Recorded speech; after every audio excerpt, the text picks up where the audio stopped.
Welcome to a new wave of thinking. The music went off. With Akshita, Veda L, and L Gharb. It's we the people of the Empire of Nubia. Get ready to open your mind, sit back, and unwind to take in the discussion, to prepare us to win. We are sovereign. We are law. We coming with concepts here that are fundamental building blocks, focusing on principles, thoughts, and beliefs. We're here to shake you up, to wake you up. Islamism. The masses is suffering with temporary mental illness of cognitive dissonance. Open up your mind. We are speaking from experience. It's various perceptions while we maintain effective communication in the lines of respect. Our thoughts become connected through human cognition, which is the process of acquiring new information and understanding based on personal experience and relatable topics of discussion. We are the currency of the know, knowledge, wisdom through love, bringing peace, justice, and truth as we gain freedom. Freedom in the mind. Open up your mind. Freedom of the mind. It's divine. To be one in unity, togetherness, you and me, we become we, and we are the change that we want to see. It is our time now, so come and get ready as we bring a new wave of thinking. It's a new wave of thinking. New wave of thinking. Welcome to a new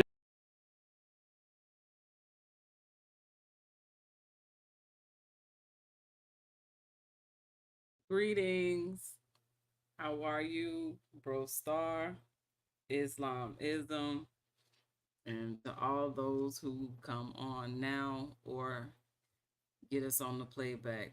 This is episode 8 of A New Wave of Thinking with myself, Akshita Veda, my Aunt Supreme Justice, and our Bro Star here, L Gharb of a Mexum Trust and Third World Order, the Caesar of the Empire of Nubia. And so here we are today with creation through art. And we have a special guest coming on, King David, who creates with art. And so should I give an introduction of a little bit?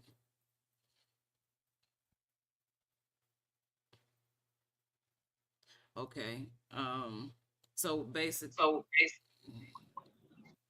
I just realized my mic was off. You want to give an introduction of what he does? I just know a little bit. I think you know a little bit more about his craft and what he's come with, or we, you know a little bit more than me. No, I might not know a little bit more. I just might understand it a little more, or explain it because it's a tool. And so Right. what he did was he developed some letters, and he calls these letters Amirabic. Arabic, yes.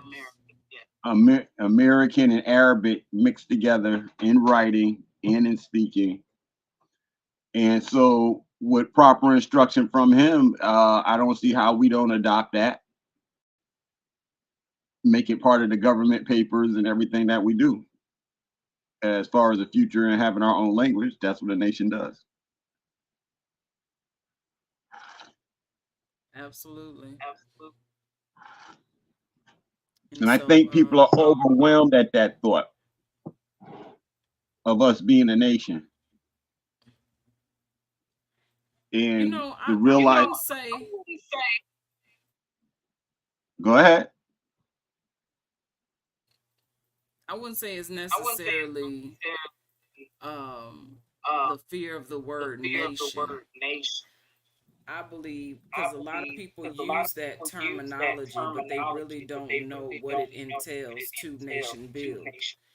And so it's the actions that's required that requires change.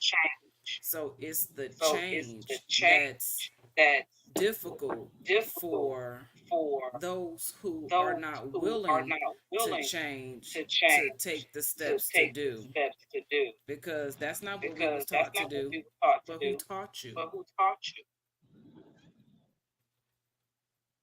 So we have to address those issues of what we were taught and by whom we were taught, to identify those things that we need to question, and who taught the ones who taught us, you know. Yes, ma'am. Yes, ma'am. Because if we look at it, especially when we look at who are the ones who taught us, then it also comes in the condition of, well, what did they teach you and what they Right. taught you? And if it was poison, then you have to let that poison go. And when I hear people talk, I think about their words. And it's a good thing. Take what's good, leave what's left. I do. I kind of like that. But to me, it's more like in taking what's good. How valuable is the goodness of what I'm considering? Because if you sit there and talk about economic upliftment and how we can achieve economic upliftment, and then the only thing you explain to me is a business plan where you're making money, I'm going to tell you. So in taking the good of your business plan, it's not economic upliftment. And this is why economic upliftment will fail. Because you just showed me how to take money out of my pocket and put it in your pocket and then help convince other people to take it out of their pocket and put it in our pockets. That's not economic upliftment. That's a business, a trade that you're doing. And we don't have I don't want to say we don't have the capacity to learn it. We don't invest the right amount of time to learn things for what they are and then utilize them for what they are. We keep trying to force a square object into a round hole. And that's why I don't want to say we're failing. Well, it sure is a struggle up the side of the mountain. Yes, man. But this journey is like, what else would you do? What else would you trade it for other than a journey like this? This journey to me, after working in the United States corporate world and nonprofit corporate world, this journey is more exhilarating than working through those establishments of what people consider success. Going after our Really, own nation, it's more. I agree Yep. with you, but you have actually had experience on the other side. A lot of people, the masses, has not had that experience. They only know what they see on television, Well, and true, those are but lies to some degree. yeah, And some people just like it. some people like it. Now once we realize that some people like it, so every nation makes laws. So now we're realizing that some people like the situation that they're in and will help it. Well, if and when there is a penalty for these particular actions, you will suffer those penalties. And it behooves me that anybody, we don't owe you anything. Not now, and then we won't owe you anything. And that's where, people feel sorry for people and stuff like that. And I guess that's where I become like, oh, you think you know all that? You're arrogant, you're conceited, you think you're don't stink. And it's just like, no, I kind of like had boots on the ground when this started. So, with the boots on the ground when it started for where we are now, I mean, I don't see how I don't get to be here. And why are you mad at it? Why do you have anything to say about it when everything is in advance? And so, just all right. So, just the little stuff that I'm watching now says these things to me, and the way brothers present themselves. And I'm not saying we shouldn't buy their hot sauce and their fezzes. And I'm not saying we shouldn't buy them. We should buy them. One brother got toilet paper, which has also been a failure on me to speak out to everybody. This brother got toilet paper. So how come everybody's not, at least us, everybody should be buying their toilet paper from him? Not another company, not going to Walmart to get it. We just need to purchase it from him. But then when you go to do some of these things, then there's the people who tell you that, oh man, you can't trust them. I made an order once. And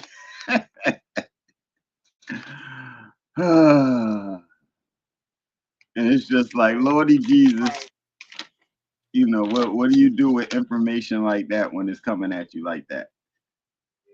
Right. I try to find out.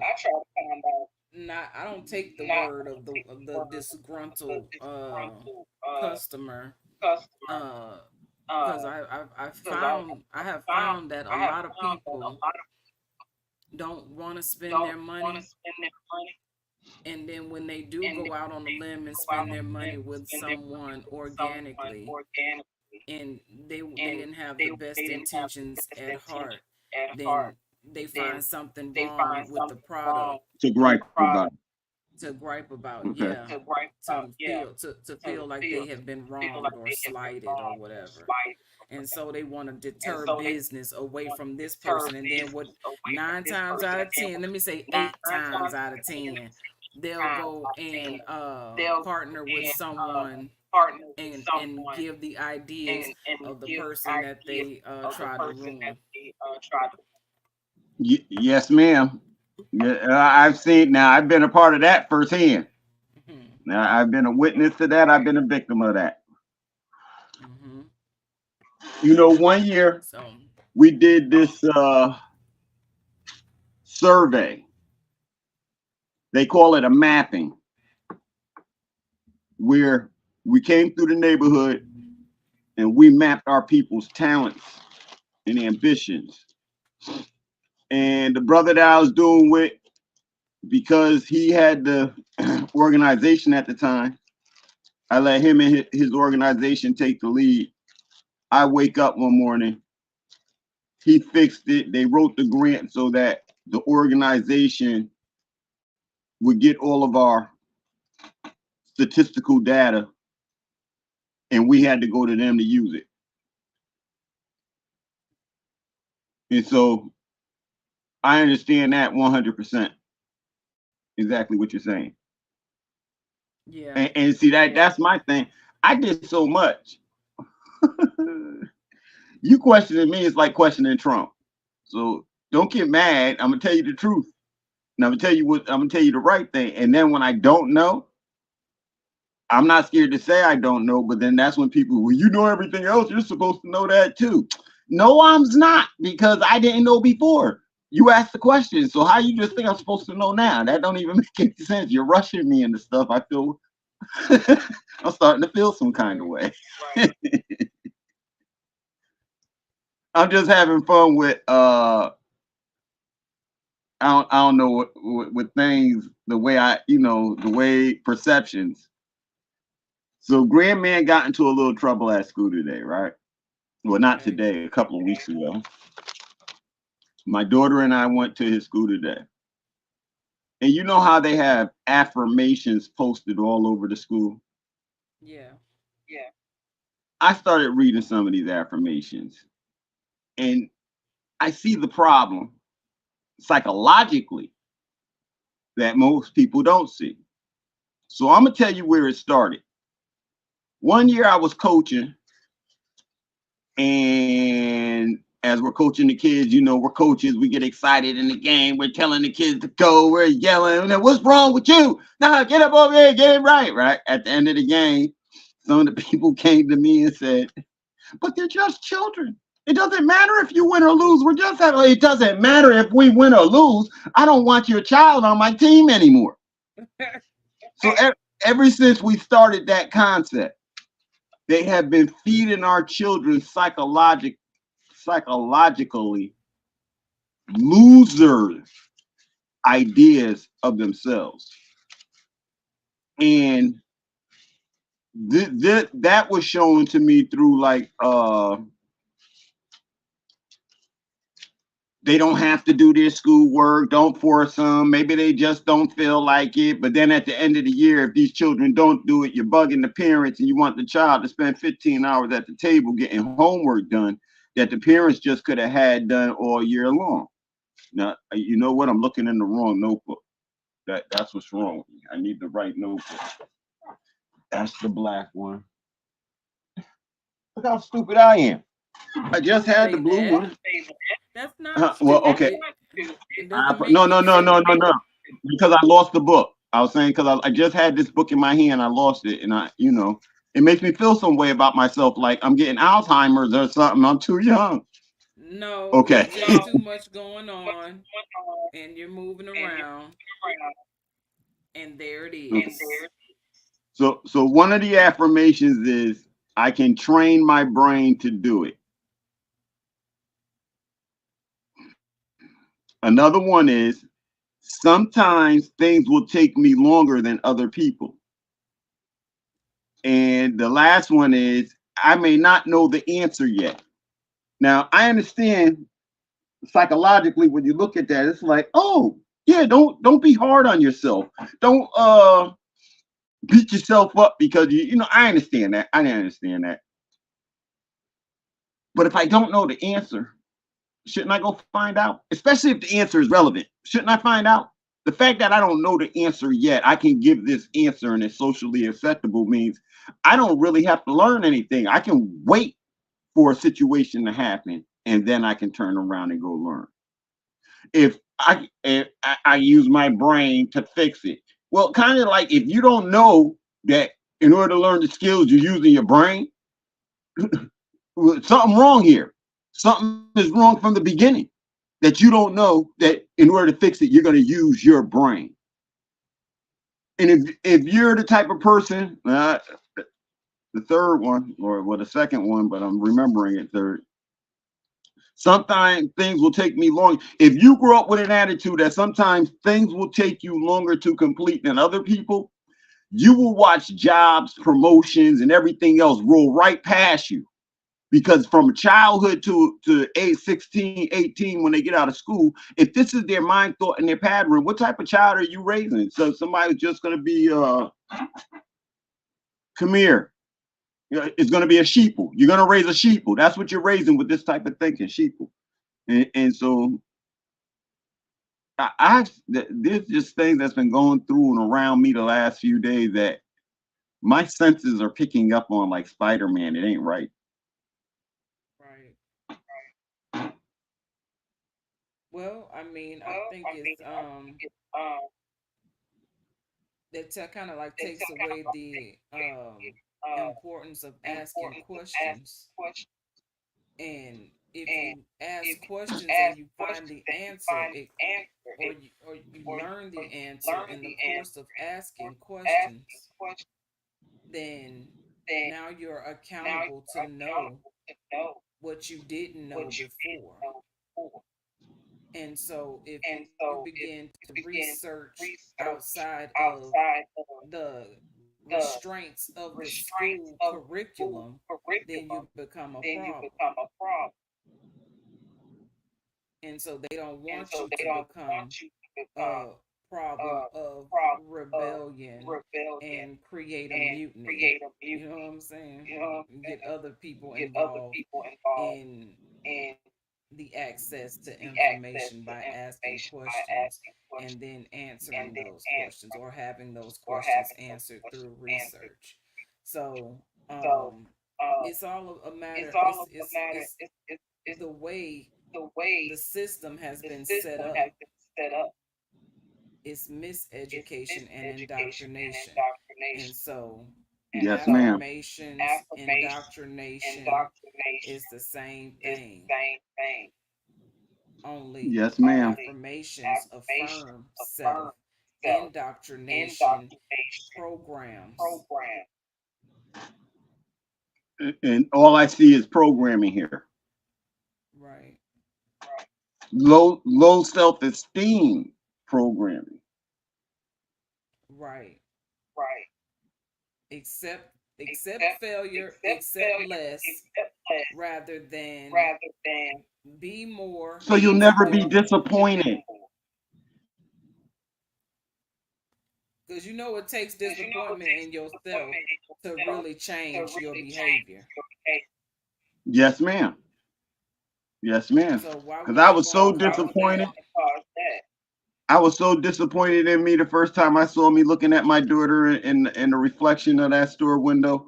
I was so disappointed in me. There was no way I was going to be me at who I was then. I was not going to let that man grow up and be who I am today after I looked at my daughter in our reflection.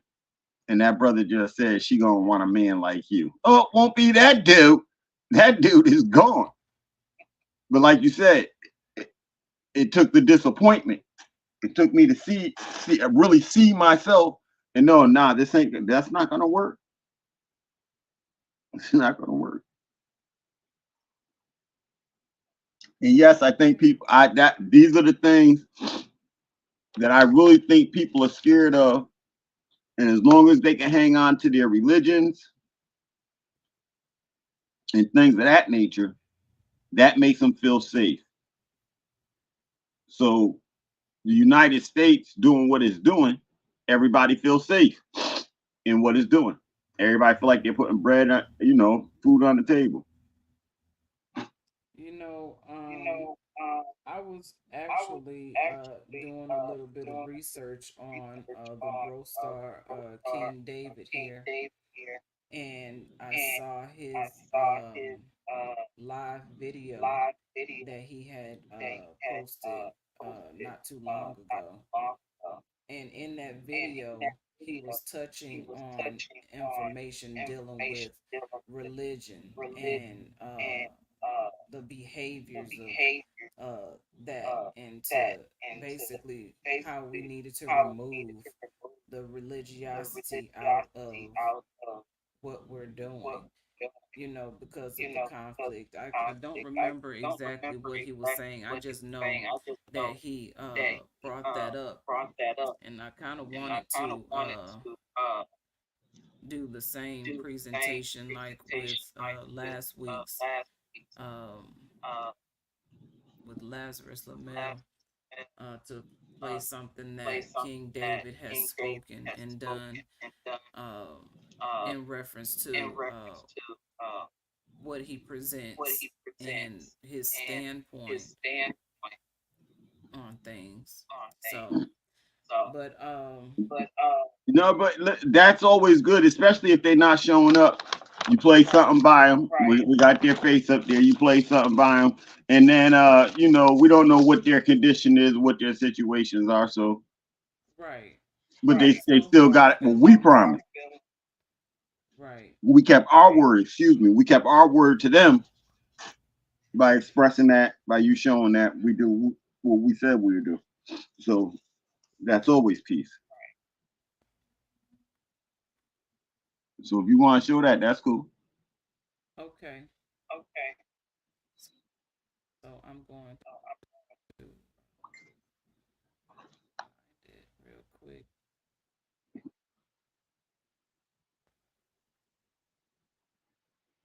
I realize I'm not. his friend on this page that I'm operating from right now.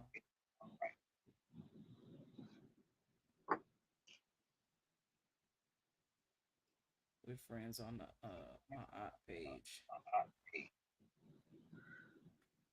Because I seen a couple of his videos, and the brother sounds highly intelligent. Yeah. So okay, so this is the last video, or the only video that I can really see that he's done that from this page because we're not friends yet. All right.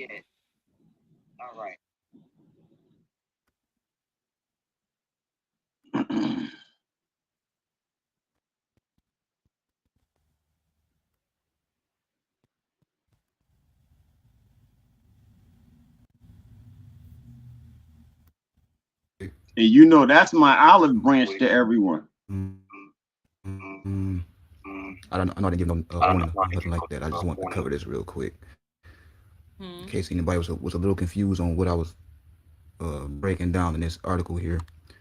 The Negro gene of competition. Let's see.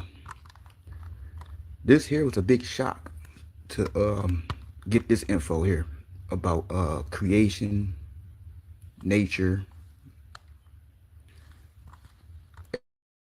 everything that God made got different forms. God made us, people, bugs, trees, fish, animals, the planet, everything you see in creation. The confusion was on some of these things on what I was actually saying. When we belittle ourselves to certain, I would say like the way we feel about comparing ourselves to an animal, the way we belittle our animal brothers and sisters, they come from the same God we come from. The competition thing ain't something that only animals do. We as people do the same thing, but when we do it, it looks like this. It's not physical like an animal. It's verbal, but it's about dominating to see who got the most knowledge, who read the most books, who got the most information from the most different sources. When they do it, it's physical. It's not a fight to the death. It's just to prove a point of who's more dominant. And you notice how it's only with the male species against its own kind. And so every form that you see spirits manifested in the male species, you see this competition among all male species. It don't matter what animal it is.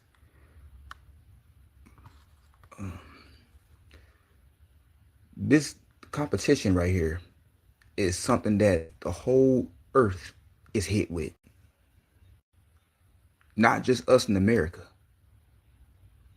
You know, Chinese do it, the Ip Man, when they compete against what karate move is the best, what school you should go to for training.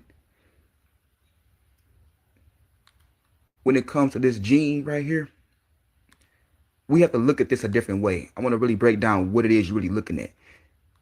I don't want to say it like that to make our brothers offended, but you got to look at it like this for real too. Like this Komodo dragon right here, this is us in a different form. That's a black man as a giant lizard. That's a black man as a hippo. That's a black man as a lion. That's us in different forms. So you see that competition that we got in different forms?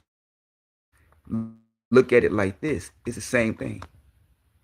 When we debating about truth like that, it's no different from what the animal's doing. So all we getting in this form, where you notice how when we say we getting we in oppression, it's because our enemy is in this exact same form with us. The stuff we competing over is stuff they throwing at us. So let's just say you seen one of them in this form. Let's say your enemy was in this form. What would they be doing to you in this form? And they ask you what y'all wrestling for. If you see a pale skinned Komodo dragon ask you, they asking you why you wrestling like that. These are the natural lizards from God. Like we the natural people from God. Our oppressor is not. And they don't have that competition black thing. These lizards would tell you it's a black thing. If you don't understand, it's a black thing. What's the prize in this sport right here? There's no prize in it. It's just to see who's dominant, to see who's more powerful. to see who's God, who the most dominant lizard among all dominant lizards, who the most dominant hippo of all big biting hippos, who the most dominant lion amongst all lions, who the most dominant black man amongst all black men. So when you go on Sodnetter TV and you see these long hour debates, you notice how sometimes you've seen episodes where it almost got a little physical, like an animal. But see, we'll stop ourselves because we know we human and we'll stop and say, hey, that's not really representing how you put the truth out there like that. You can't put the truth out there using violence. That makes you look like not conscious enough to handle big topics with pressure on you. They never want to back down. They both want to get the last word no matter what. They don't care about progress really being done. As long as they get the last word, it's all they care about. That right there is the animal nature that we have. As long as you get the last word, that's what you want to do. See, this here is a debate right there. This is not physical right now. It's a debate. But it could get physical if they ain't so sure who got the biggest bite. Because you got to take it to the next level if you're not so sure who's dominant. So it can be a one-on-one. And if they have to further elaborate, like whoever the winner is, obviously know already. But let's just say it's one hippo is a winner, among all the other two competitors. And the two competitors, they still want to shoot they shot and shoot they move. They think they got what it take to win. Because you look at what the prize is, that's what motivates you to want to, push yourself. The prize is you get all the pussy. Hippos compete over all the women. Komodo dragons, they compete over who the best wrestler is. Lions compete over, you see, that's the ego also. So if you look at giraffes, it's the same thing. Elephants. If you look at all the male species of every form of life that God ever made, you'll see this same sport. So to understand why we can't unify because we ain't really designed to unify like that. Anyways, even without the white man being here brainwashing us, we still wouldn't be unified. Not really, because we more interested in this sport, like everything else on earth. So we got to defeat this natural nature that we have before we even can unify in the first place. And a lot of us not even aware that we have this nature in our head. Um, the thoughts in our head is, if I lose this debate, I'll lose all my followers, I'll lose all my respect, I won't be able to get none of the women, they're gonna look at me like I'm a loser, they're not gonna want to follow me. I got a whole temple that follow me. If I lose right here on social media, I might as well hang up my whole temple in my career and go home. I've been winning debates forever. I'm not about to lose now to anybody, even if that person is right and they got some facts that can save our progress or whatever you want to put together. We'd rather destroy progress than to be put out on the spot like we got something wrong. We hate to lead hundreds of people and then we find out, oh, I thought I had it all figured out, but I don't, but I got followers. We embarrassed to lose in front of an audience. That's what's causing a lot of debates to go on forever. So check out Sodnetter and see how long them hours be on them debates like that for nothing.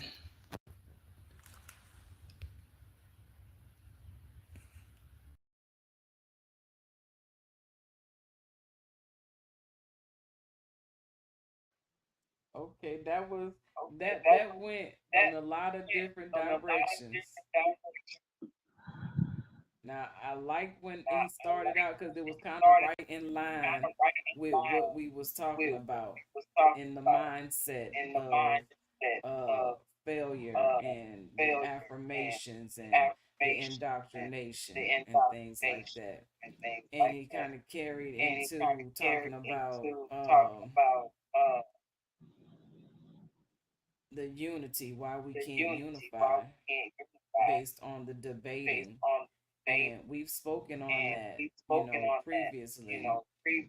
Uh, so he kind of tied it all in to what you was talking about at the beginning. And I wanted to have some qualms about him saying why we can't unify. But in all actuality, what he's saying makes sense because and I like the fact that he used the comparison to other species of creation. If we stop believing that we are the greatest of all creation, or we're the only creation that matters, we can understand if we can learn by watching those which don't need a language that was taught outside of their species. A hippo don't talk lion. A lion don't talk giraffe. But if they are hunting, they learn behaviors so they can capture a meal. And that's not always guaranteed because he does that because the lion or the hunting species does not speak the language of that species which they're hunting.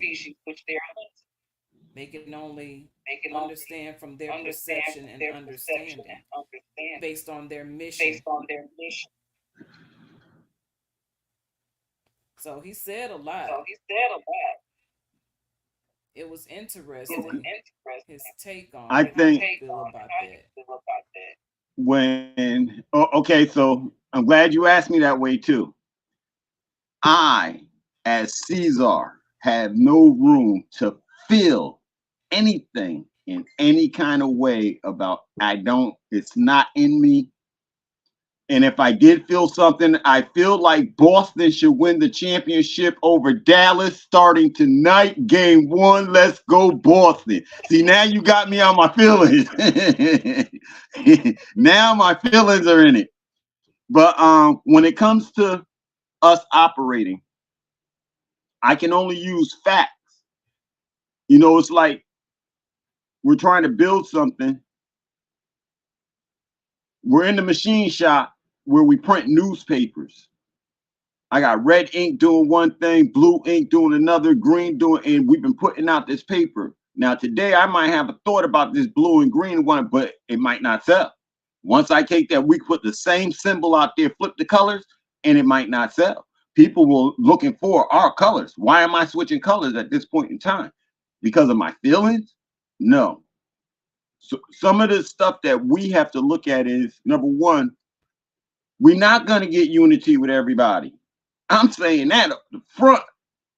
We're not going to get unity with everybody. Some of these people are going to want to remain Black, African American. I'm not looking for everybody. I'd be a fool talking about we going to get everybody. We're going to get like minds, and we're going to take ideas from the like minds, and we're going to build from that zone of the like minds in a comfortable unit as the like minds. We don't need everybody, but all of the like minds are involved with somebody somewhere doing something who knows something, so then the like minds can pull a nice team together to get something done.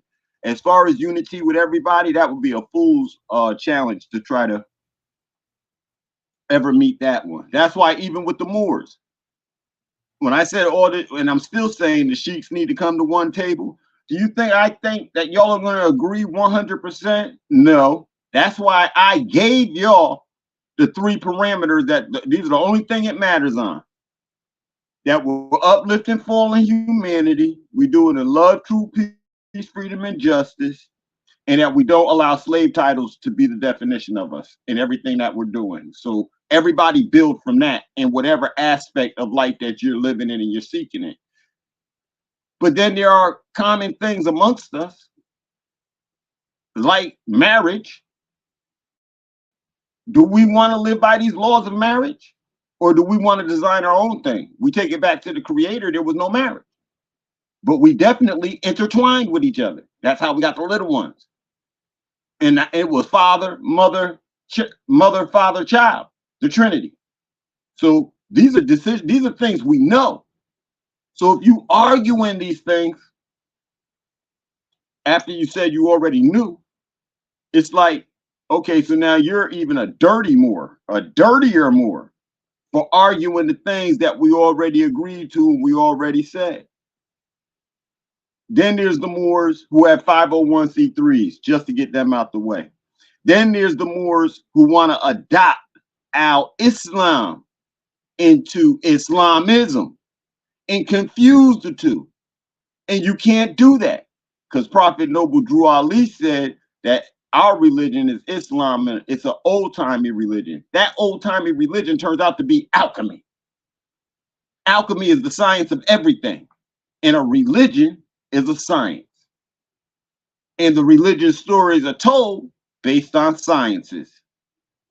So I understand not arguing about religion. Why I want to argue about your religion when I can tell by your religion that when you speak on Adam and Eve, oh, you're telling the story of the atom. Now, all we have to do is go read how an atom develops into a being, and we'll see it has ribosomes, and it does this, and it does, and we'll tell the biblical story of the atom, studying the atom. And that atom is like the nucleus of life, right? It's the bottom line, everything. It's the energy of life. So to argue about religion, nah. And now I'm gonna say something personal. I think people like Sarnetta are setups. They're just into sensationalism, and they like the arguing back and forth and the heat back and forth, because people listen to arguing and fighting. People are nosy like that. You get somebody yelling and cussing, and everybody got their eye on that. Nobody even see the quiet guy robbing the bank. And so and Sarnetta makes the noise so somebody else can rob the bank. That's how I see Sarnetta and quite a few others. If I'm made to talk about it, if I end up, I don't want to just name drop people, but if I start name dropping, a whole bunch of names are going to go up in there. Well, I'm all about speaking the truth. We are all about speaking the truth. And the whole point and purpose for us to even be here in this realm is to bring a new wave of thinking. But what's a new wave when you don't know what the frequency is? And so those who are putting out that frequency, uh, they out there to for the very reasons we are, to be heard. So I'm not one, honestly, to want to call out people's names and say, well, I don't like this about them or that about them or what they are doing. It's like, okay, we can acknowledge it, but not hone in on them specifically. You know what I'm saying? But so that goes two ways. I don't see a problem with mentioning names of people because then that lets me know, or those who are listening, who we're speaking about, and they can do the research on their own and see the difference between that and why we said what we said, or you know what I'm saying, why we standing on what we standing on, and they can decide for themselves. But it's so much of it out there. It ain't no need to even mention nobody's name because then that's giving them clout and more Yes, ma'am. views. And Uh, that's what I meant. That's what I meant by not mentioning. And plus, I don't want anybody to like hear me and my big mouth and then turn around and even think that they could say something to you and then try to use me as like the reason why, the catalyst for the reason why, instead of after I say it, just come see me. I'm Caesar. I'm telling you. So anybody, any of the leaders who look like us, peace, brother Paris, Shay Nkuma, anybody who looks like me, who is telling you that we are blacks, African Americans, Ethiopians, any Puerto Rican, a whole bunch of slave names, they're not on your side. So I'll say that anybody, so we don't diminish or we don't take away, this way anybody else turn around and tell you, yeah, we're doing this for black people. I'm telling you, they know they can't do it for black people, especially most of them. I done told them, you can't do nothing for black people. So as long as you keep trying to do it for black people, it's gonna fail. As long as you put them labels on it, it's gonna fail. And if you think getting money is successful, well, just look around at what's going on now through the Hollywood and the hip hop industry with people with money and what they're going through and the type of lives they live in. And so obviously money, and then what God say? And for those of you who believe in God like that, in the books, didn't God say it'd be easier for somebody to do something than for a rich man? It'd be easier for a poor man to get to heaven through the eye of a needle than a rich man or something like that, right? Well, right? So the rich man, what is he rich in? This is, knowledge, wisdom, understanding. This was what made our ancestors rich, and the ability to have it and express it and live it. That's what made our ancestors rich, not things, not money, not a house, not a chariot, if you will, and a horse. Those things were, the horse is a part of creation. So it's like right now, if I don't have a barn, I wouldn't want a dog or a cat run around the house. I need some place where the dog can be a dog and open the door and let the cat be a cat. If they're always locked up inside the house, they lose some of that doggy and cattiness. And I'm not trying to mess up their lives. I don't believe in neutering and spading them. Because now I'm making a decision to lessen the amount of them on the earth. Who am I? So rather than just mention names, I mention situations. And anybody calling you black, African American, if they call you male, female, if they call you male, female, then they are disrespecting you. And they are disrespecting you wholeheartedly. And it's just because it's like we don't want to know, yo. And that part to me is sad. That part to me is okay. So maybe the brothers, they switched up weeks on us without telling us. Because we got brother Lazarus Mamel in the house. We're gonna bring him on. Would you like to play a song before you bring Brother Lazarus on? Or is he here? I heard it in here.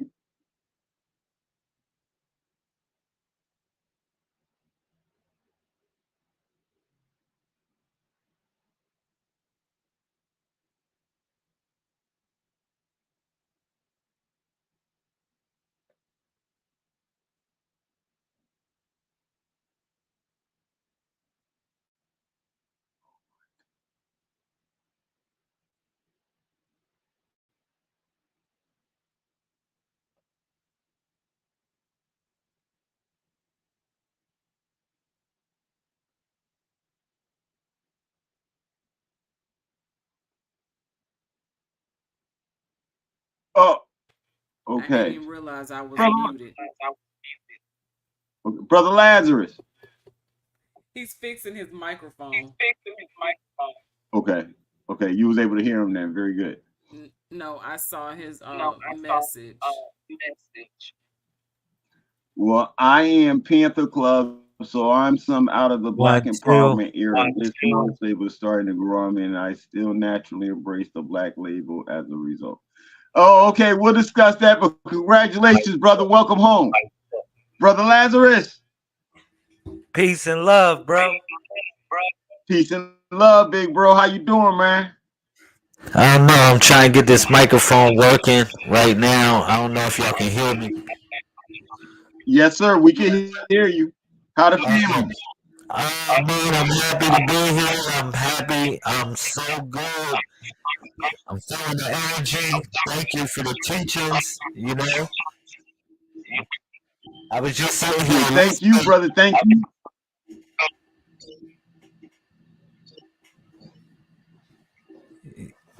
Yeah, I'm having mic problems, so just work with me real quick while I'm setting it up. Okay, yes, sir. I'm here, bro. Just whatever y'all was doing, I got y'all. Give me a couple Okay, seconds. so yes, sir. So brother Jesse asked, so you don't want reparations or you don't think you qualify? Brother Jesse, I have to say this to you again. Black people, African Americans, they're not getting reparations, period. That's the end of the story. Every time I'm telling you, they're not getting it. And who want to bet? Who want to make a bet now? Who want to make a bet for the future? Black people, African Americans don't get reparations. They are not a nation of people. And nations of people get reparations, not groups, not associations, not loosely fitted organizations. Nations of people get reparations, not blacks and African Americans won't get it. The Jews got it because they was Jews, not because they was white. There is nothing wrong with direct cash payment reparation. There's nothing wrong with it. They're not going to do that for black people. They're not going to do it. It's like we're not hearing what's actually being said to discuss this in the proper form. I'm telling you flat out, anybody who calls themselves black or reparations, and then black or African American, and then you say you want reparations, you're speaking an oxymoron. You're speaking something that's never going to happen. Let me ask you this: reparations. How come they still teach the children in the schools that Columbus discovered America? Why are they still teaching that? And we've known it's a lie for what, over 20 years now? But they're still teaching the youth today that lie? You can't get rid of that in the public schools? Stop talking to me about reparations. You're not going to get no rights. You know why? In the 60s, civil rights, you know why civil rights came? They gave them to Caucasian women by way of so-called black people. And even through black people's struggle, they even try to say, well, the homosexuality movement is a part of the black. No, why? Why? See, I'm telling y'all, I'm not scared. But I'm wise enough to know half of y'all ain't got my back. You wouldn't even know how to begin to have my back. If they locked me up, you wouldn't speak up for me correctly.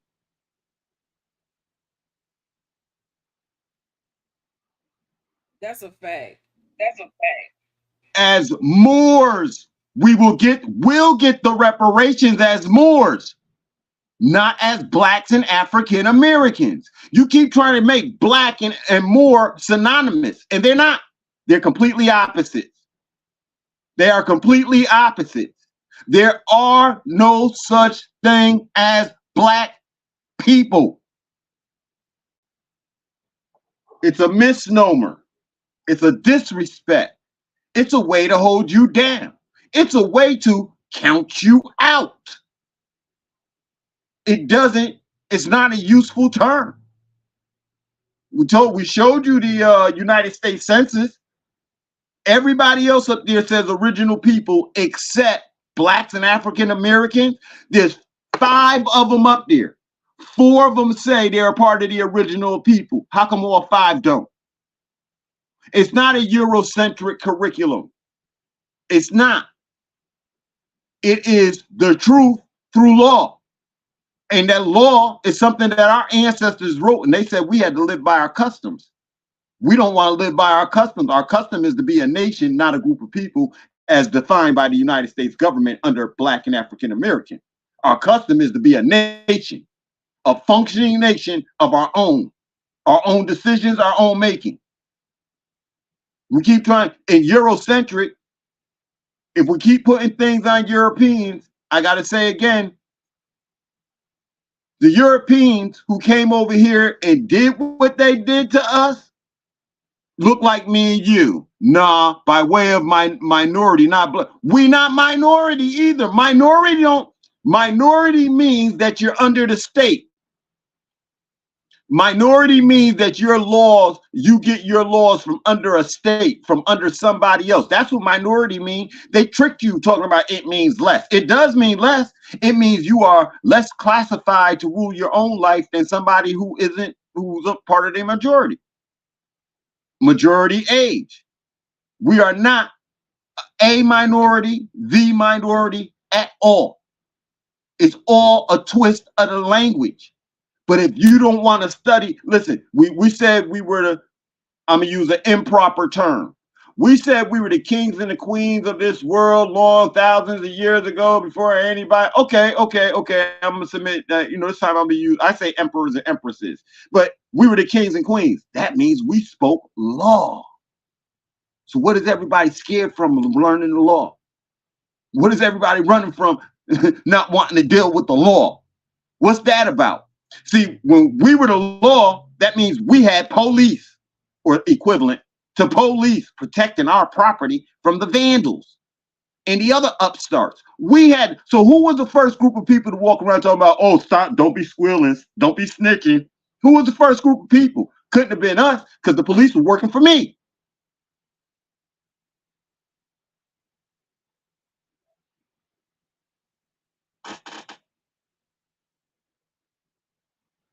And even that statement it's not impersonal. It's not personal, but it is. I tell y'all, terms we don't. It's business. I tell you that. It's business. Now, listen. Now I'm talking like the Hebrew Israelites.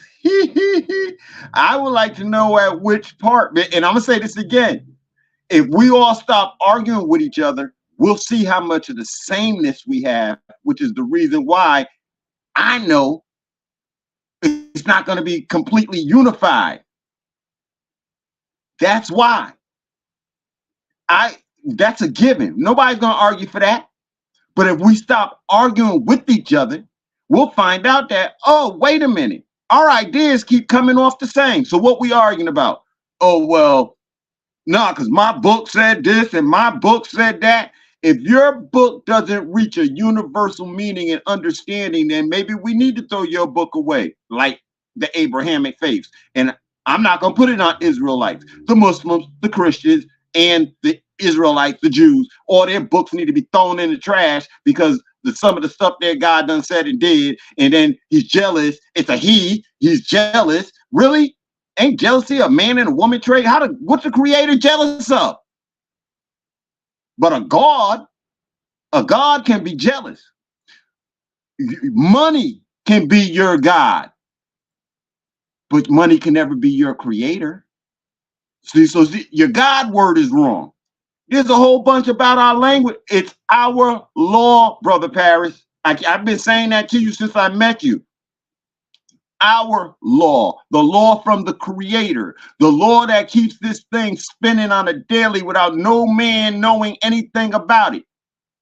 That law that says we must live in love, truth, peace, freedom, and justice. Hear the law? These are our laws. Not going out nobody else. Y'all keep asking about law. I'm telling you, all the laws are ours. Allah, all law. Allah, all law. We make the law of our nations. If you ask me about other nations, it's not what they say, it's what we say. That we're not talking about what they say. We're talking about what we say. I'm going to talk to you about what Brother Lazarus Lamel is about to say. I'm going to talk to you what Brother Daryl Cosman and Waspy is about to say. I'm going to tell you what El Star Christina Ma'at said. I'm going to tell you what we say as opposed to what anybody else say. And when this brother wife come through and she say something, I'm going to turn around with the same strength and tell you she said it. And it'll be the first time that I really listened to her and I'm going to tell you she said it. And then I'm going to stand there and defend her right to say it and everybody carry out what she just said. It's about what we say as a collective. not about what these other people done said and saying. God, man, Brother Lamel.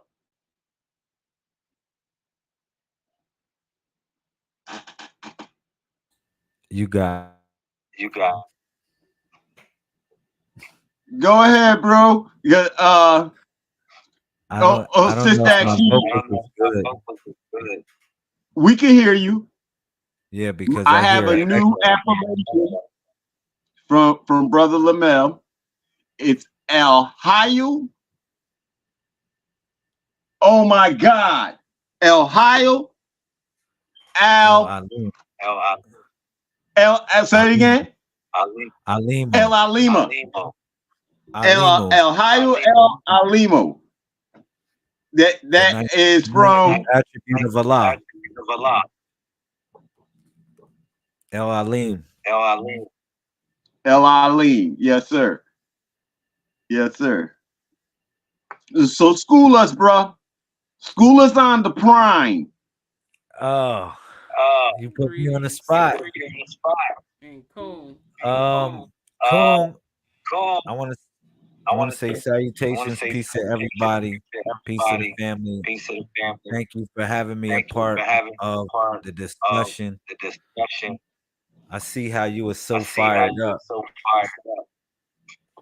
Um, what I gotta say about the primes? I'm having a little bit of echo. That's why I'm trying to take my headphone off. I don't know what's going on, but it's cool now.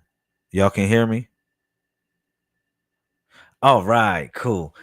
Um, so we're in a new age, what we call information. So we know it. People call it Aquarius. People call it other things. We know it's some sort of transferring going on, like for us with technology, how we're moving as a species, how we're moving as a people, how we're learning things. So within this new age called information, we embrace a new calendar. We came out of the Gregorian calendar. Remember that was introduced to us by Pope Gregory the 13th in 1582 in the month of October. All right, where they switched up time from the old Roman calendar and actually created a calendar of their own. All right. So, that was again part of the devil's rule. And the devil rule was up the year 1999. What they did was they tried to extend the rule in a certain type of way by adjusting time. And also they tried to do was, predict different people to be born, like Messiah type figures. All right. That was the purpose of Pope Gregory the 13th changing the time. And not only that, when they conquered the people over here, it was part of a decree that was put out by the Pope to come over here and conquer people. And not only conquer them, give them religion as well. You know what I'm saying? But it was also to give them time so that they'll be on the same time. Okay. So we're in a new time, basically what I'm saying. We're embracing a new calendar, a new wave of consciousness that's coming in. And when I talk about the primes, I'm talking about, uniqueness in each and every one of us. All right. And we go back to the numbers. The numbers have a relevant, it's relevant in our life because what we call our birthdays are really log dates. And it's how you logged in space and time. All right. You decided to come in this world how you wanted to based upon the laws of attraction as well as correspondence, as above so below. So what is the new calendar? Good question. The new calendar, it's based on a time going to the 7, going back to the 7. All right. And you would call it the age of Aquarius. You would call it again the age of information, but it goes back to the 7 if you want me to say it. Okay. but the cycles are the same, far as alpha and omega or tick and a top, beginning and the ending, but the ending is the beginning of something, and the beginning of something is the ending of something, thus creating a cycle. All right. So 1 in 31 was the same thing. When I do this, 1 in 31, 1, 3, 1, that's all the numbers that flow in between that, which actually created the sacred name and the sacred number as well, which would be the alpha and omega, the same as 19 is the alpha and omega. All right. Which is the beginning and the ending. Okay. So, or, you know, just bringing it up, just bringing it up to speed, the primes represent uniqueness in each and every one of us. And it's documented by the number that we have logged into. All right. For instance, you know, you told me your birthday, right? Your birthday was 10:30, right? 10:30. So 10:30, see, I remembered it, bro. I got you. That's the number 13, man. That's beautiful, man. That's a beautiful thing. So I know I'm in the right place when I'm connecting up with a person like yourself. All right. You said, what is the mathematics of the day based on the Messiah code? That's a great question. All right. You know, your birthday falls between a 1 and 31 number. All right.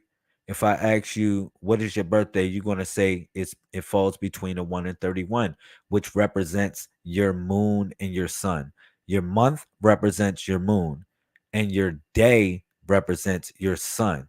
It says in Genesis chapter 1 verse 14 how we supposed to navigate or document time utilizing the sun, moon, and stars, not what's on your watch. All right. So we supposed to obey cycles of time. Not saying that we know the beginning or when time started, because nobody knows when time started. Time will always existed, just like man, or just like they say the consciousness of or man always existed. People like to argue and say, "Oh, we evolved or we did this." I don't argue that with that. I say that we always existed in some form or another, you know. Um, but that's another argument or another discussion, should I say. So each and every one of you are unique. You have a purpose, you have a calling. You and it's up to you to pick up or answer the call. If you don't answer the call, you're not fulfilling your purpose. That's what it's all about. All right. So when I talk about the primes, I'm saying that each number has an individual unique purpose, and the combination of it is how you logged into reality to fulfill your purpose. All right. So moving forward, like you got the what is called the neutral prime. These are the ones that bring balance. That's the number 0 or any number divisible by 2. All right, is a neutral prime. So that would be 2, 4, 6, 8, 10, 12, 14, 16. So if you're a 10, you're a neutral prime. All right. If you get a double bubble, you're called a prime supreme. Like, for instance, you're 1030. 1030 would be neutral prime supreme, because 30 is also a number divisible by 2. All right. So it would be neutral prime supreme. And these are the ones that bring balance to the universe. It's not like the zodiac or the zoology. In the zoology, it was a misogynistic approach to your personality, and how people say, "Oh, you're like this because you're a Leo," or "You're like this because you're a such and such." It's not like that. In the new age of information, it's all about order. The most honorable Elijah Muhammad, when he taught about creation or existence, he taught about two things: movement and order. All right. That's it. Now we are in the part where we have to get in order and get in divine order. And that's what this is all about. So you have a job to fulfill in the new age or what we call information or Aquarius or whatever y'all want to call it. All right. You have a job to fulfill. It's not something like you're entertaining your personality or behaving like an animal, because a zodiac or zodiac is a zoology. All right. But I'm saying we utilize animals too to represent higher forms of nature. So I'm not going to go there. But you know what I'm talking about. Let's move forward. So you got the neutral primes. These are the ones that bring balance to the universe. Okay. Then you have what is called the lunar primes. All right. The lunar prime is 1 and 9. That's it. So if you're born in January, you have a lunar perspective. If you're born in September, you also have a lunar perspective as well. All right. It can also, like on the 9th, it's a lunar perspective. You understand what I'm saying? I didn't mean to say um September, excuse me, because I'm gonna clear that up. The 1 and the 9 are lunar primes, all right? Because 9 changes into a vector, and I'll get to that. Hear me out.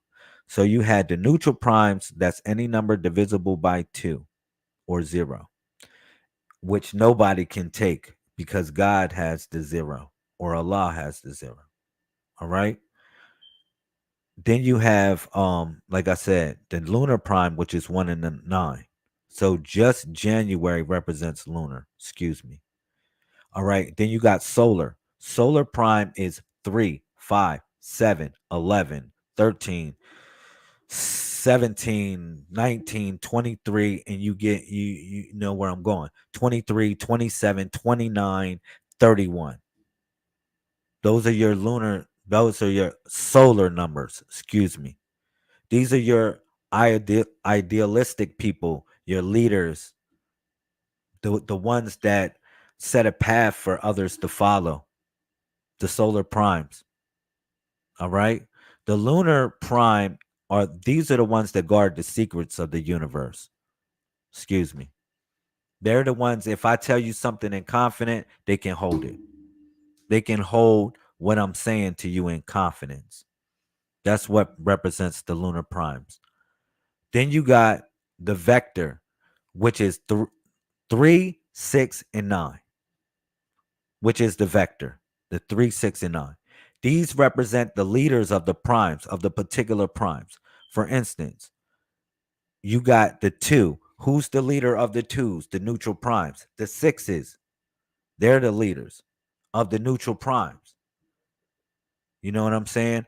Who's the leader of the lunar primes? The lunar primes. The number 9 is the leader. Why is 1 and 9 lunar primes? Just a question. Because 1 times any number equals itself, or 9 times any number equals itself. You know what I'm saying? Because 9 comes back to 9 and 1 comes back to wholeness or oneness. Even though the brother Terrence Howard, he likes to argue that if you multiply something, it means to increase. So if I multiply 1 and 1, I have to get 2, not 1. Not that I'm seeing something 1 times. It's that if I'm utilizing the indicator of multiplication, I'm increasing something. So you will go against the laws of nature if you make 1 times 1 equal 1. Let me keep it real. But 1 times 2 equals 2. 1 times 3 equals 3, and however you want to do it. But that's the relationship between 1 and 9. They go back to their self or wholeness or completion in some sort of way. And then you got what is called the axis primes. I didn't forget about number 15, 21, and 25. I didn't forget about those numbers. These are axis numbers. These are the numbers that where we go to, where we lean upon, some place that we all meet at. All right. But those are the primes. And then if you want me to break down the positive and the negative about it, I told you everything goes back to the seven. Like it's time for us to get back. The Noble Drew Ali, he came out with the circle seven. And when I'm talking about getting back on your seven, you know, it's all about preparation because they said that seven would represent completion. In actuality, it represents preparation. I'm going to tell you why. Because when you go down on all seven, you would think you at your lowest point, but you're really at your highest point because you go down on all seven, you're giving praise to the Most High, all right, which is all law. Listen, you got two positions on your hand, one on your head, right? That's three. You got two on your knees and two on your feet. That's four. So to be on your square is really just to get on your knees. Because if you was looking for direction from the universe, you will have direction by getting on your knees. All right? By just simply getting on your knees and getting on your square. All right? And then you got the upper portion of the temple, which is the triangle. That's the upper portion of the temple. And you go down, you form a temple of Allah when you go down, of all law. Because you got divine law. You got the triangle up top, you got the square at the bottom. All right? And it's all based upon the principle of 361 degrees. It's time to get back on the seven. Hear me out. Watch this. I'm gonna show you seven. Watch the cycles of seven. You got positive and negative numbers. Watch this. 1, 3, 5, 7, 9, 11, and 13. Right? Those are all negative numbers. They're odd numbers. They're all negative numbers. So, all right, that's seven. Watch this. Now you got 2, 4, 6, 8, 10, 12, and 14. That's seven, right? Watch this. 15 is a neutral number, it has no charge. All right. Then you got 16, right? All the numbers that follow 15 that are um even are negative now. Watch this. 16, 18, 20, 22, 24, 26, 28, 7. There you go. 7. That's 28. That's the cycle. Now, watch this. 17, 19, 21, 23, 25, 27, and 29. That's a 7 again. 4 sevens. All right. 30 is a neutral number, and 31 is what we call a double positive, double negative. All right. That's how the charges roll with the numbers, if you want to know. That's really deep. It brings a lot of clarity. As you see, I typed up there arm, leg, arm, head equals Allah, and what you're saying is to be on your squares, to be on your knees, and then when you touch down with your hands, and then your head when you prostrate to give praise, right? So it's like I never put that together until tonight. You saying that, and then in the form of Allah, and knowing I've heard arm, leg, arm, head, but I'm like, that just makes the full body, but never put it into perspective that that was the prostration of Mm. giving praise and honor to the Most High. You know what I'm saying? So you really brought some clarity to me on that with the seven and the importance of the seven. You know what I'm saying? And that just like, it makes the seven make sense. You know, people talk about the seven, but I ain't heard nobody talk about the seven like that. Period. So, Yeah. Yeah, it's what I was talking interesting. about with preparation, man. You're in preparation when you go down. You're giving praise to the most high God. See, people would think that the sun is at the most high when it's at noon, right?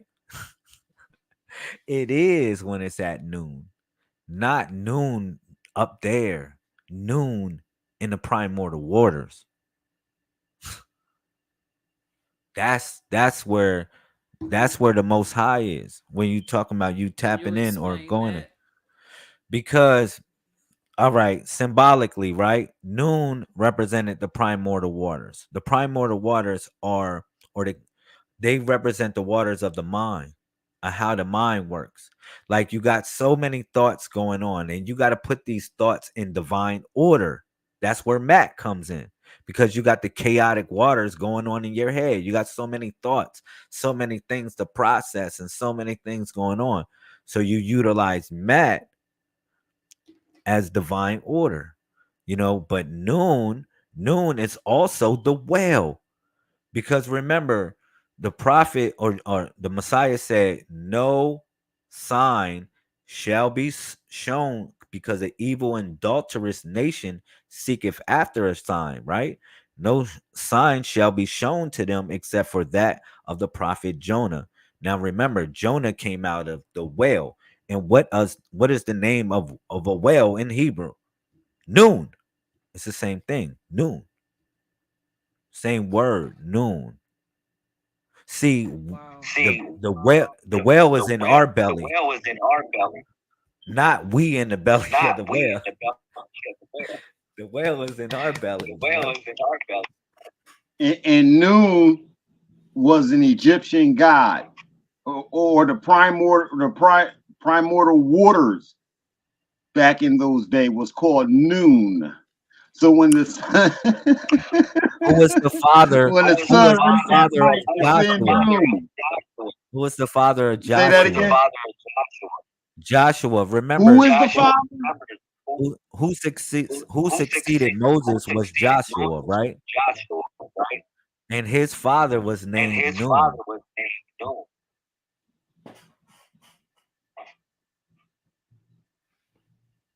I'm just saying it was So also symbolic nature. and when you speak that way, I don't know if you ever heard of Santos Bernucci. I think that's his name. And he talks about the zodiac in relation to the scriptures. And he explained how the story of Moses going up in the mountains is actually a story of the stars spinning around and reaching their highest point. Mm. So Noon, Joshua, Moses. See, this is where we're not going to have unity. But if what this brother said is false, then how can we relate it to so many different stories that we know? And if I can relate it that way, then isn't this not part of the truth that we should all be seeking? So rather than try to take this brother's light, why wouldn't I just shine one down on him? It takes less work out of me just to shine a light on him. Bang, there you go, Brother Lazarus Lamel. Certain things I don't even have to talk about now. We can just let Brother Lazarus Lamel go ahead and have the floor and let him explain to you some of these mysteries and things that you refuse or just don't want to know for whatever reason.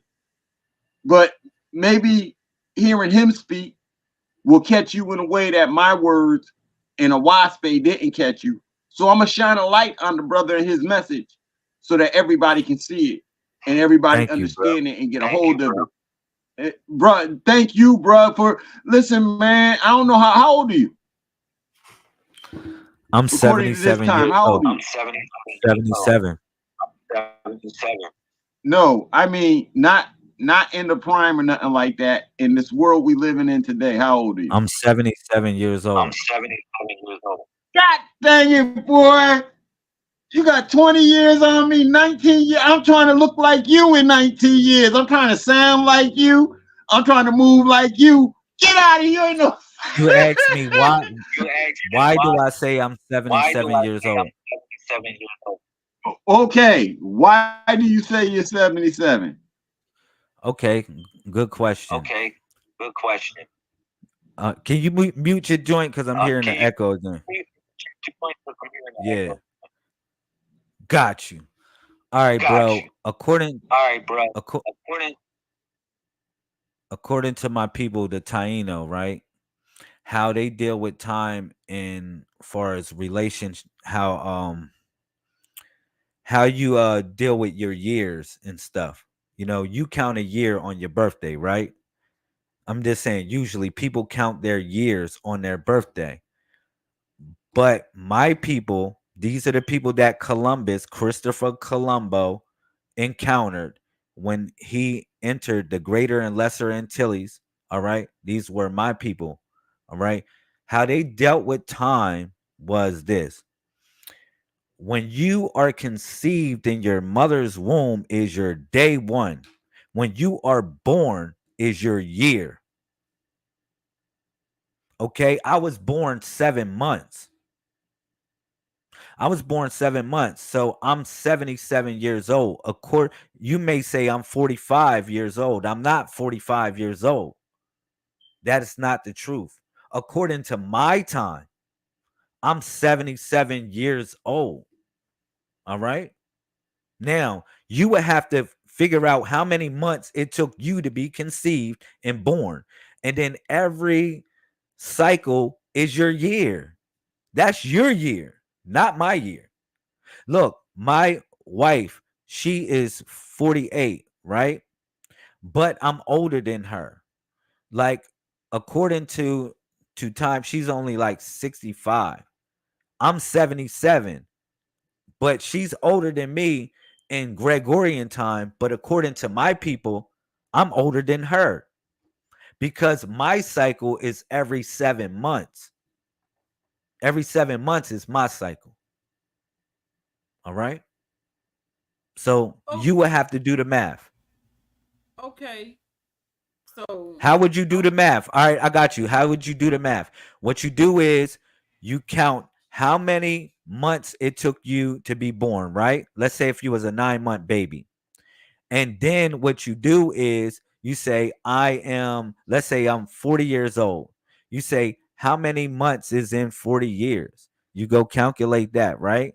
And then what you do is you divide it by 9. And this divided by 9. You know what I'm saying? And wait then a you'll minute. get how many years you are. Okay, so you said calculate how long it took for you to come into your birth from conception to birth. And Yes. then you said do what? That is your year. That is your year. All right. But I'm saying, like, if you would like to calculate it, what you would do is you would figure out how many years you are, right? And then you'll say how many months are in these years, right? You say, like, for instance, let me do it real quick. Man, and let's say I'll do your you want me to do your chart, huh? See how old you are. Yeah. Nah, look, check it. What you do is, how old are you, may I ask, in Gregorian time? 44. All right, you 44. So 44 times 12 is what? 44. You want to ask me a mathematical number uh, like that? That ain't right. let You, me get 44 yeah, times 12. I got you. I got 528, Now 528 divided by 9. 58.6. That's how old you are. 500, you do. 58. Yeah, that's how old you are.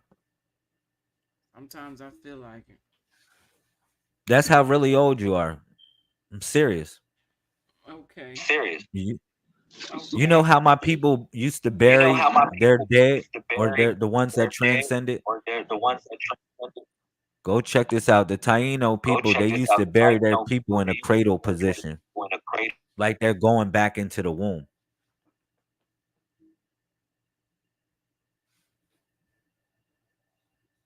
How old are you, brother? Brother, yeah. How old are you, bro? He like, man, I'm old as dirt, but dirt don't hurt. I'm trying to unmute him. Go ahead, Oh, unmute him. he chose to mute himself. Yeah, Okay. yeah. Because I was hearing the echo. I apologize. I gotta be in my 90s based upon what you're saying.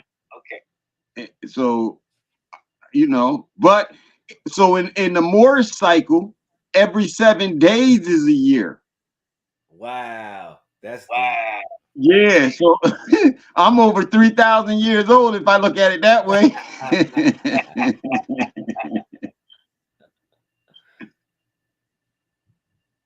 and so Moses 11:31. and them had to live by something like this because Moses was about 3,000 years old or something like that, right? So they lived by these type of principles back then inside the books. Jesse Paris is 84. Oh no, he did me. I'm 84, or we're both 84.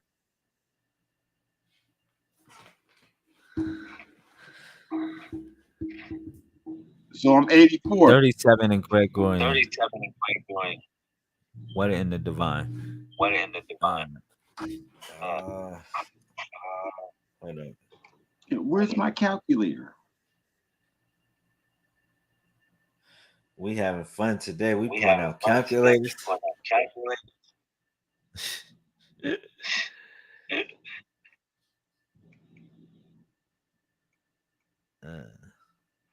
It is how it's supposed to be. For real. And I see Shabaka in the Oh yes, brother area. Shabaka is back there. So shout out. We didn't forget you, brother. Thanks for hanging in there. Yes, thank you.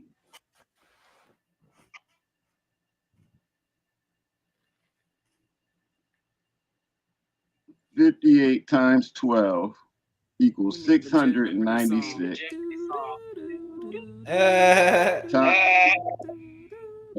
Divided by 9. This thing says I'm 77.333333333 years. Wow. But if you're 77 and you're 45, something off with my calculator. No, it's not. Because I'm born 7 months. I'm not born 9 months. Oh, okay. I'm not born 9 months. I was born premature. Got you. I understand For better the person now. that said Now I get 37, it. you're actually 49. You're 49. So everybody goes up about 11 or 12 years from where they are. It depends on your cycle. That's pretty smooth. I like that. And see this type of thing, like in building our own school, this is the math. When people, how are children gonna learn math? We use things like this. And it's funner to the child, more interesting, and it involves them within the process. They can actually use themselves as examples within the process of learning. You know, I learned that in Puerto Rico, bro. My elder taught me that.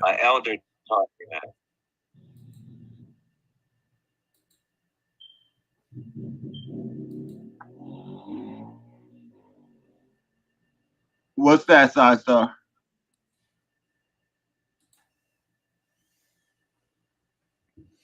You're muted. Yeah. I noticed that now. Okay, so this is a book that I started creating based on teachings between both mental magic and the Messiah Code. And when you say in our school systems, once we create our schools, that this is the number system, or the new alphabet system that we need to be teaching them, I agree. So I've created this book, which is a learning tool that has the alphabet of the Messiah, I mean the mental magic, and then after that I do the number system of the Messiah code. And so it's what you're speaking of. I mean, we've been in communication for some years and working off of this information, because it is as you can tell just from listening to this, from listening to Lamel speak right now, you hear what he's saying and how much sense it makes to where we are today. And if we were to view ourselves in that light, how much further we go. But it's like, as far as our mental understanding of who we are, and the confusion, out of the confusion of the misinformation or miseducation and indoctrination. So I just thought it was very interesting that you said that, because I'm not finished. I'm still working on the numbers, because it's the 50s and 70s that I'm missing, and a few other like numbers in between. Like I'm missing 49, but overall I'm missing number 49, 51 through 59, 71 through 79, and 89. Those are the only numbers that I'm missing, as far as the how to write them. Now I don't have my because I usually have my body of the Messiah up on the wall, so I can look at it and refer to it as I need to. So I'm not prepared for that tonight.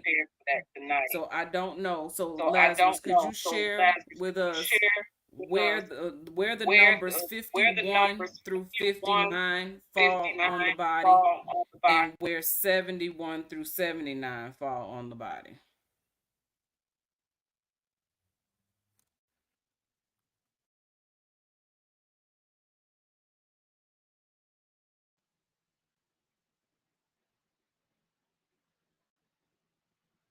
You're muted. No, I was saying, can I share my screen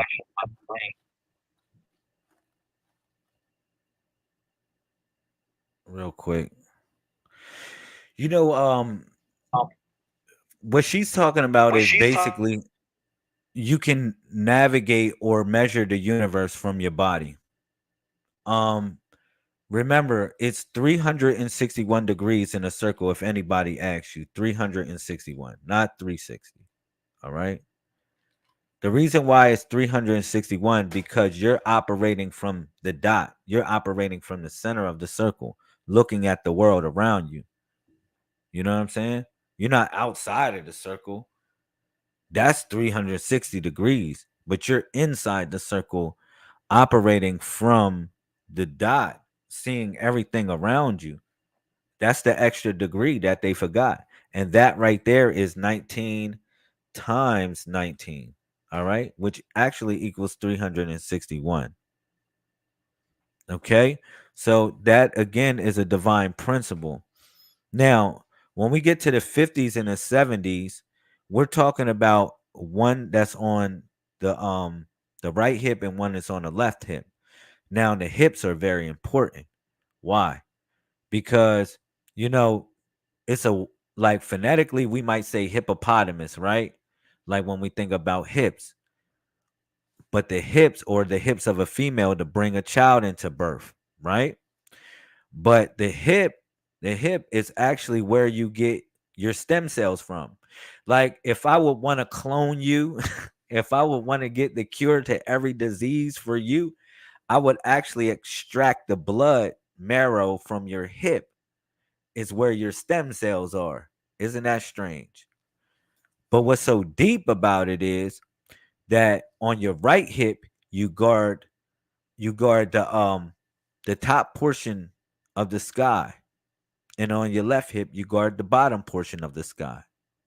You can measure the universe. You can measure the universe from your body. All right. And what she's talking about with the 70s, let me see if I got a gift for you. So what you're talking about with the 70s is this. With you need these tools. These tools come from the human body. These tools are made from the human body. You know what I'm saying? So when we talking about 70 and you're dealing with the cycles of 9, going back to the 9, right? Listen, yes, yes. Make sure you got your weapons. Make sure you keep your weapons with you. You need these. All right. Now, what happens is 20 degrees is 1. Remember that. 1. So that's 70. That's 71 right there. It's 20 degrees. It's guarding the higher portion of the sky.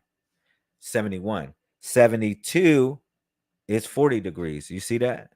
That's 72. You ask me what portion of the body they guard. This is the portion. Because you're utilizing your body to measure the sky above you. So 72, when you meet 72, that's right, pull it out. When you meet at 72, what portion of the sky is 40 degrees? So you point 40 degrees, and this is what you measure. Okay? I don't know what you're doing with the sky. You can be doing anything. You could be measuring time. You can utilize your body to measure where a particular galaxy is, where it has changed, based upon this. Now you're observing the universe from your body. You said, man, this shit moved. That freaking star moved. It wasn't there a month ago. It wasn't at 40 degrees a month ago. So, obviously you're moving through somewhere through the universe. You know what I'm saying? So that's 72, which is 40 degrees. 73 is 60 degrees. You see that? This is above. This is above. That's 73 if you ask me the numbers. All right. And then, yes, it's 361 degrees. They lied to you to keep you out of the circle. Now you're in the circle. You're the dot. You're the one. All right. The one extra degree that they forgot. You know what I'm saying? So now that's 73. 74 is 80 degrees. You see that? So when you look at 74, you see 80 degrees. I'm just using the protractor. That's it. Listen, that's 74 is 80 degrees. 75 is 100 degrees. There it is. 75. So now you're measuring the universe from yourself, because these are your hands pointing to the canopy of the sky and measuring it. That's 75. 76 is 120 degrees. There you go. You see 120 degrees. That's 76. 77 is 140 degrees. Ooh, we getting somewhere, y'all. Yeah. And then 78 is 160 degrees. You see that? And where would 79 be? 180, baby. 180. That would be 79. And then 80, of course, is another, it represents another portion of the body.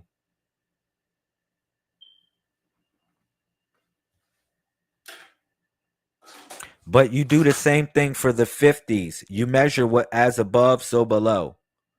You utilize the 50 numbers to measure the canopy below you. because the same zodiac, it's six zodiacs above you, and it's six of them below you, and one of them, Ophiuchus, somewhere in the middle, that stands in the middle on the horizon. You know what I'm saying? Of the 13.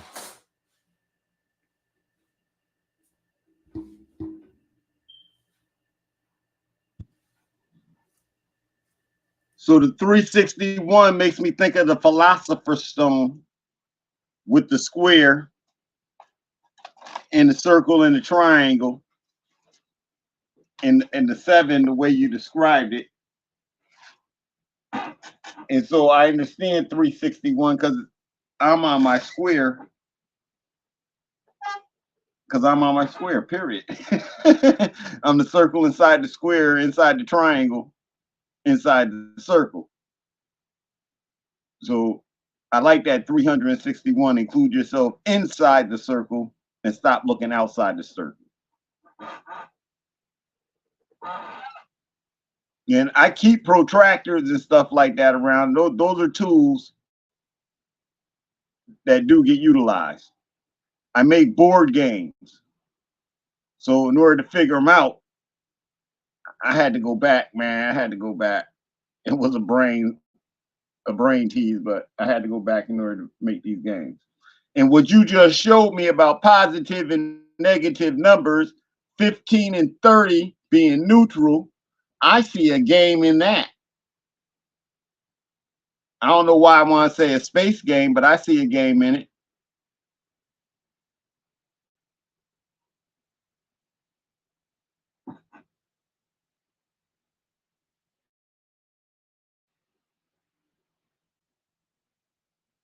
You're muted. This is what I was sharing about. I was sharing about the esoteric body. This diagram is based upon divine principles, and it's mathematically sound based upon the cube or the rectangular prism. All right. When we was talking about the number 70s, if you see the number 70s are the left hip, it's a star on the left hip. That's the number 70. That's the protractor above. And then you got the 50s, which guard the right hip, which is the protractor below. The number 40s, which is the square on your left foot. All right. They guard north, east, south, and west. So this is you're measuring the foreseeable universe from your body. Look at this.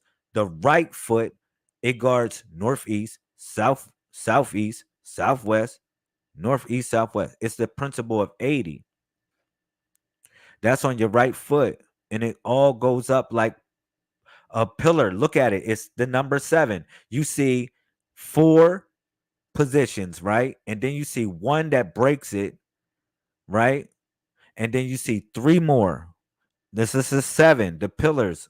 You standing on your 7.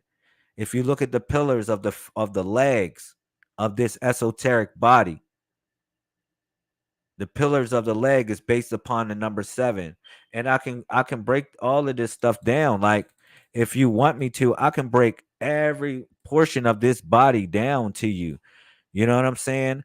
Like when we dealing with the number 40s, we're dealing with the prophet. The number 40 deals with the prophet.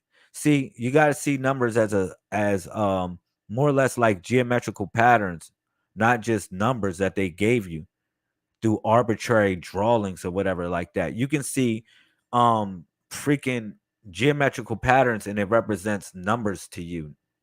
So that's how you can speak the universal language, because the universe speaks in patterns and it draws geometrical shapes, all right, in certain ways. Okay, so this square represents the prophet. That's number 40. Number 41, which is above it, which is Tariq, which is the path. It's the path that the prophet takes. And then he gets to the Gigi, which is the window watcher. All right, which is the one that gives him the wisdom. And that's when he becomes the truth speaker right there. You see that? That's 43. And you know that that number is 43. Why do you know it's 43? Because what you see is a triangle inside of a square. So you speak in geometrical shapes as numbers. You know what I'm saying? You say, oh, because the triangle is is smaller than the square, so it must be 43. Okay, 44 is above it. You know what I'm saying? The true speaker becomes the diamond in the rough. And then you get the ladder, which is 45. Okay. And then as you go up to the ladder, you get to the mason, which is 46. You see the 6 pointed star inside the four, the square, that's 46. And this is 4 sevens or 47. All right. And then it just, how this body breaks down, it totally breaks down mathematically, even starting from the number 32, because instead of one, we're starting from 32. All right. The 1 through 31 represented the body of manifestation, or how we manifested in reality. Because if I ask you, what is your birthday? You're going to tell me it's between a 1 and 31 number. And then some people may argue, be like, oh man, that's the Gregorian time. Of course, it's the Gregorian time. They created what is called an NTP, which is a network time protocol, unfortunately, meaning that they put the whole world on this time. And the reason why they did it, to create a subliminal network through everyone being on this time, being on their time. You know, one of the things that a couple of my Moorish brothers do, they utilize, they don't use Gregory time. I'm telling you, when they do their paperwork, I see a lot of my brothers, they utilizing the Muhammad calendar. They're not utilizing Gregorian time, because they know that that is a jurisdiction right there. That time, just by being under that time, you are under their jurisdiction. So you got to get rid of their time. Let me keep it real. That's one of the things that we got to get out of. It's their times. All right. But we have to, move through the world, and the world is the world. But I don't need you to be, you need to be in the world, but not of it. I'm gonna keep it real. You know what I mean? Have your own calendar. I just gave you the keys to that. But this right here is the esoteric body. After 31, you get 32. You're starting at right here. 32, which is the third eye. The third eye, it really starts at the olfactory bulb. You like when you smell something, or your nose. That's why they blew off the nose of the Sphinx and a lot of other sacred relics, because that they knows that this is important. Once you start to smell what's really cooking, you'll remember who you are. And we start smelling, when we start smelling, or we in certain places, the olfactory bulb lights up. Let me keep it real. Yeah, people talk about the pineal gland and all that, like the whatever. But what about the olfactory bulb? Because it lights up and it gives you memory. It lights up and you remember something when you start to breathe through your nose. All right, I'm gonna keep it real. So it starts there at 32. And 32, and then from there is 33. As you see, the vertebrates of the spine. That's why it's up there. It starts, it really it connects up to the thoracic portion of the spine. This is the cervical spine, but it represents 33. You see a triangle with 3 dots around it. That represents the 33 vertebrates of the spine. And then you got the thoracic portion of the spine, which is only 12 vertebrates. And the 12 vertebrates is symbolic of the 3, which is the triangle. And then you got the square inside of it. All right. Which is your spiritual heart. El Kisei. All right. Before that is Mum Kalima, which is 33. And then 32, it represents El Anun, which is the hidden one. All right. Then you got Mother's Secret Words, which is Mum Kalima. And then you got El Kisei, which is the spiritual heart. All right. And then from there, you got the psychic, because as you go down from the solar plexus, you get a yellow light that lights up, that lights like a light bulb. All right. Which is the microbiome. All right. This is the start where the microbiome is. all right, which is another portion of your mind. This is the psychic self that lights up yellow.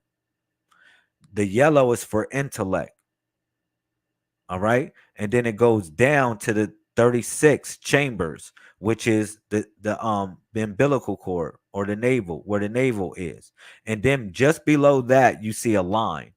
And if you look below your navel, you'll see a line, not a line going across horizontal, but you'll see a line vertically.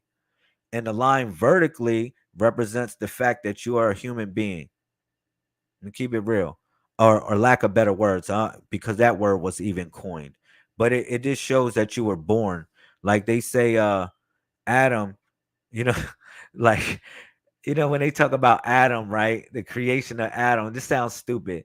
When they draw Adam with a belly button. You ever see like the Pope and all of them weird drawings of Adam? How the freak y'all gonna draw Adam with a belly button if he was freaking if God fucking brought him out of the earth, brought him out of the dirt? So it just tells you that they was selling us a fucking lie.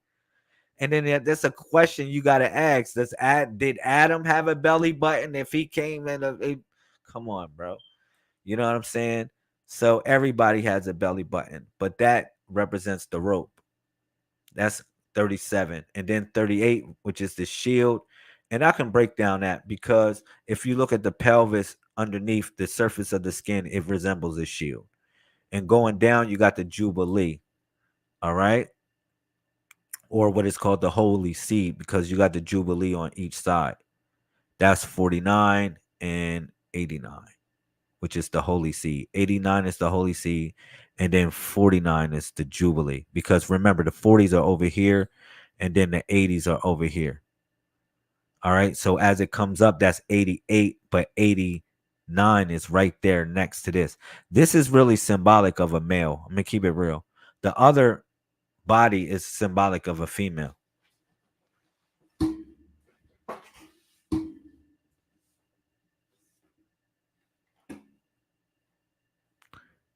Let me see if I got something else. That's actually very interesting because in the process of in your as a fetus, basically, you're a female until your genitals, testicles drop. So every child starts out as a female, and it's a determination of whether the testicles drop or stay drawn in, because the testicles. I ain't never been no female. I ain't never been no female. I'm all man. I'm all man. Well, nobody takes that away from you. But in the process of development. Nah, I'm messing with you. Go ahead. I know it's all good. Light in the situation. For sure. That I've heard that. That's what I know to be true. You know what I'm saying? And that's why they want the mothers to wait a certain amount of time until they can determine the sex of the baby, because the genitalia hadn't come into complete formation yet. Can you share my screen again? I got something for you. Yo, this is going to be that fire, y'all. This is the new book that's going to come out called The 7 Weapons. Then what you're supposed to come on last week and kind of talk about, because we was focusing in on the arrow. Oh, really? Yes, and we wanted you to really just dig in and go deep on where the arrow is as far as the weapons. Well, let us know what all the weapons are, and then the arrow. All right. Let me see. All right. Cool.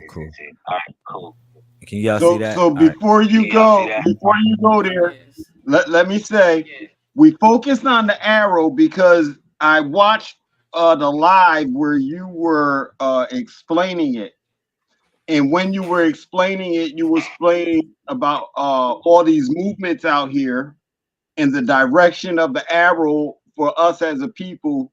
Where is that arrow going with all these different teachings and all these different stuff like that? So, with us being a new wave of thinking, I was going to relate those things together.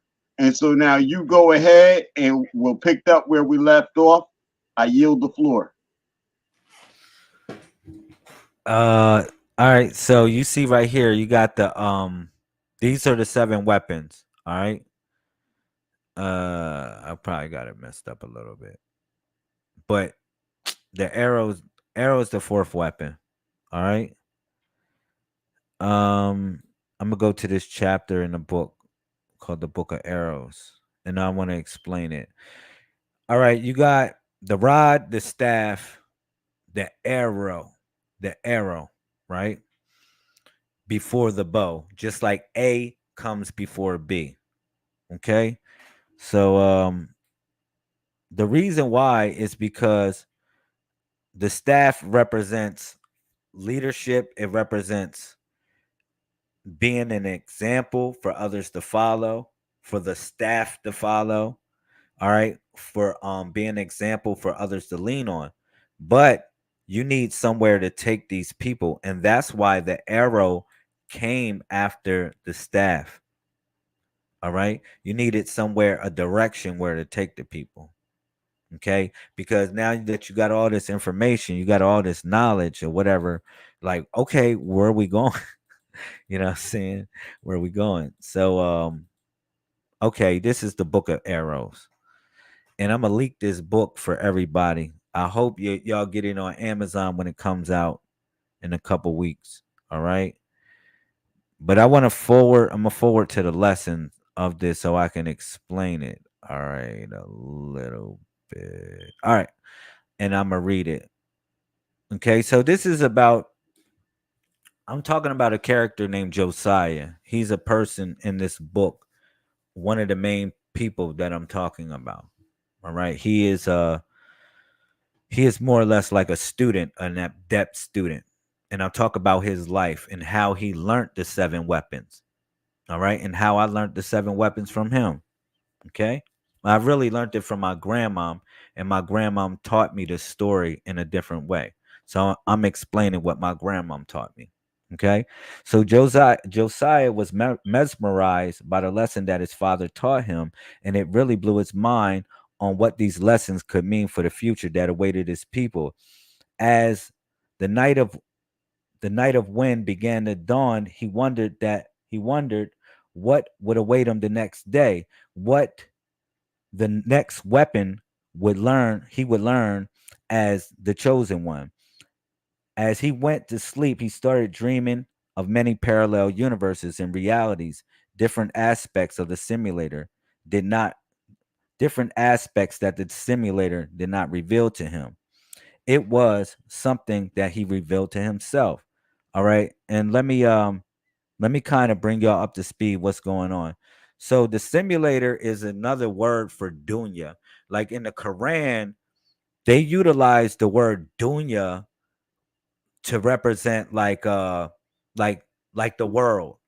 But dunya is another word that I translate to mean simulator. All right.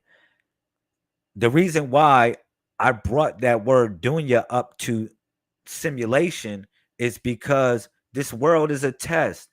You know, we're going through certain things over and over again, and it's up to us to learn from either our mistakes or be punished by them. All right. So anytime you see the word simulation or simulator in the book, I'm relating it to the Quranic word dunya, or what y'all relate to as matrix. Okay. So yeah, I'm talking about what he went through, but let me fast forward it up to the arrow. All right. And this is his father teaching him lessons about the arrow. So, Father, Josiah said, how is this connected to our journey and the different realities we experience?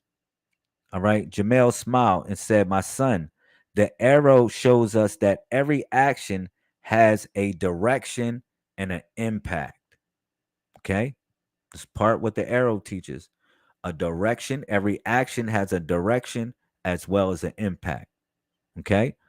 Just as arrows can influence their targets, our choices resonate through time and space. Leadership is not, leadership is about understanding these connections and guiding others with wisdom and purpose. Josiah pondered on his father's words, feeling a deeper sense of responsibility and clarity. He knew that his journey was far from over, but he felt more prepared for the challenges ahead. Jamel looked at Josiah with a thoughtful expression. The arrow, my son, is more than just a tool of precision. It embodies many lessons of symbolic meanings that are essential for a leader. Consider the shaft of the arrow, Jamel said. Just be straight and true, representing integrity and honesty. So these are key factors of the arrow, but these are the key factors of leadership as well. All right. So you consider the shaft of the arrow in this place. It must be straight, true, representing integrity and honesty. Okay. So a leader must walk a straight path, undeterred by the temptations or distractions, undeterred by temptations and distractions. Just like the arrow hits its target, it hits its mark. A leader must not be, a leader must be undeterred by temptations or distractions. All right. So, just as a crooked arrow will miss its mark, a leader without integrity will fail to achieve their goals. So, these are the lessons of the arrow that I'm sharing with you. So, the arrowhead, Jamel, continue, is sharp and pointed, symbolizing focus and determination. So, the sharp and pointedness of an arrow actually represents focus and determination. Okay. So, it cuts through obstacles with ease, just as a determined leader can overcome challenges. This sharpness is also a reminder to be clear and decisive in your actions and judgments. Josiah listened intently as his father spoke. The fletching feathers, all right, the fletching, or feathers at the back of the arrow, Jamel said, provides stability and balance, all right, during flight. This represents the support and guidance a leader must have, not just from the front, but from the back end as well. Because that's how you steer the unit straight. Not just having the front sharp and everything edged out, but you got to have the back and the feathers again, they represent stability and balance, but feathers could represent intellect as well. Okay, and feathers steer the arrow straight. Remember that. All right, so this represents the support and guidance a leader must have. Surround yourself with wise and loyal advisors who can help keep you on course. See, people wonder what I teach or what I share to people is in the books. So people would never take the or misguide people on what the Messiah Code is about. For anybody that represents the Messiah Code and puts out books, you know, the information stays the same. All right. We just express it differently, but it's divine order. Okay. An arrow, verse 21, an arrow in flight is a beautiful metaphor for our journey through life. Jamel added, once released, it travels swiftly and directly towards its target, just as we must move forward with purpose and direction. But remember, an arrow cannot change its path once it has been shot. Booyaka. Y'all know that. Once an arrow has been shot, it can't change its path. This teaches us of this teaches us the importance of making thoughtful and deliberate decisions because you know the effect from the cause. You know, you're making a deliberate decision because you know it's going to have an impact because you know once that arrow is shot, it can't change its course. All right. So Jamel paused, letting the lesson sink in. The arrow also symbolizes potential. Before it is released, it holds immense power. Before it's released, it holds immense power and possibility. This is a reminder that within you lies great potential, awaiting to be unleashed. Your actions and choices determine how you use that potential. Verse 23, in many cultures, Jamel said, the arrow is a symbol of protection. It can defend against threats and secure the peace. Like threats that are outside that can't come close to you. So you utilize the arrows of the direction more or less to protect your immediate environment before it even comes close to you. All right. So as a leader, you are entrusted with the safety and well-being of those you lead. Message.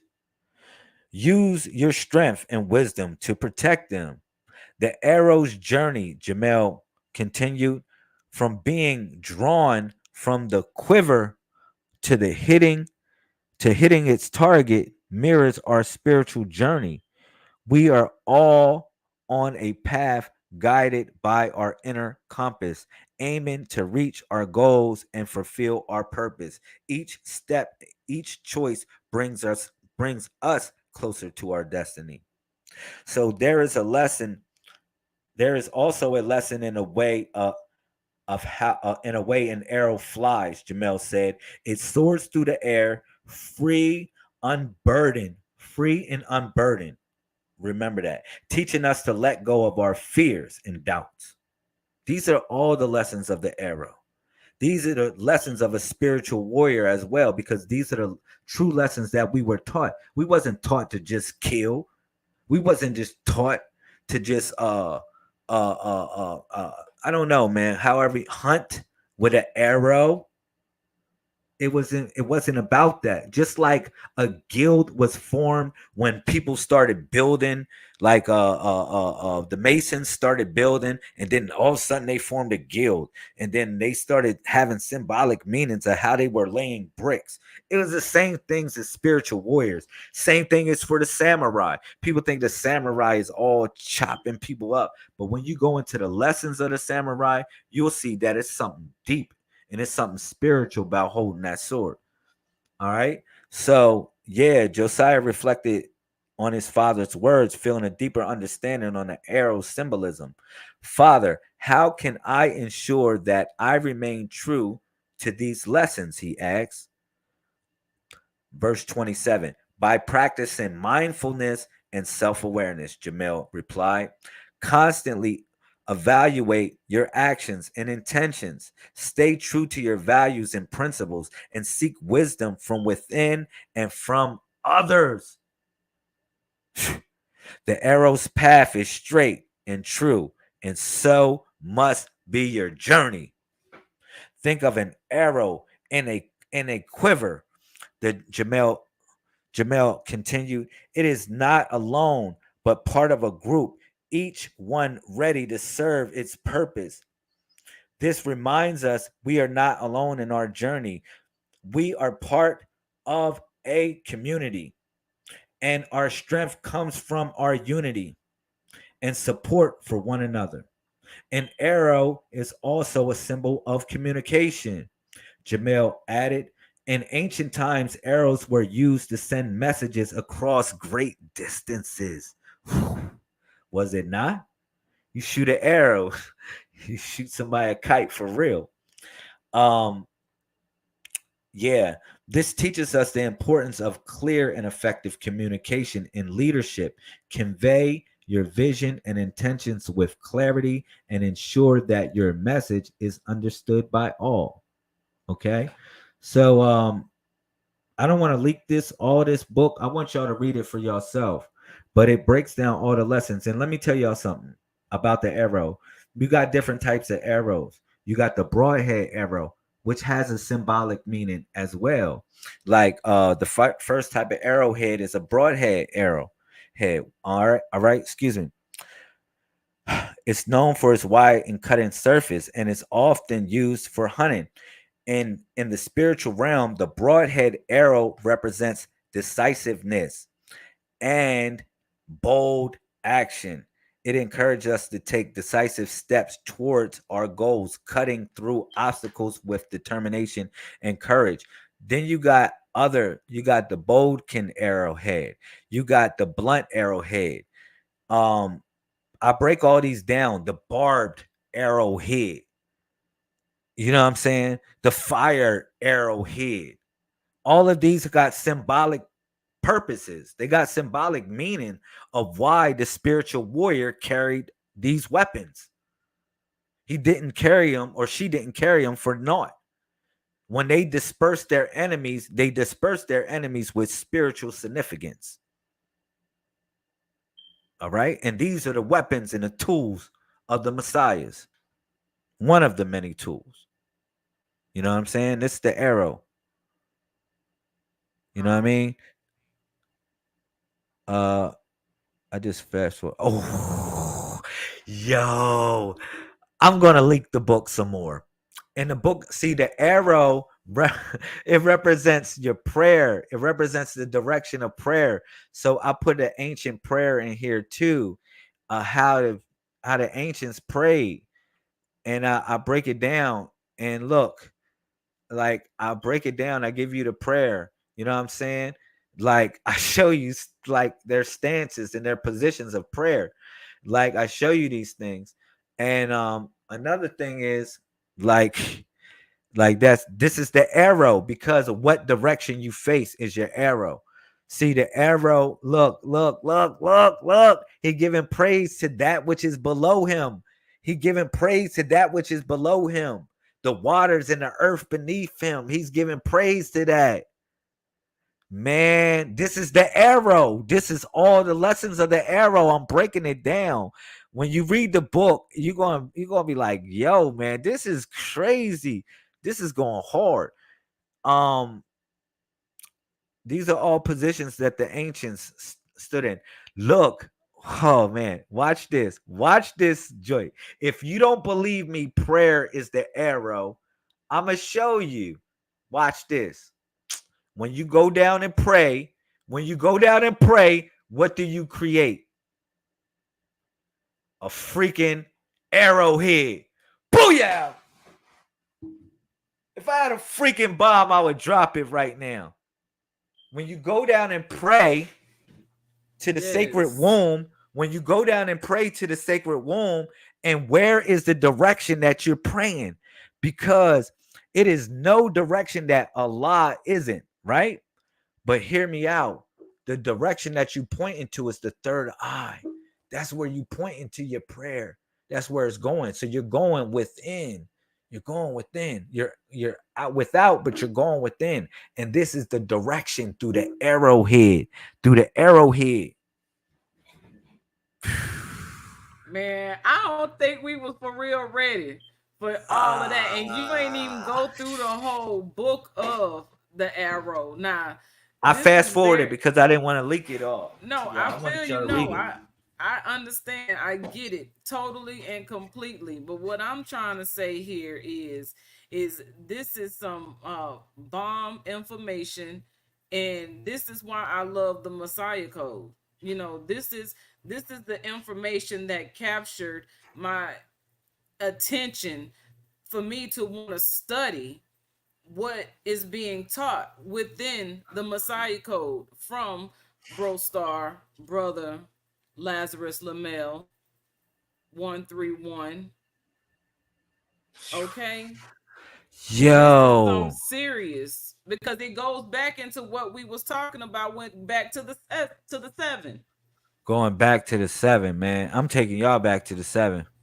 For real, for real. This information, man, and wait till y'all get look. Every chapter is a seal that you break, that you open. That's deep. I got the book of the bow.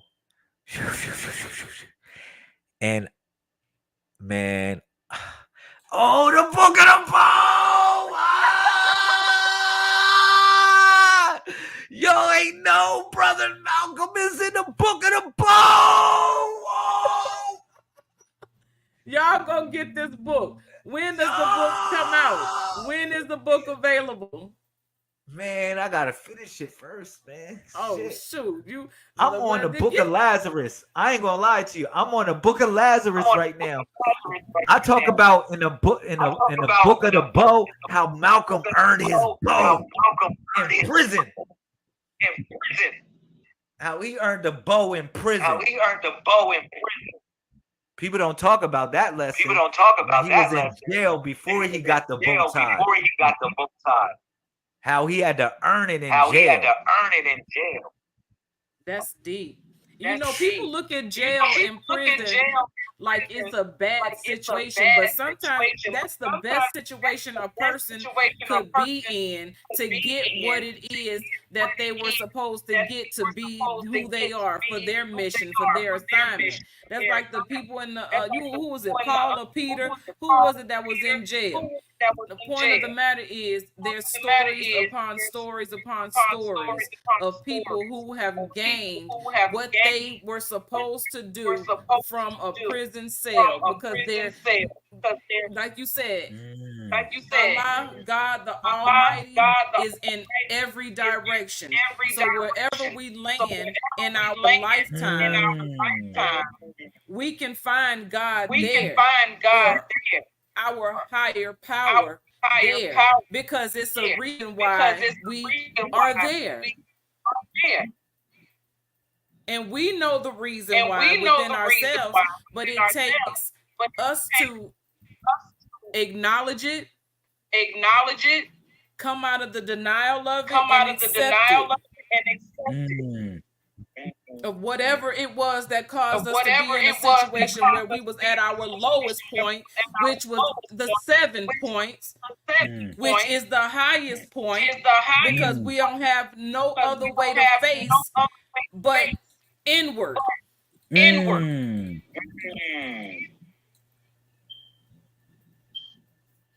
This is really good. Yeah. This is the book of I didn't put it in there, but it's called the book. So Book of I want Lazarus. to tap that arrow. Go ahead. I want to tap that arrow. So now we find ourselves today in a position where we are responsible for governing ourselves and governing whatever this next generation of life, this next time issue, whatever anybody wants to call it, Aquarius or anything else, we are in position to govern it. In governing it, we have to make the laws and the social culture that we're going to exist by. And within the social culture that I am expressing, we are a culture, a matriarchal culture, meaning that we honor our women, respect our women, and it's not that we place them above us, but we place them above us and give them the room to make law, and we defend as men, as the masculines, we defend and protect the laws that they're designing to save everyone.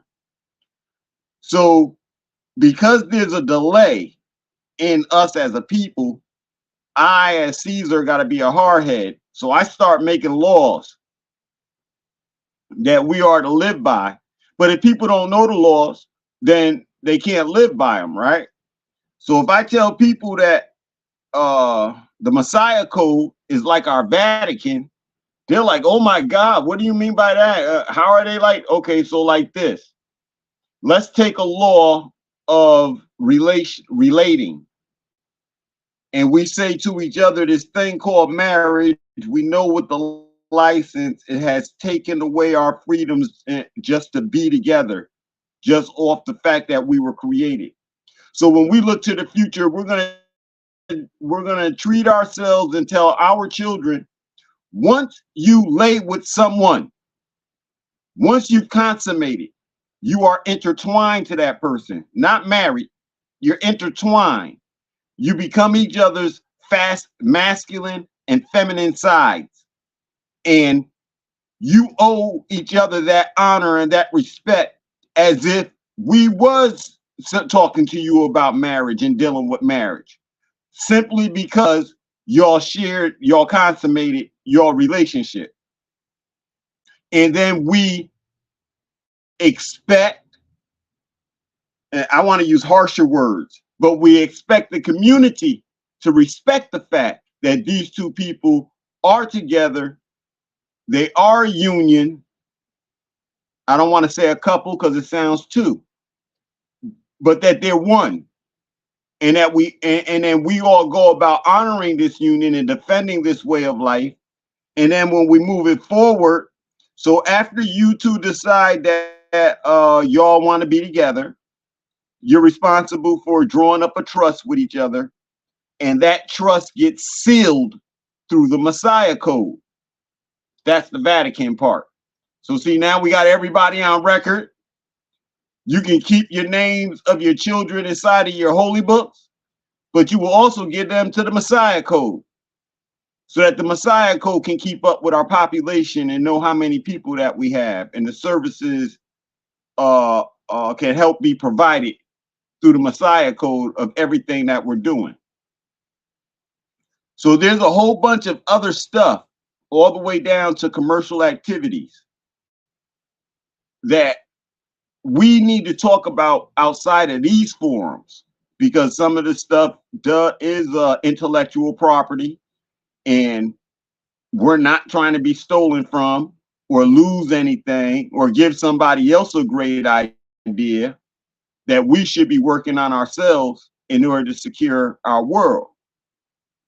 And so this is part of when we talked about you, when El Cristina and I have talked about you. That sounds weird, huh? We were talking about you. When we talked about you, this is in the nature that we have spoken of you, your wife, and the Messiah Code, and your family in general, and the family of the Messiah Code, with just like the Vatican. Everybody who's a part of the Messiah Code, who figures that they work for you or in some capacity, they have to operate what you're operating as the Messiah Code.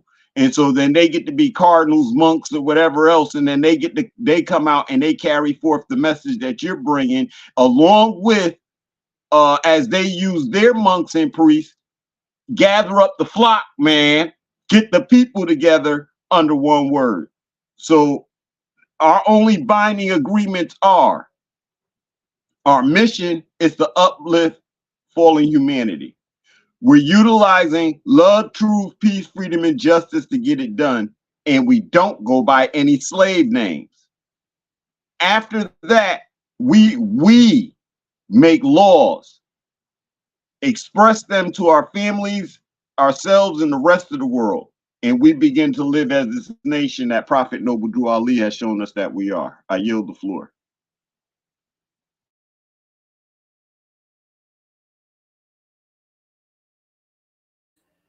I got y'all back.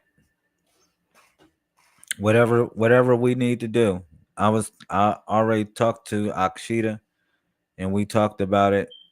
You know, whatever y'all need, man, just let me know, and I'll provide whatever time, effort, talent, as well as, you know, even finances to whatever ideas that need to happen. You know, we baptize people every year. That's one of the spiritual institutions that we have in our movement. And I had the honor to baptize Sister Akshita which was like 3 years ago, and it was a true honor to baptize her. And I feel as though she has been living a new life since then. I've been seeing her, and everything has been going great. Like, I just been seeing her become a new person. A lot of the things of the old she has dropped, and she's you know, so something happened. Not only for her, it happened for me as well. And I'm devoted to the community. I'm devoted for the change that I want to happen. And I like your passion, bro. I'm gonna keep it real. I really like your passion. If anything I love about you, bro, is your passion. I would think we need to navigate in the right capacity. We need to bust down the fundamentals and get some understanding on like UCC ones. Um, Also, redoing the SS5. Um, Also, your birth certificate. We need a certain protocol that everybody's just running on. Resending all your signatures. We need everybody on that type of program. And then, far as your credit, cleaning up your credit. This really cleans up your credit if you want to be for real, for real. Because I would think that in some ways you can utilize debt for good things as well. And you just not be a debtor and be all bad. Some debt is good. You know what I mean? So you got to know how to utilize it to your advantage. All crimes are commercial. Don't get sucked up. Don't get involved in the politics or in the game. You know what I mean? It's certain little things that we got to do and just stay private. Don't mess with their stuff. I'm gonna tell you something, man. My wife would tell you, my cars are in my trust. My business is my trust. You know what I'm saying? I haven't been doing no business with them for a while. And if I ever worked a job, I'm gonna say like within the last 7 or 8 years, I always used a different. I didn't use my social. I used the EIN number. Let me keep it real. You know what I mean? So I would say we got to operate in trust. We got to start doing that, man. Start building our trust, start building our legacy for these babies. You know what I mean? It can't just be all about today. We got to be about them babies that we created too. You know what I'm saying? So, if anything, start creating your trust and then start working on theirs. You know what I mean? And don't own no property, because owning something is liability. Let that shit go. If you want, if just control it. That's all you want to do. You want to control it. You don't want to own it. All right. You don't want to own your car. You're liable. You don't want to own your house. You're liable. You don't want to own nothing in this world. Let me keep it real, because you're not going to leave with it. You just want to control it. So I would say listen to the brother, because I one thing I respect is your passion for the change that you want to happen. And if you ain't moving on that, then you still a slave. You a slave, you the worst type of slave, because you're a willing slave. For real. So let's get it right. And it's a simple life. I'm gonna keep it simple, because I don't want to go too far on the tangent. But for what we talking about with sovereignty and all of that stuff, and it's y'all blowing? Y'all blow on this channel? Y'all blowing on this channel? Shit, I ain't never did that. Do I have a stogie? Do I have me a shit? Y'all blowing on this channel? Oh man, let's do this. I ain't know. Let's do it. Shit. Let's have fun. I'm gonna light an incense too. Y'all Oh try to man. keep it all. Y'all like this. Let me hit it too. Let me hit the fucking. Yes, sir, Yeah, I brother. hear what you're Everything that we do is in trust, And when we talk to the people, see, this is some of the stuff in the office. I feel like we need a Zoom or something outside of this to talk about, What because state you in? everybody. What state you in? I'm in Connecticut. Oh yeah, Connecticut. Oh you yeah, said. Connecticut. Everyone has their own trust called the house of whoever you are.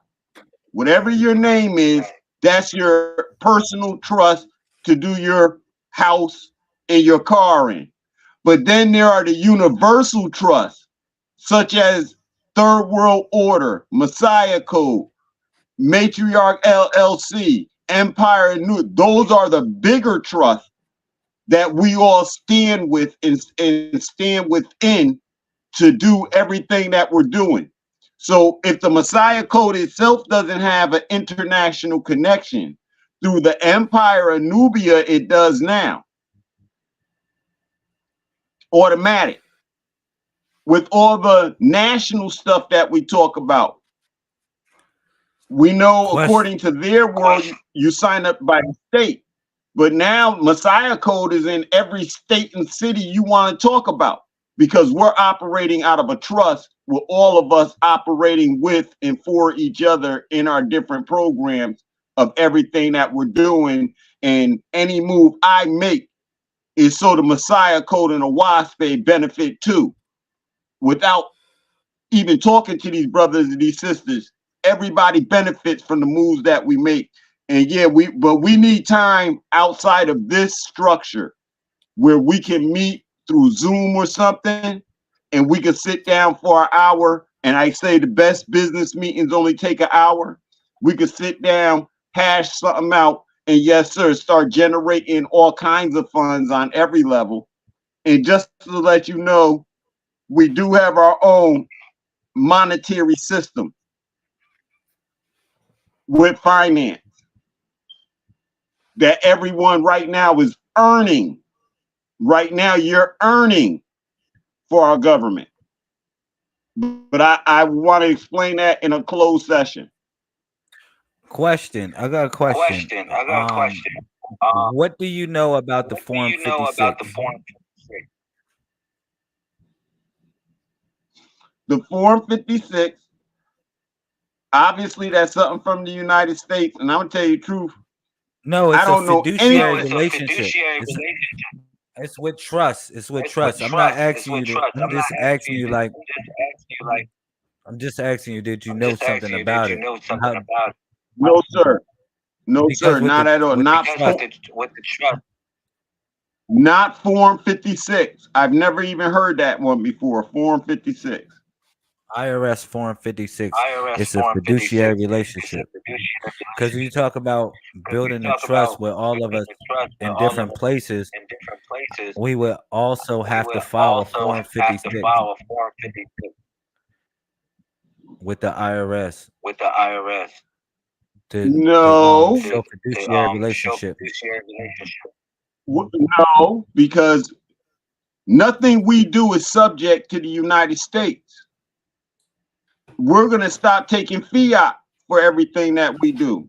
And as a religious corporation, all we have to do is let them know that we are functioning a religious corporation, and we don't have to report anything else back to them because it's all tax-free. We don't have to tell them anything. All we have to do is do. And don't nobody hold a profit. And no one shows a profit. Don't put anything in your own personal name.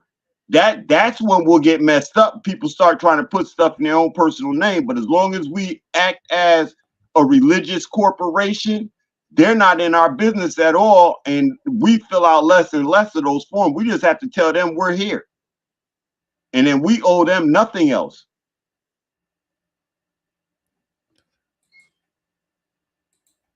We're not nonprofit.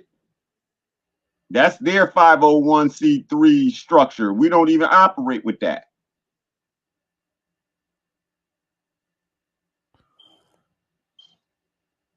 No, I'm looking it up because some people utilize the Form 56. I just wanted to ask you about it. Yes, sir. Well, see, when we do that, we put ourselves in their jurisdiction. We're not in their jurisdiction, and we're not going to give them the opportunity to put us in there. All right, so with us agreeing, and Brother Darrell, we got enough to go to the United Nations right now. We got enough to really shake this thing up. Like you said, point that out. And what's the repercussions? Oh, the repercussions are going to be lovely. Of course, people ain't going to like it, but we going to love it. And our people going to love it because finally they see the light. They see something that really works for them because we wasn't around here taking dues and charity to give you a message. We gave you a message, then we did the work, and now we turn it around giving you something because we did the work that doesn't have anything to do in relationship with the United States, except there was a word Sister Christina used the other week, an alliance. In an alliance as a government, we don't fill out your forms for us to function. And if anyone does fill it out, it will just be the trust, not the individuals. And the trust cannot fill it out to be under the IRS or the United States codes. It always has to remain free and of itself, as Prophet Noble Ali showed. That's why we're not a Moorish Science Temple. You know, I gotta come in with this. Because it can be hard to receive what you just said. And that is a great part of how we individually and as a whole must shed what we think we know or have been taught to know, and to see it in motion. Not just okay, so this is being related across the screen, but it's still a hard concept to grasp because for so long the paperwork and the documents was creating a sense of work completed or action in motion, and at the same time we have been so accustomed to the use of paperwork in the system that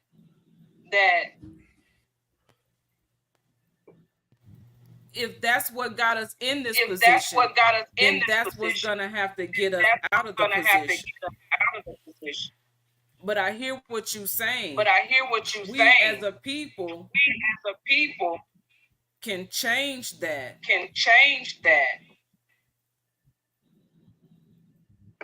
And you saying not to receive any more fiat. That's the only currency that this government system uses for us to have shelter.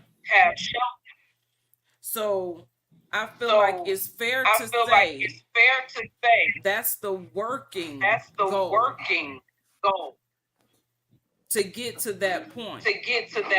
Not that we just gonna jump off the cliff without a parachute.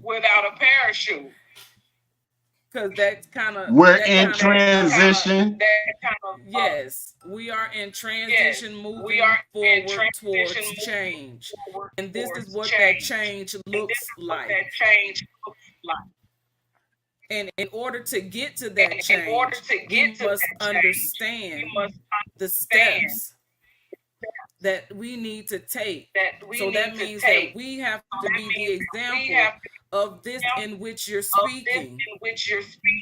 And then it's got to be so convincing that we get into one accord, and it ain't nothing you gonna be able to tell me about what we over here doing, because shit, it worked. Indeed. Right? So we're not expecting nobody to we're jump not off the expecting cliff nobody and to be jump off like, the I'm cliff all and be in. like, You know I'm what I'm all saying? And in. then, You know what I'm and saying? the goal And is the for goal us is to for us win, but to what we're win. winning What we're is is the change that we must the be, change that we must that we want to see. that we want to see. So, and I appreciate you, Lazarus, So, and for I saying appreciate you, Lazarus, for saying um about the um change. It has been about the 3 change. It has years. been It 3 years. has been 3 years. It has been And three so years. and then And so, we're at 3 and on then the we're at screen 3 right on now. the screen So right now.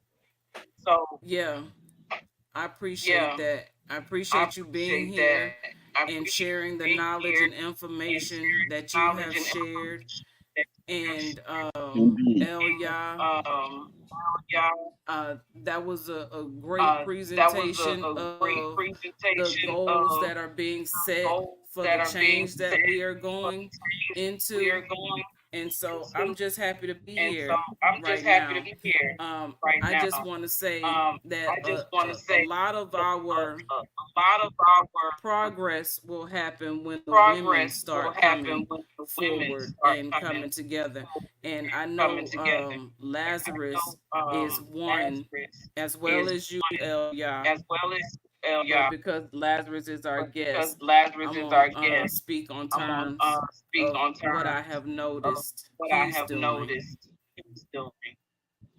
He has connected He me has with connected me sisters and to women stars and women who who have been a strong inspiration in my journey as a mother, as a woman, that still to this day they hold me down and up.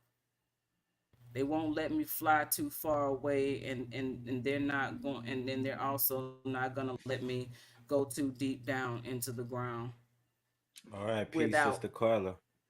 Yes, for real. Rest in peace and honor to Carla Henry. She is one woman who answered the call through the network. I was in a situation of homelessness and in trying to get away, and it was Lazarus. It was the Messiah code. He stayed with me, even though Shabaka was there. That Shabaka had a part in it. But what I haven't talked about is Brother Lazarus' part in it. He stayed on the phone. He kept doing live videos, knowing that I would tune in. And to tell you the truth, those videos is what kept me, Mm, because I didn't feel alone. I didn't feel mm, afraid to be out there. It was me and my daughters, us three, traveling the roads, looking for shelter and safety all at the same time. It was like we were supposed to be on this journey, and it was during one of the pilgrimage vacation time frames. And it's funny how things always seem to line up with the time frame that the Messiah Code hosts the pilgrimage vacation, which comes after the 90-day fast. So once you have gone through the fast, and now when you go through the fast, you better go through some things. This is where, so you got to be prepared when you go through this 90-day fast, because it's hardcore, but it's hardcore on your core, your mm, inner core, and you getting to know you, and you being willing to stay the course. And yeah, sometimes we fall off, but then if you fall off and you stay off, then you don't go any mm, further. But if you fall off and you get back on, you may be a couple cars down from where you were, but you still in locomotive motion. mhm, So don't quit. Keep going. And so this is what I have learned through going through the 90-day fast. Um Also, in during the pilgrimage vacation, the celebration that I'm so honored to have been a part of was the 3 years ago when I did the baptismal ceremony with the Messiah Code movement. And let me tell you something. Lazarus' family, I met his mother, rest her soul, before she passed. And I remember she looked at him and she was like, I like her. And so it was, I would, from that point on, I was like, you can't do nothing with me now because your mama said she like me. You know what I'm saying? Mama like me, then I'm good. You can't do nothing with me. So so his Nah, family you was came. like one of my cousins or something. She like No, she act like you was one of my cousins. She started treating for you like one of the real. cousins and everything. Absolutely. I fit right in. And so it was all good. We stayed there for 3 days, and I this was the first time we met. I had been on seeing him on the internet, but I had never met him in person. And I was on my way back to Alabama from Massachusetts, and I stopped there, and we did 3 days there. So but this 3 years ago, that was actually like 5 years ago Talk about Sister when Carla though. Bring Carla back. yeah, Carla is the one who she came. Well, she made contact. Lazarus put us in contact. She talked to me. She was like, "Yeah, you can come to LA." We was in Sacramento at the time, and so we rode the bus from Sacramento into LA, where she came in that blue truck and picked us up. And I'm talking about, I was scared because when we was going through Union Station, that was one of the most traumatic memories of that time period because I was afraid she wasn't going to show up.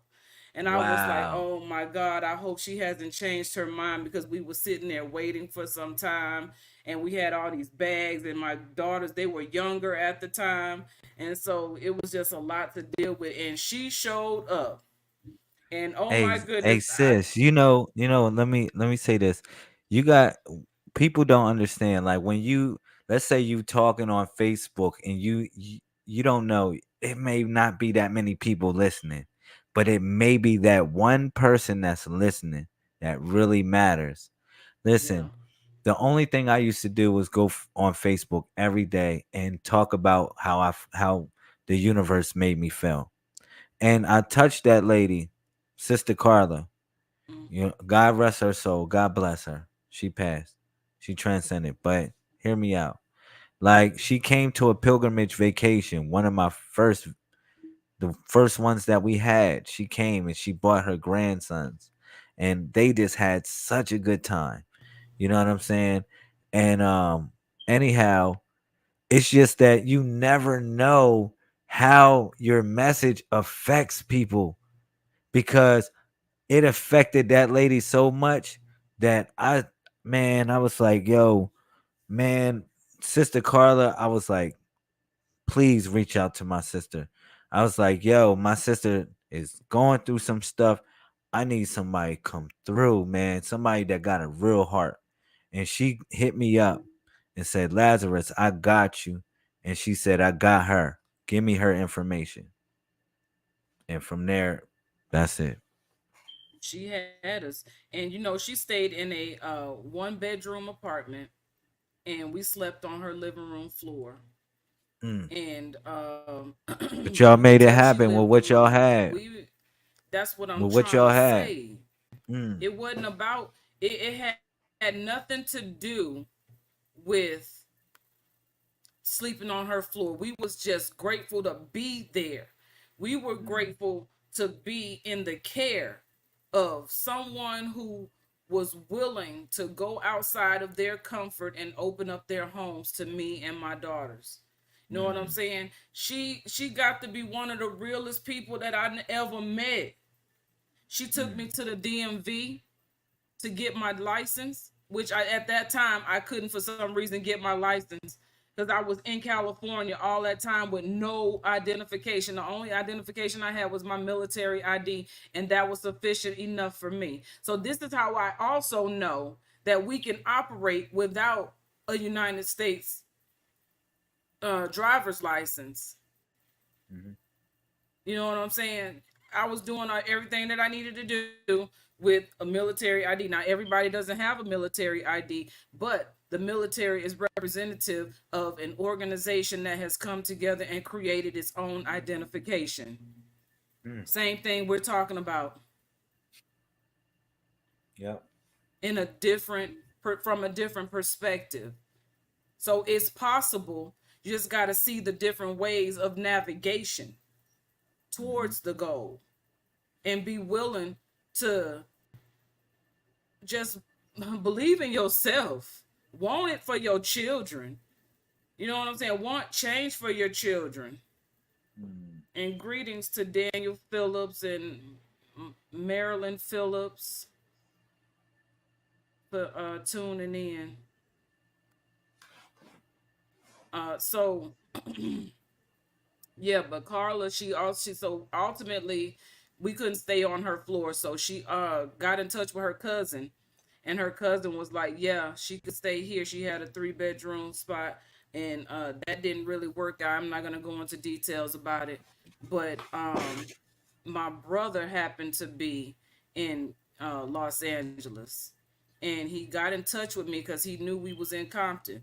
At the time, that's where we were. We were staying in Compton, and so he was like, "Where you at?" And I told him. He came and got us, and we spent the day with him. And he was like, "Look, sis, do you want to go back there, or you want to, just go and get your stuff and come on back here?" You know what I'm saying? As he And should. that right, right. So that I was like, "Bro, you already know. Let's go get our stuff." I was like, Aisha Mariah, y'all good here? I'm gonna be back. I'm going to get our stuff. Now, let me tell you, I always stayed with the stuff packed. I never unpacked and got comfortable. Every time everything was already together. I ain't have to do nothing, say nothing. I was like, hey, how you doing? Say, I'm just coming to get my stuff because I'm gonna be leaving your home today. And she falling like, who is this you got with you? She trying to start something like, yo, look, lady, you got $600, and I ain't only stayed 2 weeks, and I ain't even asking you for no money back. Keep that money, because that's what you're going to want to fight over. You know what I'm saying? And I ain't got time to be, because she had already been making little slick comments like, You went yeah, down the I dark ain't kicked path. her You went down to the the dark stairs side. yet. I'm like, I wish you would try to kick me down so you want to Akshita, be you went another to the side dark of me. side. Akshita, you Oh, went to I'm the dark sorry. I side. You really went to the did. dark side. I ain't You mean said you to. wasn't gonna go there. I You said you did. wasn't gonna go to the dark I side. did. But guess what? Come Yeah, on. I felt like Dark. that little Welcome piece to the right dark there. side.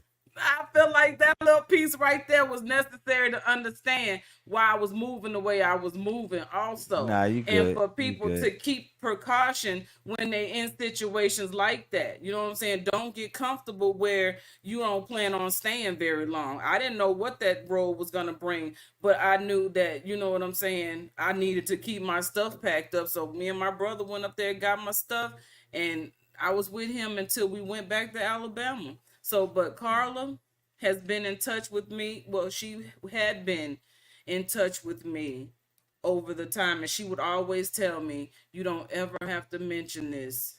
You don't mention this to anybody." And I was like, Carla, come She on didn't want the now. glory. She did not. And I told her, people deserve to know women like you exist. I said, I'm gonna Mm. tell people. She was like, no, please, you don't have to do that. Don't. And then I would ever so slightly give her props without, you know what I'm saying? She would know what Psycho I was All talking Star. about. She was an all star. Yes, she She was an is all. and was. Yes, absolutely. Yeah. So, yeah, I ain't never seen nobody that was willing to do that for someone that they did not know, didn't know anything about. And people go through so many bad experiences with allowing people inside their home.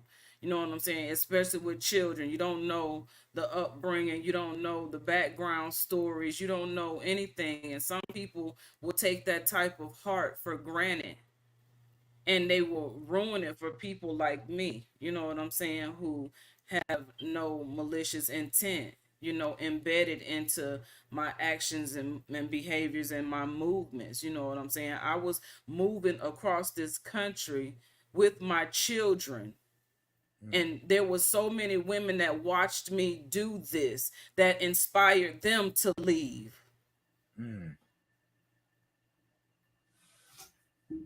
They tell me all the time, I've been watching you. I saw you going through that, and you know what I'm saying? I see what you got going on now. And then when the cancer hit, that was a whole nother thing. You know what I'm saying? It was like people seeing me up, down, up, down, up, down, and all around through this process.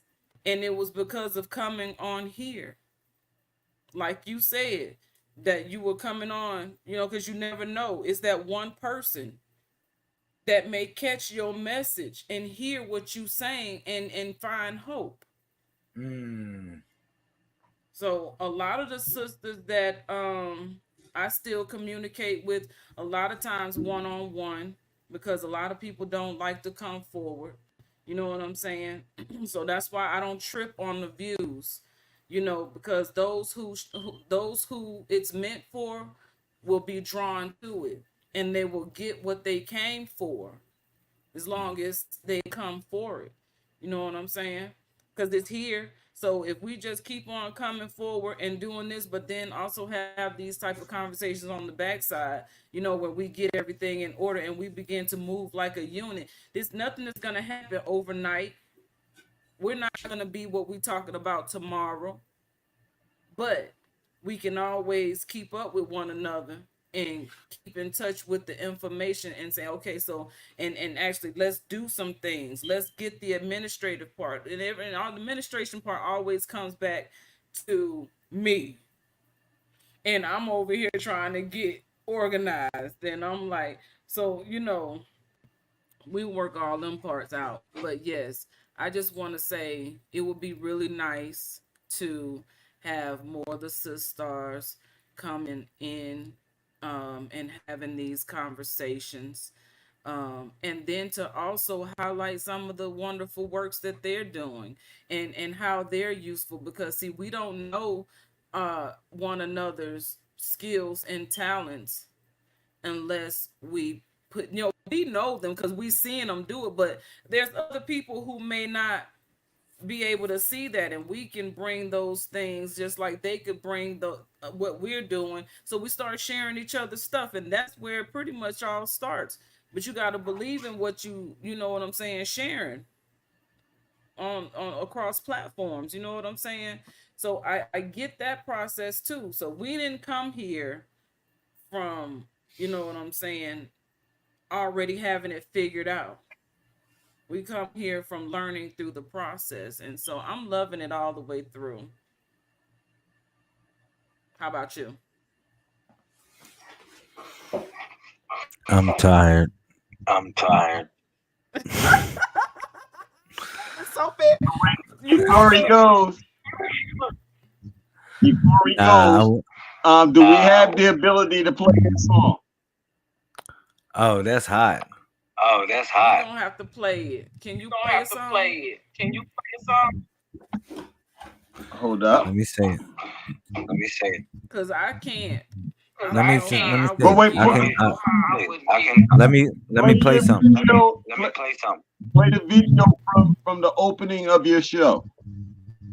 Let me see. I got something. Where you rap.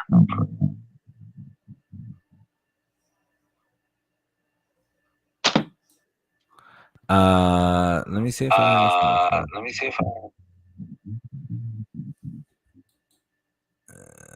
that might be it. All right, y'all cool? Y'all gonna let me share it? Come on, right. The Messiah go. Let's go. Shout out to the movement. Yeah, you know what it is. Let's go. Peace to the Messiah.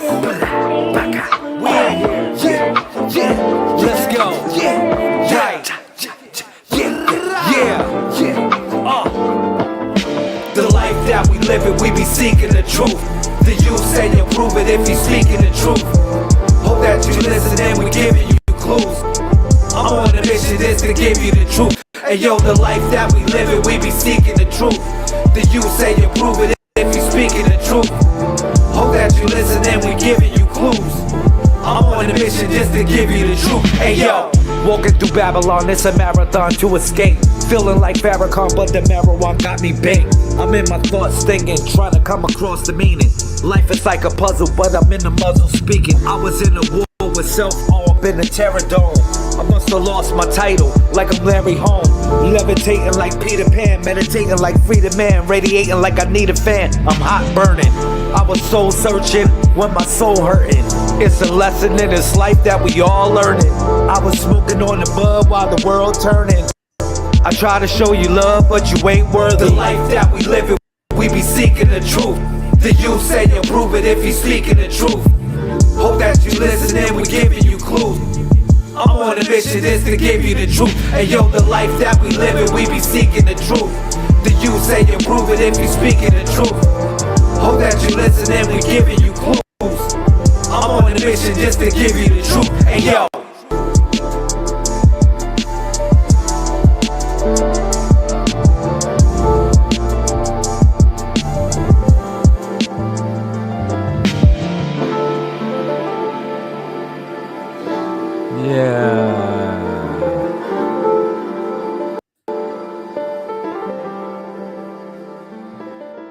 That was hot. This was fun. I really enjoyed myself with y'all tonight. Good. I really did. This was fun. And I gotta go to I gotta be on the grind early, but it's a thirsty Thursday. Let's get it. Thank you for coming through, bro. Appreciate your work. Appreciate you working with us. Thank you very much, God, man. No problem. So it's always an honor to build with you, to grow with you, to know with you. And so here we go. All right. Brother Daniel Phillips said bars. So I'll be back with y'all next week, man. Whatever the subject. Yup, pick a subject. I'll do some research on it, and I'll bring something to the table. That's what's up. Appreciate it, Thank bro. you. And whatever it is, I got y'all. Thank you, bro. Peace and love to the family. Thank you. Yes, sir. Yes, sir.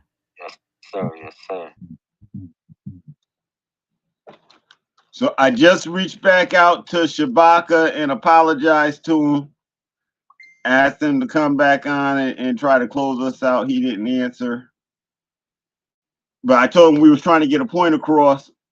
So, you know, he's a good dude. He understands. We appreciate everybody who joined us tonight. Brother Shay Nukruma. Shay Nukruma. We appreciate you being here and keeping Shabaka tuned in with us. And you have a question, are Moors a monolith or monolithic?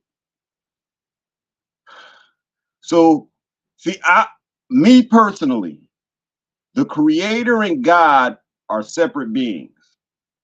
The creator made God. There is only one creator. However, did the creator do all the stuff that people said the creator did as God? I would have to say no. Just because God is jealous, God gets angry. I just don't see those things with the creator. So, and we know of more than one God. So then we wouldn't be monolithic. But we do believe in one creator of everything. But we do know of more than one God. So no, we wouldn't be monolithic.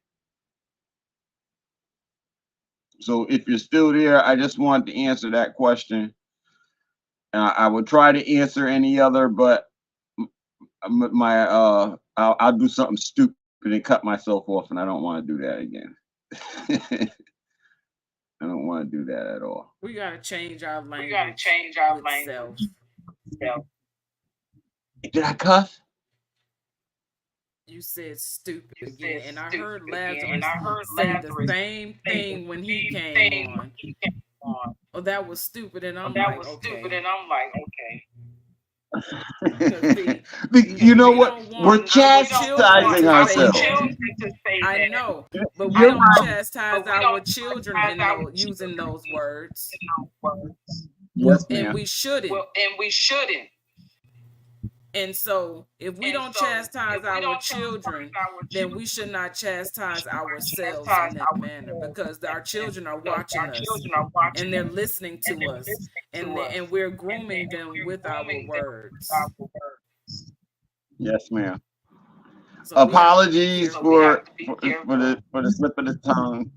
Well, okay, yeah, and you know what? When Shabaka comes back on here, we're gonna ask that brother not to turn into a sailor on us. Because that brother turned into a sailor last week. I mean, Shabaka go from 0 to 1,000. He'll be talking all nice, and then all of a sudden he'll snap, and I'll be like, "Uh-oh, there go that Shabaka-ism." It's like it's almost like something programmed in his mind to just go off, and he just go off every time. You can, and it could be somebody saying something nice, and he already have it in his mind to go off.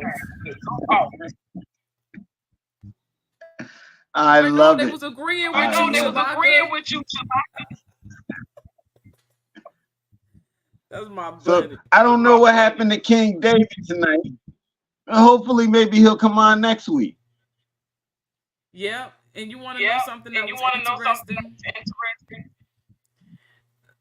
Some of the things that Lazarus Lamel was speaking on in reference to language and writing forms, and the usage of pictorial expression, which is the hieroglyphic language. The Messiah Code also has a coded language as well, which I think is so neat and bomb, because I get it. I can write in it. I've used it. You know what I'm saying? It makes sense. Just like the mental magic language. I learned to use that, and I draw pictures, and I communicate through hieroglyphic pictures with what I learned in mental magic. So now with this Arabic, it's like it's taking things a little bit further away from what is easily understood, i.e. letters and numbers. Now, what we have to understand is how we learned to remember things was the pictures that were shown to us. So now, when we use any of our senses to detect what's going on in our environment and surroundings, it's associated with a picture. And this is what we see. So this is why it's important to change the pictures. And so you see, they being those who are here to steal and destroy. Use the emojis. And so now people are using more emoji communication rather than words. And now the words they're not words anymore. They're acronyms. Or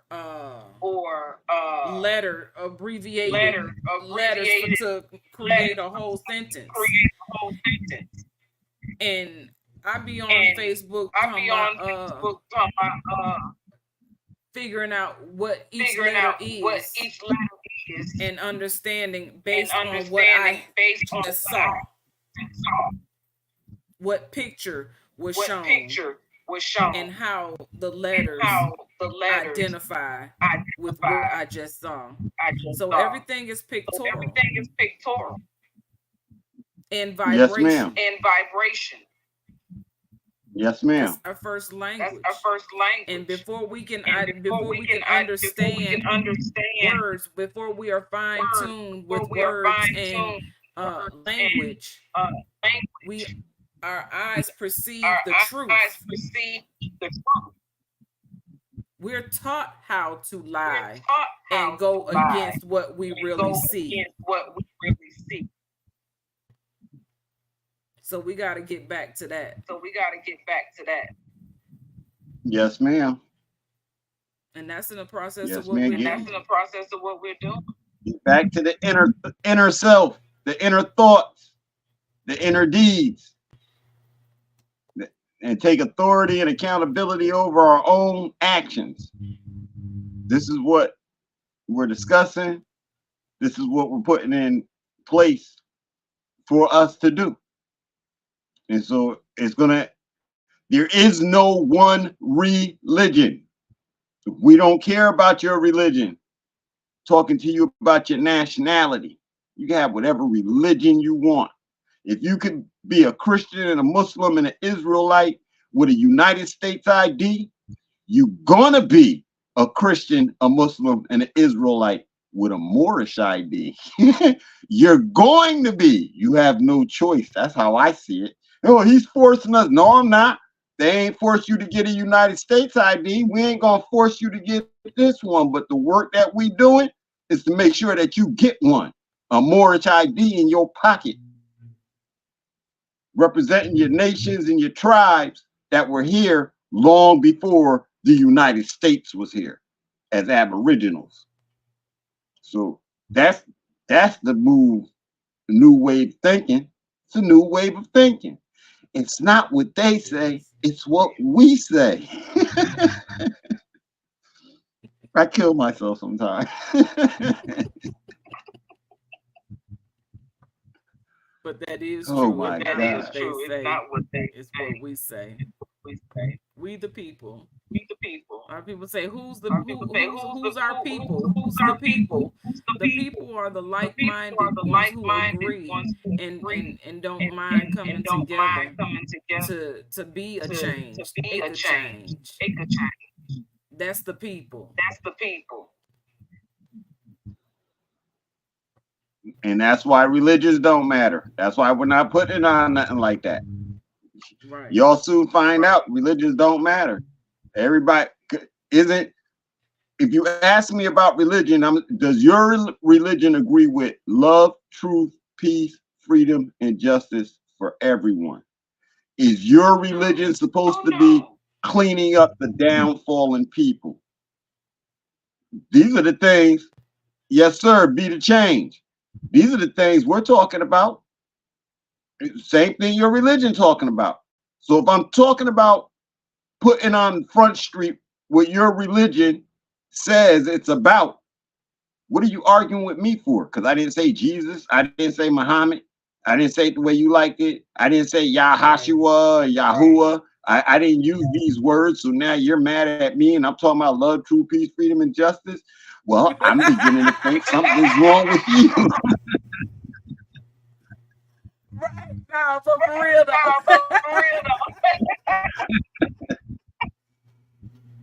I'm talking about love, truth, peace, and freedom, justice. And you over there mad at me, trying to start a fight. I say I'm talking about respecting your mothers, respecting your daughters. You know what I'm saying? Respecting your nieces and nephews. You know what I'm saying? Honor your aunties and your uncles. You know what I'm saying? The ones worthy of that type of honor and respect. Whether you agree with them or not, if they handling their business and doing what they're supposed to do, then that's a respectable position to be in. If you that most of us are trying to get to. Keep a distance. But still give the honor and respect because they still are who they are. Yes, because this isn't about forcing anyone. It's not. We're not trying to force you. All we're saying is, like circumstances kind of like forces things. If we just look at how the United States developed itself, the circumstances force changes and people to sign on and be Black and African American. The circumstances. We're about changing the circumstances. Y'all don't, a lot of people aren't getting that part. But and to those of us who are Moors or say they want to change, right? Nobody's a dictator. Nobody's trying to tell anybody what they need to be doing. Prophet Noble Drew Ali said, you're your own nation. That's what Prophet Noble Drew Ali said. Do you believe in that? If you believe in that, then there's governance of it.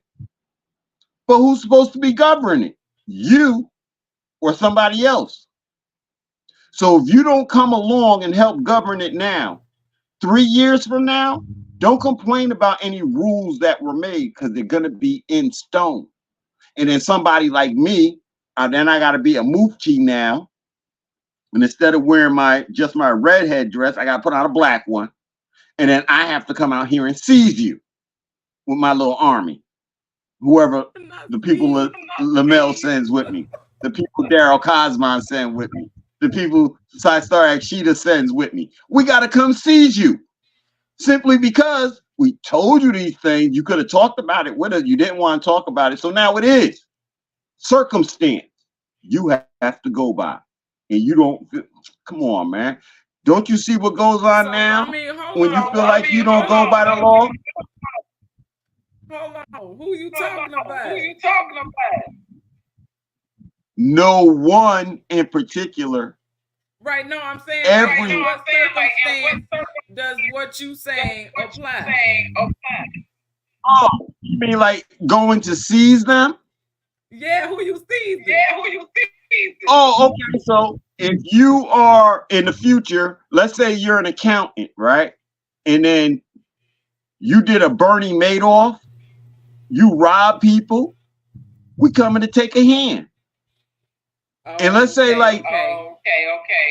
yeah, let's say like you a president type person, you running some company, and then we find out that through the stuff that you and your people were sitting down and thinking and your writings and what y'all drew up some nefarious plan. Well, that almost traitorous to the goodness of people. So we're going to give you that charge. Then it sounds like you were being a terrorist. So we're going to give you that charge. How far you want me to carry it? I got to go by how much harm you did in order to keep charging you. But the fact that you decided to take all the seeds out of the food and hide the seeds, you sound like a criminal to me. I got to come and get you. I'm coming to see you. So now in our personal houses, your son and daughter slept together, and now you, the parents, are telling them that they don't need to be together. Oops, crime is being committed. We are allowing filth to come back into our communities.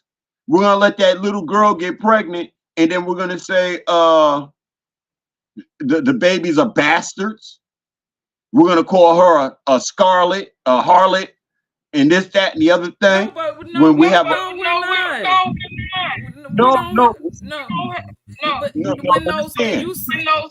okay. Parents are not following the law. The parents are saying, yeah, we know they consummated, but they're not intertwined. We don't want them to be married. It's too late. They got in the bed together. It's now, there's no casual sex around here anymore. You can't just go sleep with whoever you want. You're going to take responsibility and accountability. I don't know now, because I mean, you saying basically, okay, so now they got to be together because they slept together. Once you consummate, that's the end of the story. You're intertwined. Right, but every man and every father should already have that understanding within his household. I don't think that that's for anybody else to do anything about. You know what I'm saying? And even if and I understand what you're saying, but it's like we can't control what goes on in people's homes. But if it becomes, if a private issue becomes a public problem, then that's when the public has to stand up, and this is how any government operates. This isn't just like something we just made up. That's how the government operates from the United States. And when they feel like your issue with your children at home has become a public problem in the school system, where they're being managed and watched and reported and tracked on everything that they're doing, that's in their file.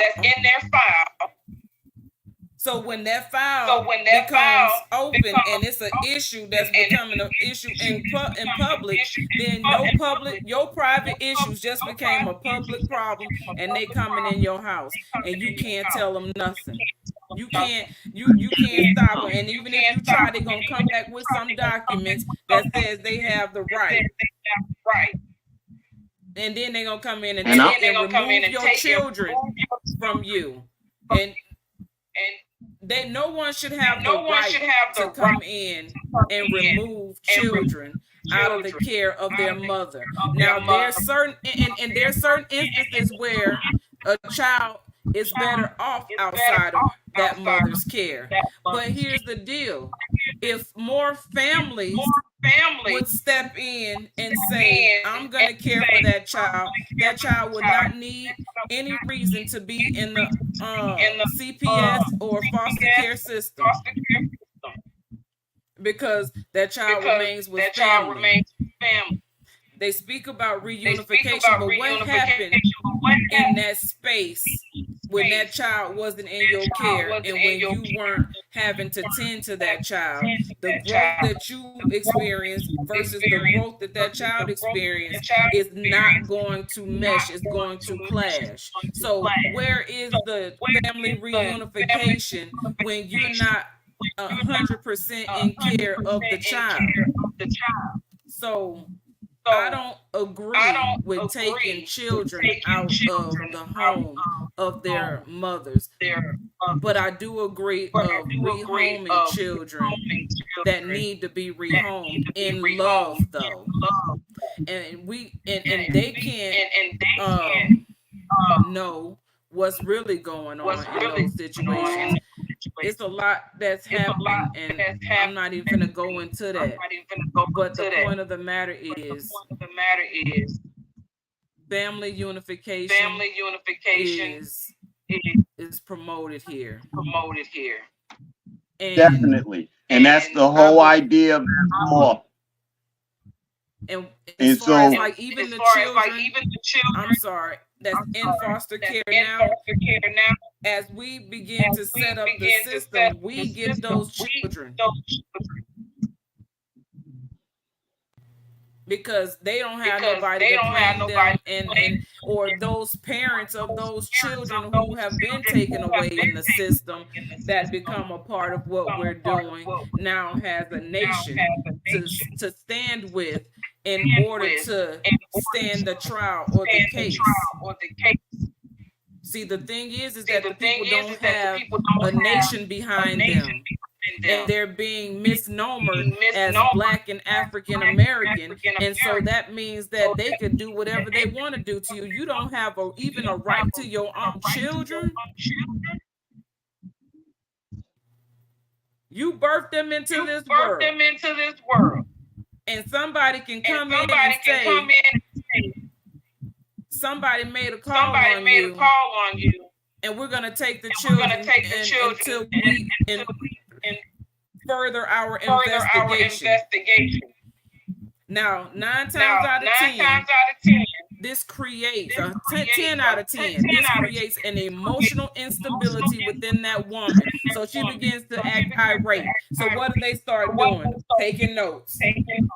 They start writing down all these behaviors, and they done put already into the mindset, the programming of the people, that this is what an ignorant black woman acts like. So when they see a woman, a melanated woman, in a situation of emotion, they look at it and feel justified in judging it as an angry black woman who ain't got no self-control. I watched this video of this one girl. She was located in California somewhere, and she had just lost her child. Her child died. I don't know how the child passed away, but in the midst of calling the ambulance and the first responders showing up, they walked in and immediately began to judge. They said that she was being a disturbance because she was hollering outside her home because she had just lost her child. And she over here talking to the police like, do you have a child or do you have any children? Because how can you tell me how to grieve? I just lost my child, and the only reason why you're here is because my child is dead. And everything that I think it was like suffocation or something. They tried CPR, they tried all the different things, and the child was already gone or whatever. Problem came in when it was how the police handled her with no compassion, no care. And so I was riding the other day, and I had an older woman in the car with me, and she said she was reading the side of a police vehicle, and she said, yeah, protect and serve. They don't say that anymore, do they?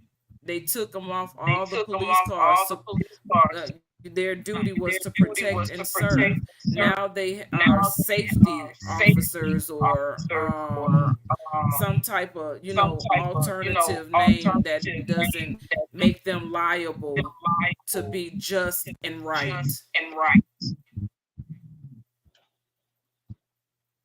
Yes, ma'am. And so by us not honoring our own laws is where we fall into these gray areas, and where if individuals in the community are not honoring the laws that we're coming for, then you're making us subject to all of this that we don't want. Not making us, because no one can literally make you do anything. No. Can't nobody make you get up in the morning or go to bed. I understand, but see, I still want to speak to it, because it's not just what you said; it's what the masses of people believe. They're making us do something. I don't mean it like that. Watch how I mean it. When I say make us, so if one person says, well, they slept together, we're not considering them intertwined, that one person turns into 1,000 people overnight.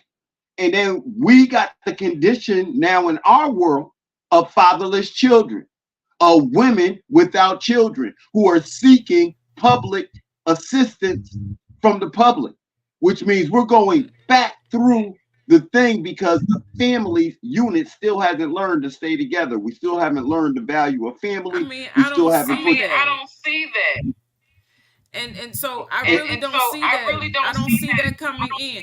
It's like if we're gonna be the change, we have to see the change. We can't be nothing we can't see.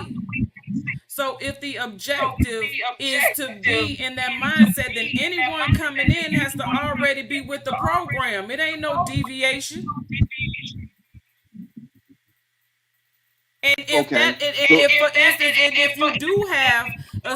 if we do have a situation where a young couple gets into this circumstance, then the community has to come in and guide, not punish, you know what I'm saying? Not seize or saying? Because they haven't really harmed anyone but themselves because of what they don't understand. So it is for the elders. That's why my aunt needs to be at the table, because people like Caesar, we're soldiers. All we know is the law, and the law is going to be carried forth. Feel bad for those who don't want to follow the law, but we will yield to my aunt when she says, "Hey, y'all ain't right. That ain't justice for them." Well, then what do you want, my aunt? Tell us what you want right now, because other than that, all we see is bringing an end to what we see as the future problem, to let everybody know it can't exist. So, we bend to my aunt. That's why we are the protectors of my aunt.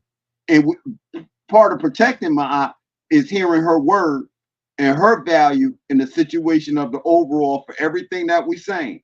Because as men, we are going to secure our perimeter by any means necessary.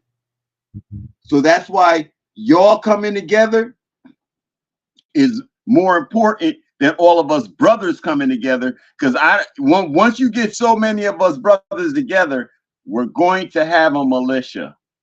I cannot guarantee right now what that militia would be like. Don't tell me about change and who I am and stuff. There's a lot of anarchy out here.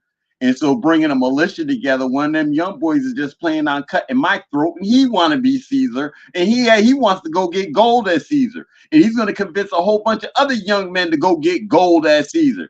Well, and then who's protecting my eye? No, we don't even want to speak that into existence.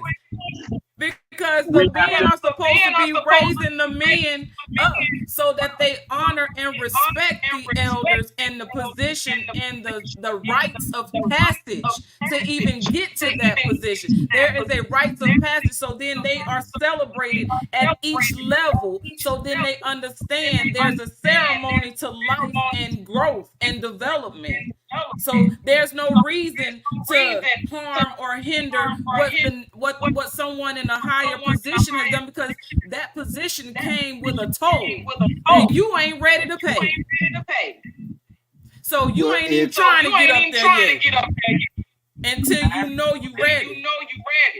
The masculine operates without the feminine properties.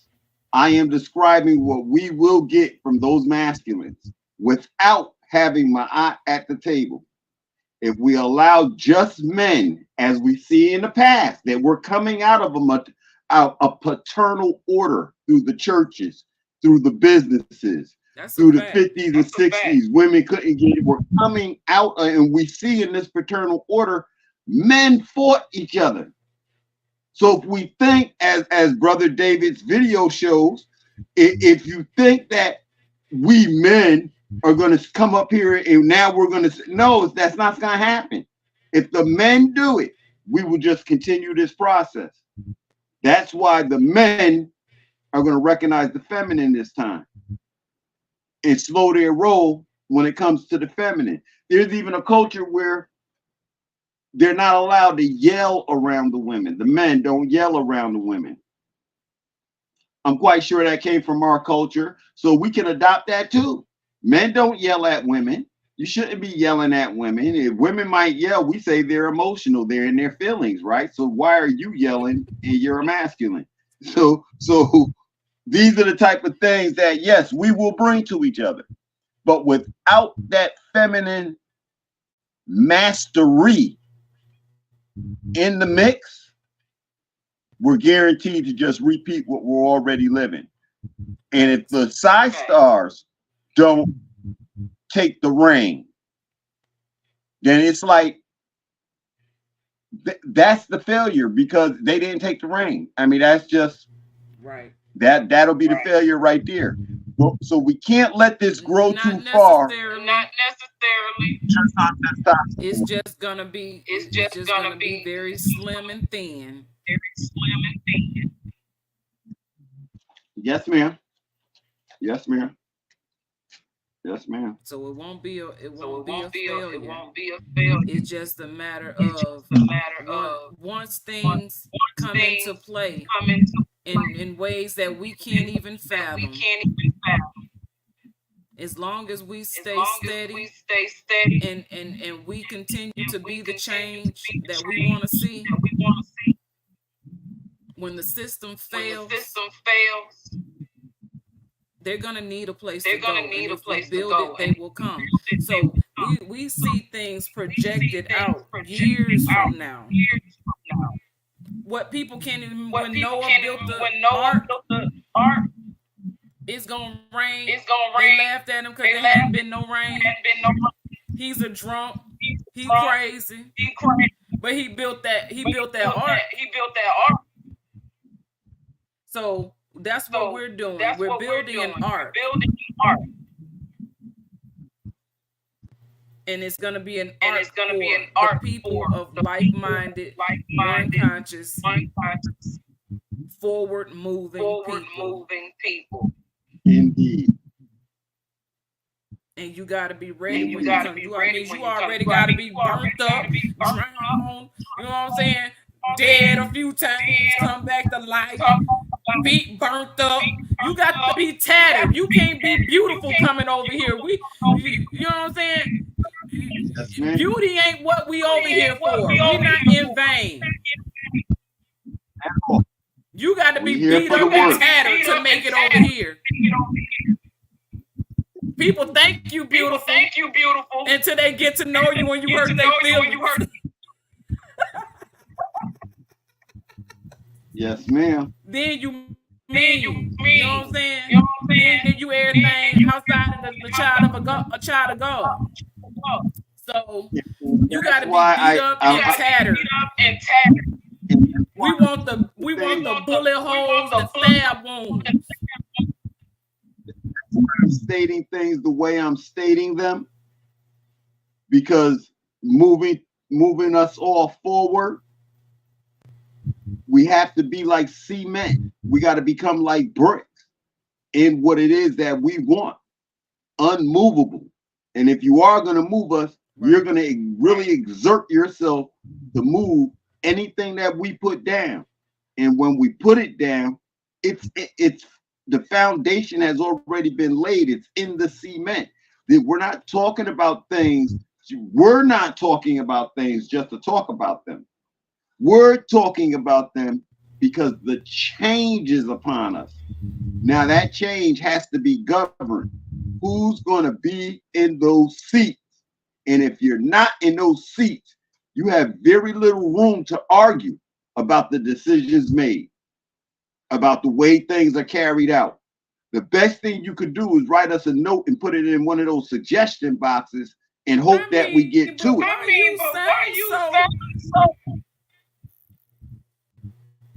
In the sand? Why do I sound so in the sand? No, like, okay.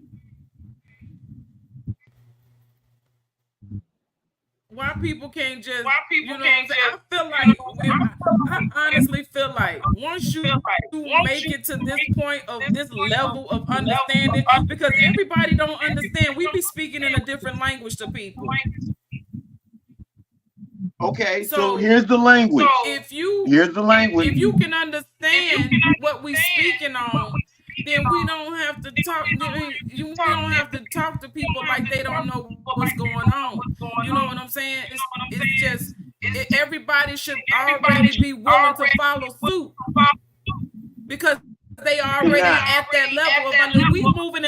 We moving into a telepathic realm where we don't have to necessarily speak. Those of us who come through the table have that grace that you're speaking on. Yes. But we remember there's a part that's the private side of us. Now the work that we do turns into the public. There are people, and like we said, we ain't holding nothing. There are people sitting in the Moorish nation now who will be some of the biggest backsliders that you ever want to see in your life due to the law. I mean, let them go. I ain't finna chase nobody down and hold nobody here. I'm not. Once we make our play, we're not holding anybody down. They have now had fair warning that once it's law, We're not listening to a whole bunch of him and hawing about it. It's law. Your time to come to the table and talk about it is now. Once it's law and we're living by this, we're existing by it, we got other nations respecting it, it's not going to be so much up to talk about anymore. These certain things will pass. I mean, there was never anything to talk about how we whether or not everybody agree with the needs no explanation. So by saying that, if you don't even understand it, you ain't even rocking with us talking about being at the table. Hold it, sister. See, understand they have a table of their own. The one, the people, they can do whatever they want to do. Okay, so the way we're building this, right? So now let's put it on groups. You talking about purposes for like infiltration and things like that? Infiltration for nobody should want to do that because their whole family is involved. So why would you do that?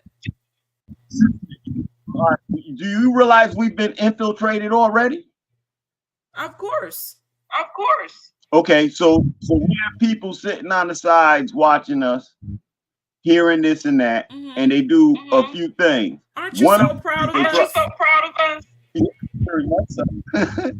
One of the things they do is try to ignore us or act like we're in the shadows. The second thing that they do is they try to gather our information and take it back to their tables.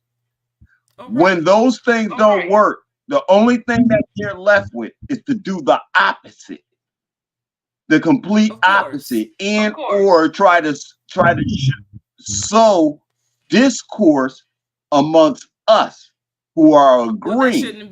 Well, that shouldn't be. It shouldn't be, but it is, and it is in front of us right now. And when other people see this video, the ones who know I'm talking to them, who done put on these fezzes and these turbans, the one they know I'm talking to them. It will not be argued later once we say it's law. And I know that you've been saying that you're a more, yeah, I know that you've been saying you're a more all this time and this, that, and then, but we can't do it for this reason and we can't. Okay, remember, you said it can't, but now it's done. There will be no arguing about it. I'm not listening to anybody argue about it. It's all off the table now. Once the laws are there, they're there to be followed by everyone. No big I's and little U's. So right now, you stop arguing. We're already there. And all you got to do is listen to the different teachings and you'll hear them arguing with each other in their teachings for what it is. I didn't tell you, I got chided this week by one of the sheiks. Oh, really? Really? You know, but, you know, because as Brother David said, oh, that's because like everybody don't want the other one to be bigger than them. And I wasn't even trying to be bigger than you. I was trying to shine a light on you. But you didn't understand I was trying to shine. Yeah, you see, they caused the problem. Not understanding I was shining a light, not trying to take your light. I'm shining a light on you, but you don't want to see this right now. The problem is no, they seeing it exactly right because you shine the light, and in that light, you see something that wasn't right. So now I'm mad at you because you're trying to expose me. But it wasn't even about exposure. No, it wasn't. But when you can't do nothing with a guilty heart. And only time you're gonna come against somebody for shining light is if you have a guilty heart. So that just tells you what you need to know about that person. And that's why we're so interested. Thought I shined the light. I showed something that you didn't want people to see. I brought something out. You didn't. Yeah. Okay. Yes, ma'am. Yeah. Yes, Now ma'am. that now you're a problem because you paying attention. You wasn't paying Yes, attention ma'am. before because your mind was you was on that guitar. You were thinking about different chords, but they didn't realize that you were still observing what was going on around you. And the whole time you shining the light, you don't even know what you shining the light on. The light is gonna shine on what it needs to shine on. You didn't do that. It was the light within you that exposed something around you for your own safety. Yes. Okay, and that's why I am saying it this way, and because I it was their little forum, so I didn't try to go off. But now this one is ours, and the protection is in. Y'all won't come playing around. None of that stuff y'all say is gonna matter. That's why no religion. We're not talking to people about religion like that. So when you come over here with it, I'm gonna dig. And everybody needs to know that clear and up front. And I really don't think I really don't think they understand. and like you said, they do. They tried something and it didn't work. And the only thing you're doing to my people is collecting fiat out of their pockets. You're not moving them forward on a daggone thing. You just collecting fiat, and that started, that pisses me off when I start thinking of it that way. You're just collecting money off these old women, these old men. You're trying to sleep with all the sisters around you, and it starts to burn me up that you would dare to use the prophet's message in this manner for your own glory. Well, instead of building this nation. Didn't Jesus go into the tabernacles and turn tables over? He tore up the place. Yes, ma'am. Yes, ma'am. And that's basically what you're doing.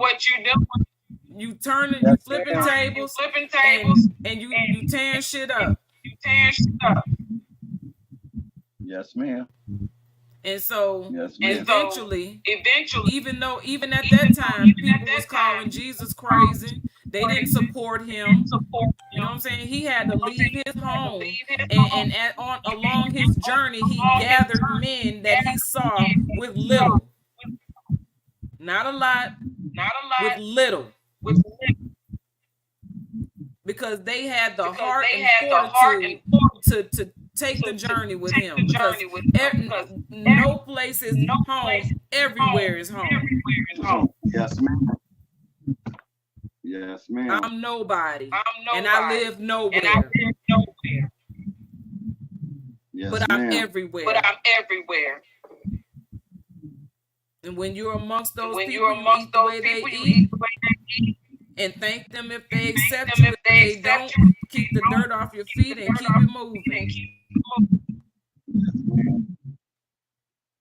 So I'm not about convincing nobody of anything. You either with it or you not. And if you not, then that's gonna be on you. Yes, ma'am. Totally on you. And I feel sorry for you and your children. Because if you can't get with this, then it's the easiest thing I feel like you can get with, because it's all based in love. Even the punishment is love too. The punishment will be done out of love.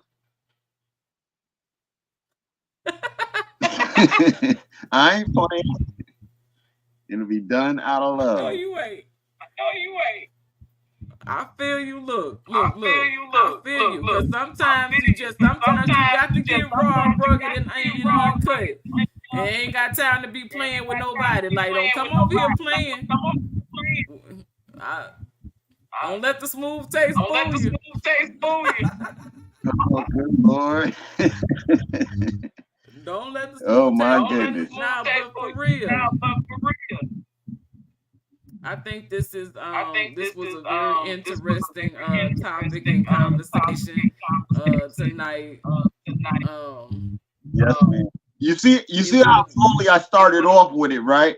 I started off talking about the common problem at the school and the psychology. These people piss me off this week. Right. It seems like one ignorant idea after another. Y'all keep thinking or trying to think around me, don't you? So if this part didn't work, what are y'all all connected through the internet or something? And then somebody said, well, I'm going to say this to him dumb on Monday, and I'm going to say this dumb on Tuesday, and I'm going to say this dumb on Wednesday, and let's see how he takes it all. Are y'all together on this dumbness? Can't tell me this is the way people really think and act, man. If it's happening right in front of you, then it's kind of like it is going on. I think they all working together. Try to drive me crazy. I think they all down together. Right. It's too dumb. Well, too dumb. And even my daughter caught it. My daughter caught it. My daughter said, Dad. And then she explained to him, like, babe, that don't make any sense. I know, Dad, so why they say it? I don't know. Why did they say it? Why did they even take the time to come out their mouth to say the ignorant stuff they saying when all they had to do was shut up? What happened? Versus man. I don't know. It's just funny to me. Woo-wee. Well, I'm getting tired myself. I'm about ready to. We done had a long conversation about a lot of stuff.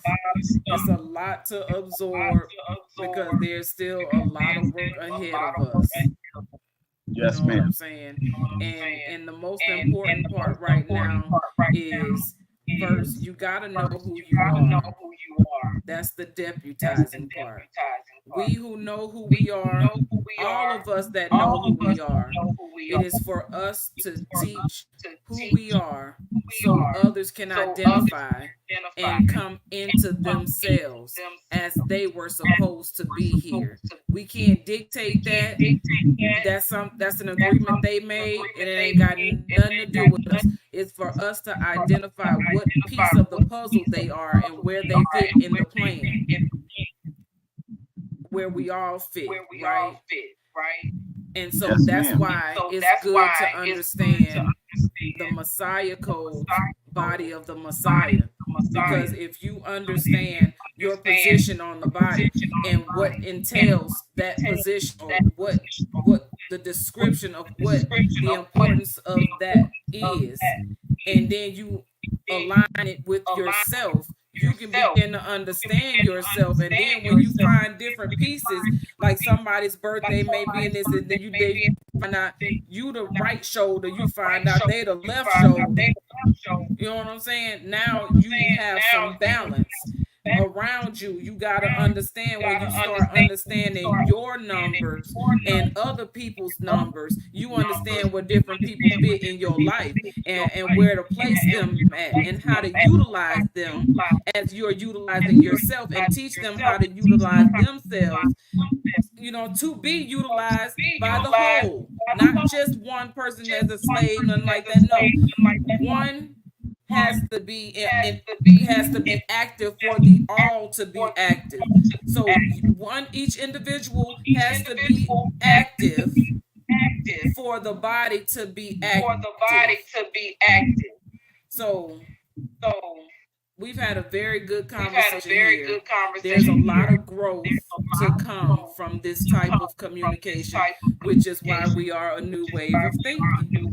And so, a new wave of thinking is bringing new waves and frequencies to the platforms, YouTube and Facebook, so we can have these conversations and shine our light, so other beacons of light can recognize that we're here. Yes, and come and join in conversation with us, and then we can join houses with them. Be building ma'am. a community of different houses. So the house of Lamel was here. You know what I'm saying? The house of El Yah Shamal Gharb, the house of El Christina Akshita Veda. We got to be active so we can be what we are. And that was what the conversation was about partially, and so we got to deputize, let people know who they are by being who we are, organize, organizing the pieces so we understand the gifts and the talents that people are coming in with, how they can utilize themselves to be utilized for the whole, with the whole. And then it's what, deputize, Facilitation of the organize, and organization unify. That so unity. So amongst like minds. Not everyone, like amongst like But minds. look, unity can't come if the other two ain't came yet. So first you got to be deputized. It's stages to this. There's protocols that you have to go through. You're not just coming in and going straight to a leadership position or a high held position. You're not finna do that. You're not finna bypass the people that done put in the work. You're not finna do that. I don't care how good you look. I don't care how good you sound. You not finna bypass nobody that's already put in the work, because I be damned if somebody new finna come in and bypass me and I done did all this work. That's crazy. I done seen it. That's not And it never works. what I mean by when you start coming through the door, you start saying the laws are already written. Don't That's come it. over here trying to jump anything or anybody, because it's not going to be nice. We're doing stuff different. We are not doing it as what we have been accustomed to, because we're not doing it as an organization or as Black people or as a business. We are doing this as a nation, as a trust. We are doing this. So it's real order. It's real organization. And there's real facilitation. So once the laws are written on how we operate, they can't just be changed. They're not going to just be changed overnight. So griping about it every day, you're causing confusion instead of working within. And then ain't no confusion. no, you're not. I get what you saying, but you ain't even finna bypass with that. With the outside public looking in. They you. see, not with us different at levels. the table. Different levels. Yes, ma'am. Okay, Do not because you're come right. in here. Not in here seeking to get stuff done that we already told you can't be done. We told you it works this way, so you got to work it this way. You won't be allowed to twist it that way. We're not going to let you take it over here, take it over there, dismantle, try to see. No, this is the way it gets done. Follow that path. Now, while you're doing it, if you learn something and it's easy, then now show us that. But don't come in with a whole bunch of questions and stuff. It's not that season. That season is passing very quickly. That season is passing. The only thing we left. I was just gonna say that's the reason for these videos that we're doing. This is the record and documentation of everything that has come before the time period when you come in. And so if you're interested, you'll be wanting to see what we've been talking about and what we've been doing, so you can put the pieces of the puzzle together, because you got to do your own work. Nobody's doing anything for you. You got to do your own work. And you need help with your children. That's why the women are here. We're going to help you so you can have time and you can trust that they're going to be safe and taken care of, and they're going to eat. Because that's what the women do in the village, right?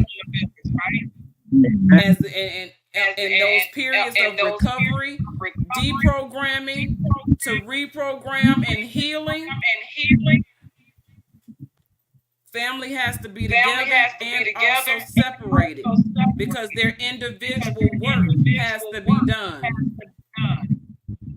And the whole point is we trying to get people in position, get women and brothers in position to do those things for the young men and the young women. You know what I'm saying? To get through the rites of passage. But there's things that we have to have already gone through, and that's when we come to the table and we start saying, yeah, I went through that too. I went through that too. And those are the things that we all have in common, because we all got something in common, but we steady looking at what we have in difference.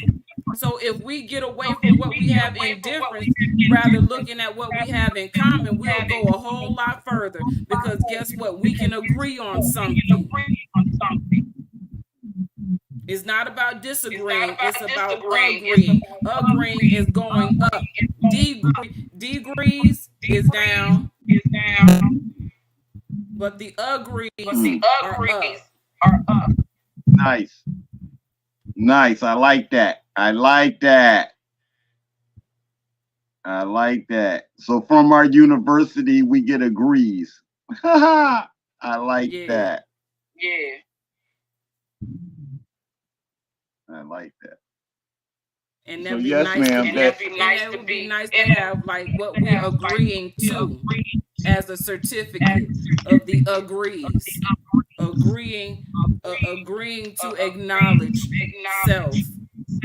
Agreeing to, you know what I'm saying, come out of denial. That's the deprogramming and the reprogramming. And agree to accept who you are and where you are. Because only once you know where you are, you can know where you're going. How you know where you're going and you don't even know where you at? You can't even put in an address on the map in the GPS unless they have your original location. Because how they know the distance to which you must travel to get to where you're trying to go if you don't know where you at? Yes. So we got to come into acceptance of who we are and where we at. Agreement that is universal on the table, uplift fallen humanity, which includes you as an individual. Do it with love, truth, peace, freedom, and justice. And stop using these slave misnomers for us. Black, African American, these are the only agreements that you really need to make with us and you need to be about. Because if you uplift and fallen humanity, that means I should never read anything that, you know, like the Machiavelli papers or anything like that from you. The book, The Prince, Suzu's War, not War and Peace, 48 Laws of War and stuff. Yeah, the Art of War. We don't, our pens don't design none of that crap, those books, those words. We don't talk like that. So if you're uplifting fallen humanity, you're not going to write nothing like that. So you've agreed. And now you're operating in that respect of doing that. There's no arguments with you. The only arguments will come and out of vanity. To me right now, vanity and greed are the biggest parts of the arguments that we're having with people and what's holding back us being on the map. Vanity and greed. Like Brother Dave, every brother thinks he's in charge. He wants to be in charge, or they want your money. And they feel like somebody like me wants to get, I'm gonna turn around and ask you all for money. And then I'm gonna get the money and not them, you know, and not just me, any individual, any way you want to go with it, not me per se. But these are the things that men are out here concerned with and fighting over. Not to say some side stars won't, but there's no need for any of us to be on that level. uplifting fallen humanity, love, truth, peace, freedom, and justice, and stop using slave terms. That's the first agreement. After that, we can talk about agreements, negotiate, contract. These are our ancestors. Negotiations is navigation. Contract is the agreement. It's too easy. Too easy. Absolutely. So we've covered a lot, and it's hot enough to simmer. Yes, ma'am. Yes, ma'am. So I appreciate being here and seeing where we go from here. I'm just excited every week. You know, I have been building with some of the sisters, some of the side stars, privately, because I talk to women all the time, but I had gotten out of the habit for a while of carrying on conversations, and because you have to make time to have conversation with people, and I've been doing a lot of building, with you, Lazarus, and also his wife Dia. You know what I'm saying? Those were being done publicly, and the Lion King. Now we're moving forward. Now I'm like, okay, I'm seeing where the side stars are, and how I can get in tune with them and them in tune with me. Excuse me. I understand everybody has something going on,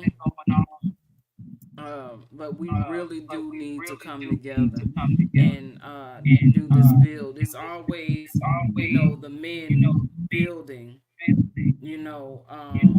and that's rightfully so. Not doing anything wrong. But it's time for the women to also come together and support genuinely, not in a competitive way, but to have our own thing, so it makes sense across the board. You know what I'm saying? The brothers support the sisters, and the sisters support the bro stars. I mean, and this ain't got nothing to do with us. This is about the children, our offspring, our progeny, our legacy.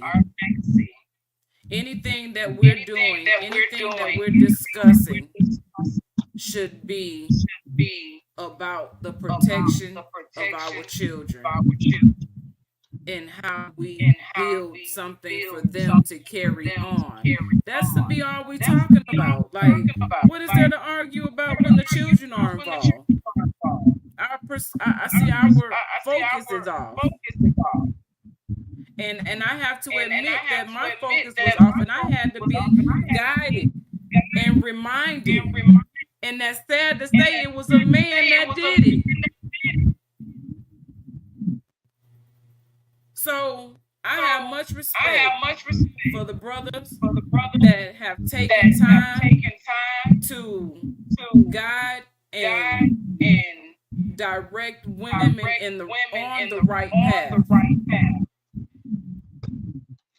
so we can stand up and hold our positions as the matriarch. Because the brothers are here to protect the matriarch. What's included in the matriarch? The mothers, the fathers, and the children. And that's the family system, the family unit. That's the matriarch. So children or young boys, even young girls, are taught in their family how to protect one another. Nobody's going to allow someone from outside to come in and disrespect their mother. Children should be taught lines and levels of respect and disrespect, so they understand the difference. and when it's imperative that they be offended. Because in my offense, I must play the defense. I mean, ain't that what football is all about? And basketball, the offensive is against the defensive. Like the defensive is, you know what I'm saying, trying to get the offensive off guard. The best offense is a good defense. Exactly. So if you offend me, your offense puts me in the defense. And you don't know my strategy because so you think I'm just gonna be the person that you walk over, or you know what I'm saying, talk too crazy and disrespect me because I've been nice and I smile. See, I had to learn how to even get out of that mode of not smiling, not laughing, because you're not gonna play with me. I always been like this. Now, only thing is I'm more this is the softer version of me.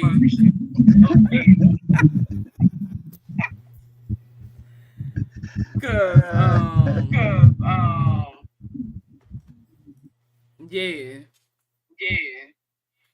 That part don't even need words. So,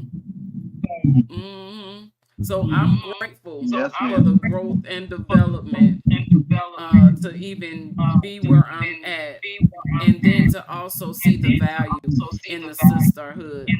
If I didn't see it, I didn't try to build with women initially, and that was my first lesson in mental magic with Frank Burrell.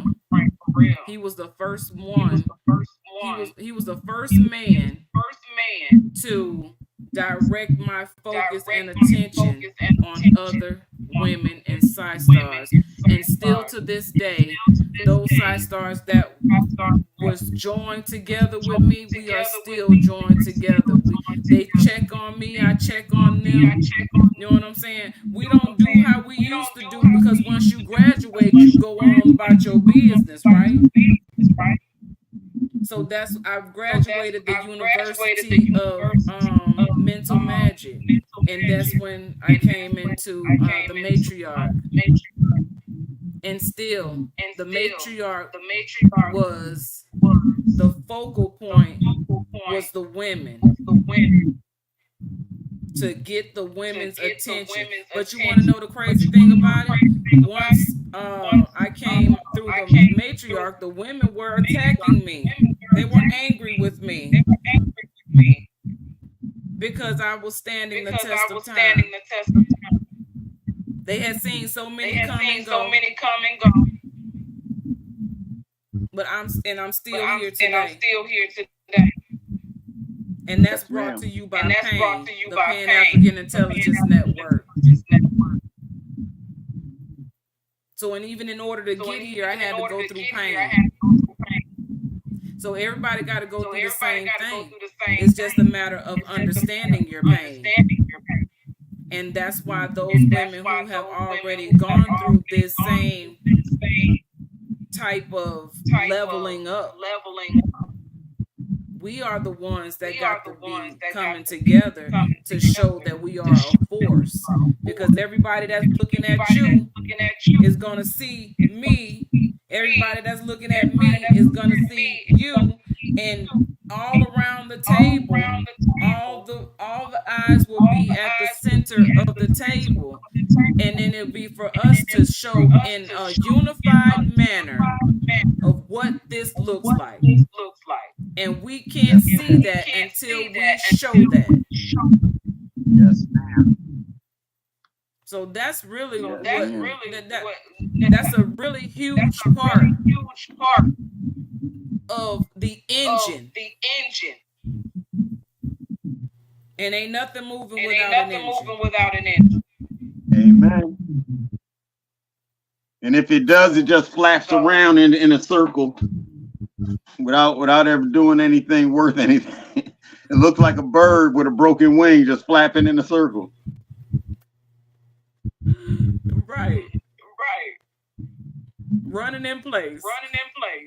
Yes. But you tired. Because you moving, but you ain't going nowhere. Yes, ma'am. Oh man. Okay. So we do this every time. I be talking to my daughter, and she be like, "Mama, I heard you on your show. Was it a good show?" I be like, "Yeah, it was a good show. I enjoyed myself." And she was like, "Yeah, I heard you." And so I said we was on there all night. I said I'll be looking at the time, be like, "Oh man, why are we still on here?" I said, "But we still be talking, and the conversation be good." So it's like it'd be hard to end the conversation because it's like this is a documenting phase of everything that we're doing, because at some point in time, this information right here is gonna be so divine. Yes, ma'am. You know?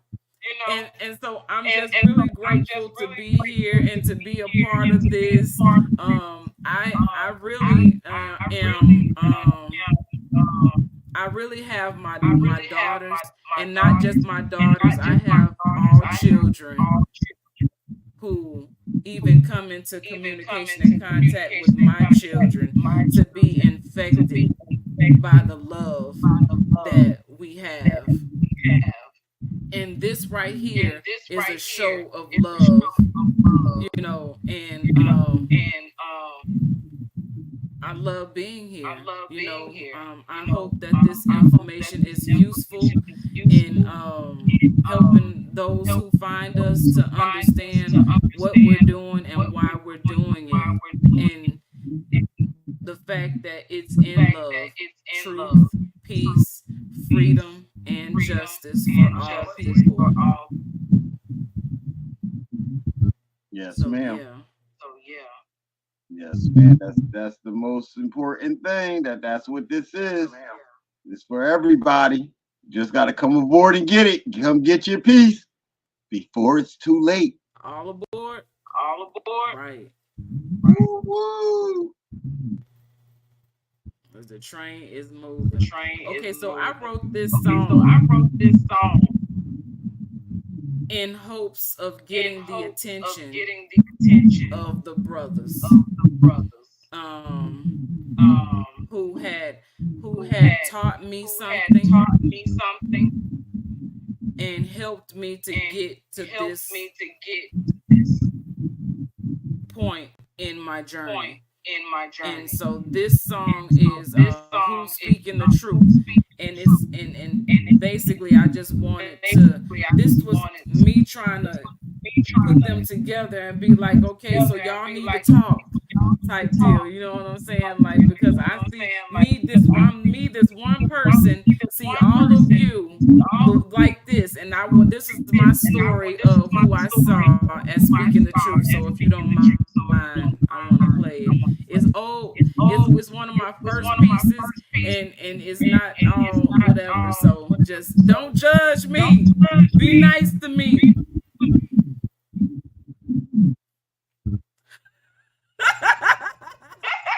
Okay, I'm just doing this because it's me. Okay. Right. Okay, can you mute your mic, and then I'm gonna go ahead and start.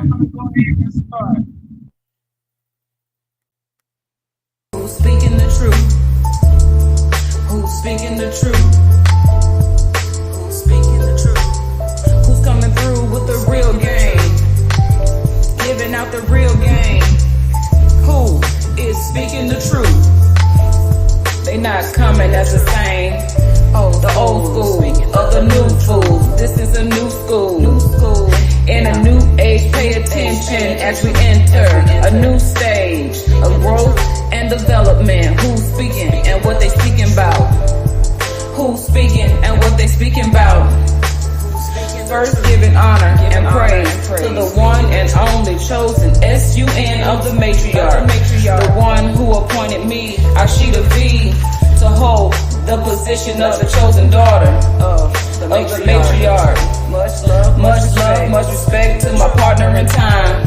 I'm gonna give respect and honor to Chief Christopher Million, who taught me about the Nigerians from the sub-Saharan location, a land of the indigenous who traveled the land to create civilizations across the lands.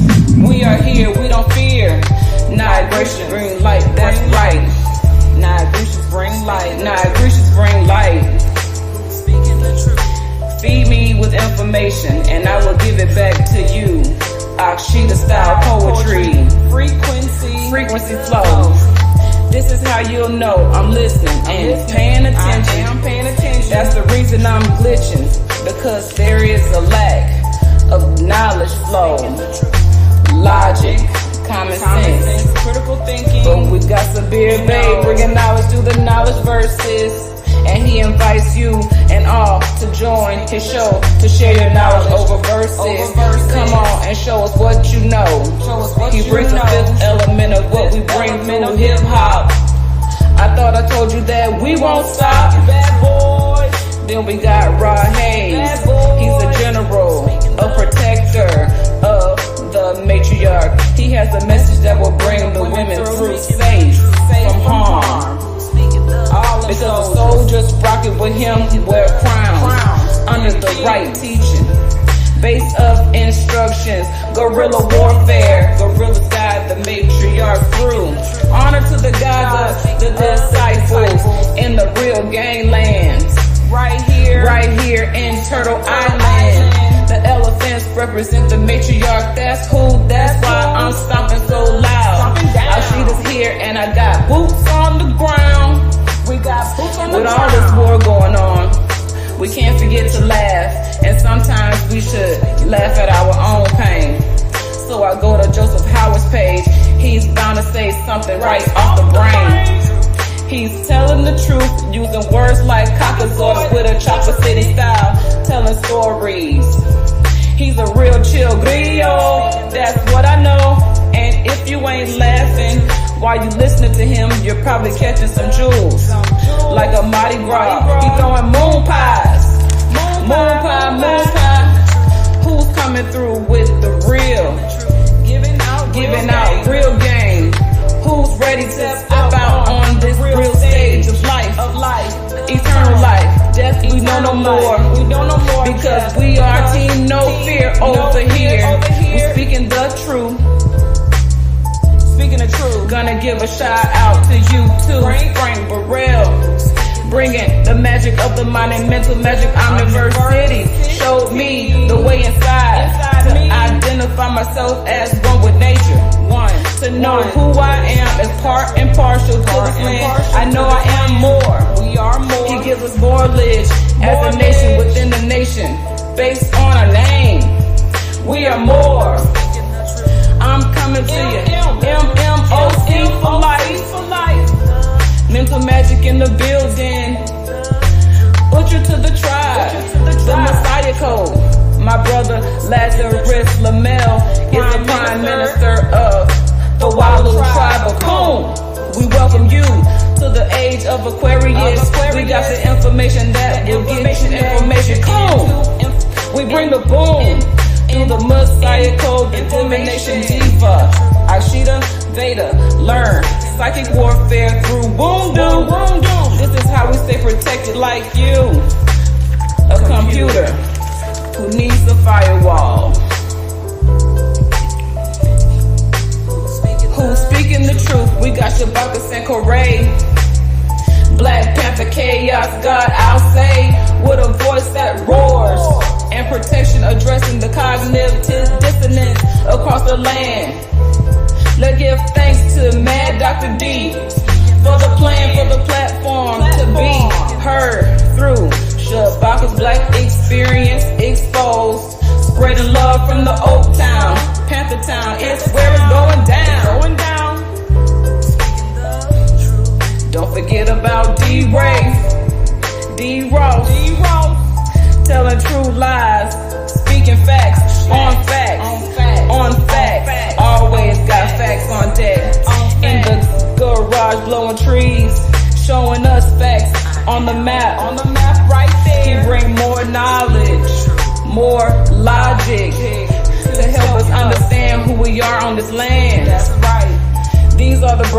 that shine light, that help me to get free and respect. So I gotta mention Third Eye High, Jermaine Farmer Bay, teaching about the legal way, how to break down legalese.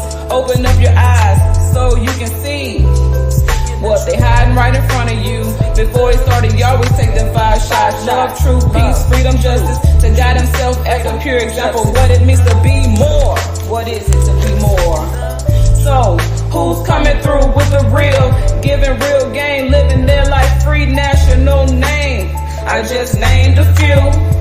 These are the men who saw me through my dark age, into my life. I'm being made whole again. I am 1, 2, 3, Akshita V. I am a Messiah type. I am a Messiah type.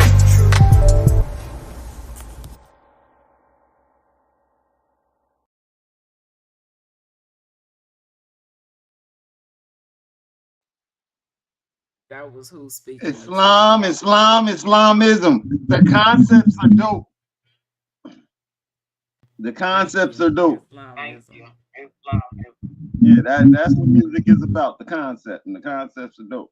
I think a lot of people miss that when they try to judge. They didn't listen to there's a concept here that's new and fresh. You missed that whole part, just blew right by you, huh? Yeah. Right. That part. For real. And sometimes I think that you pretty much have to have elevated in music to some degree to even understand that. If you just listen to what's playing on the radio and you don't study the musician, you don't study the artist, you don't study their music, you don't study their content, you're not really interested. Nope. You know what I'm saying? Because you're a fly by night fan. Yeah, that part right there, like you just like that one thing, because everybody was on that one. I find that most of the songs, like when you get a artist CD, because I used to go to the store and actually buy CDs because I was liking certain, artists, and my dad taught me about music to some degree. Like my 13th birthday, he got me I think on my 16th birthday, I don't know what birthday it was. Anyway, he got me the Prince album. And I was like, out of all CDs you could have got me, you got me Prince. I fell in love with Diamonds and Pearls. That whole CD was hitting me. I was like, he turned me on to something. I was like, okay then. It ain't just the who's cuter, Prince or Michael Jackson, who got the baddest song. Is it Michael Jackson or is it Prince? You know what I'm saying? You couldn't choose between the two of them because they was on their own stage. You either love them both or you ain't like either one of them. Well, I like Prince. I didn't like Mike. I couldn't relate to Mike. There was no relationship with Mike. Thriller. I'm not. Who's running around looking like that? I love Michael Jackson. No. I'm sorry. I love Michael Jackson. I didn't appreciate Prince until I was older because Prince was too deep. So you was older when Michael Jackson, Prince. So you had more of a connection with Prince, and I get that. That's understandable. I was younger, and Michael Jackson was flashy. He could do them dances, and he get you all into it. You know what I'm saying? He make you want to dance. So Prince, you just be all into love. You know what I'm saying? You be all into you listening to Prince. You know what I'm saying? Prince will have you in the mirror talking about you the most beautifulest thing that you ever seen. I am. You know what I'm saying? Who gonna tell you that? my God. Michael Jackson on the other hand, that was all. I can see. Get up and I dance. can see the young people around me. I can see the young people around. They all had the beaded jackets and all of that, and they and then plus, Prince was too elevated in his style. A lot of people didn't want to admit that they liked him because he was a beautiful man. I like Prince from the first song from American Bandstand. His first song, I like Prince and the Revolution from that time period. I didn't care what nobody had to say. And I think I Want to Be Your Lover was the song that they did. That's fire right there. I like that. And it was over from there. After that, that right there. Oh my God, I love them songs, boy. I know them songs. Those were the songs of my youth. But Michael Jackson had one out, "Cause She Will Always Be the Lady in My Life." Mm-hmm. That song just disappeared. No, it didn't. Played that song. I listen to it now to this day. But I just listened to it the other day. On the radio? On the radio? Not on the radio. I mean by the radio. See, that song should have been one of his top overselling songs. If we're really looking at his music, that one, Butterfly, I can name a couple of his songs, but his entire discography, they got Billie Jean is not my lover. Woo! She's just a girl. Think that's my younger one. Michael Jackson was get on the floor and dance. You know what song I don't care to hear by Prince? Purple Rain. Which one? Purple Rain. Purple Rain. That song is sad. Now the only time I listen to that and it makes sense is in the movie. They overdid it on the radio and stuff. They overplayed it. They just did it too much. It's like they still play it. Yeah. Prince is Purple Rain. Outside of that, they don't know Peach. You want to know one of my favorite songs by Prince? Adore. Oh. I love that song. For real. Don't get me started. I don't know. Don't get me started. I must have been in love today because I was listening to all of that stuff today. I said, I'm feeling love. Pink Cashmere. Let's Pretend We're Married. When You Were Mine. Soft and Wet. They don't know. People don't know none of them songs by Prince. Even the song Guitar. For real. I don't even know them. Not by name, but if I heard them, I would be like, oh yeah, I heard that before. But I'm not an avid listener of those songs because those are not the songs that, you know, when a dove cries. I know that. I could write them down word for word with all the EIs and everything inside of it. I could write every last single one of them songs down word for word. That was my boy.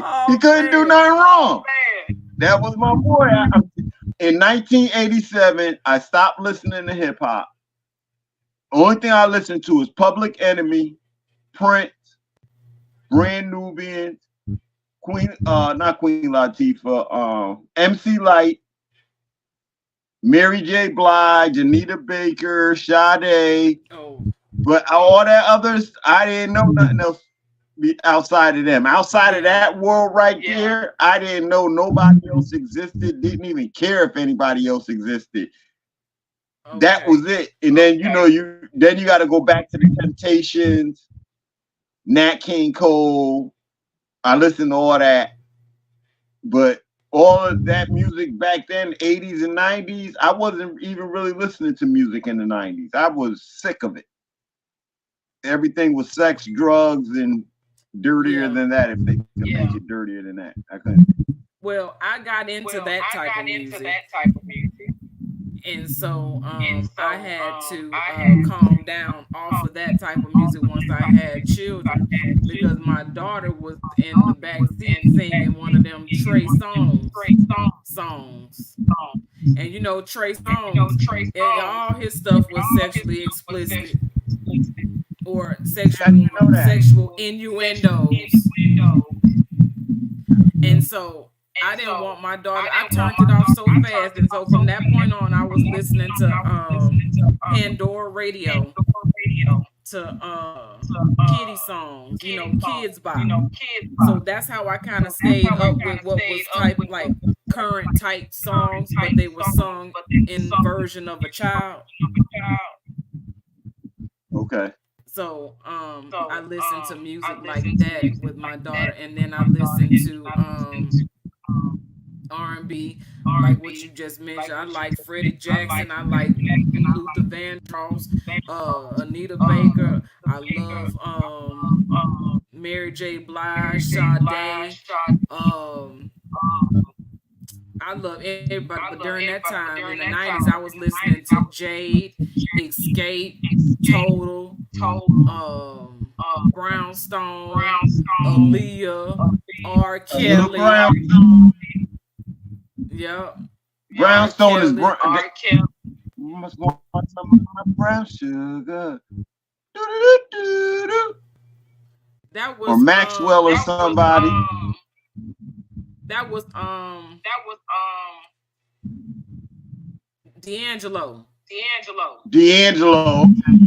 Yeah. And that's the only song I know by D'Angelo. Is that one. You see, I forgot about him. I knew a few of his songs. I had his album. I knew probably if I had the album, I knew every song on it. Oh, you want to know who one of my favorite? Johnny Gill. I had Red Dress. After Red Dress, I don't know anything about Johnny Gill. I listened to Johnny Gill, and he had a concert here not too long ago, and it took everything in me. I had to drop somebody off out there by where the concert was, and I drove into the parking lot, and I was like, I'm not even dressed to go in here trying to see no concert. I've been working all day, but I was weighing my options. I was like, do I go and just spontaneously enjoy this concert? You know what I'm saying? Or do I go home or continue the mission that I was on? And so I continued the mission that I was on. I didn't stop to go and see, but I wanted to be in that concert. So I just didn't feel like that's where I was supposed to be there. You know what I'm saying? I gave honor and respect in the parking lot. You don't know I'm here, but I'm here. You know what I'm saying? So yeah. They be having a lot of concerts here. I want to go and see and get involved, but I ain't doing none of that yet.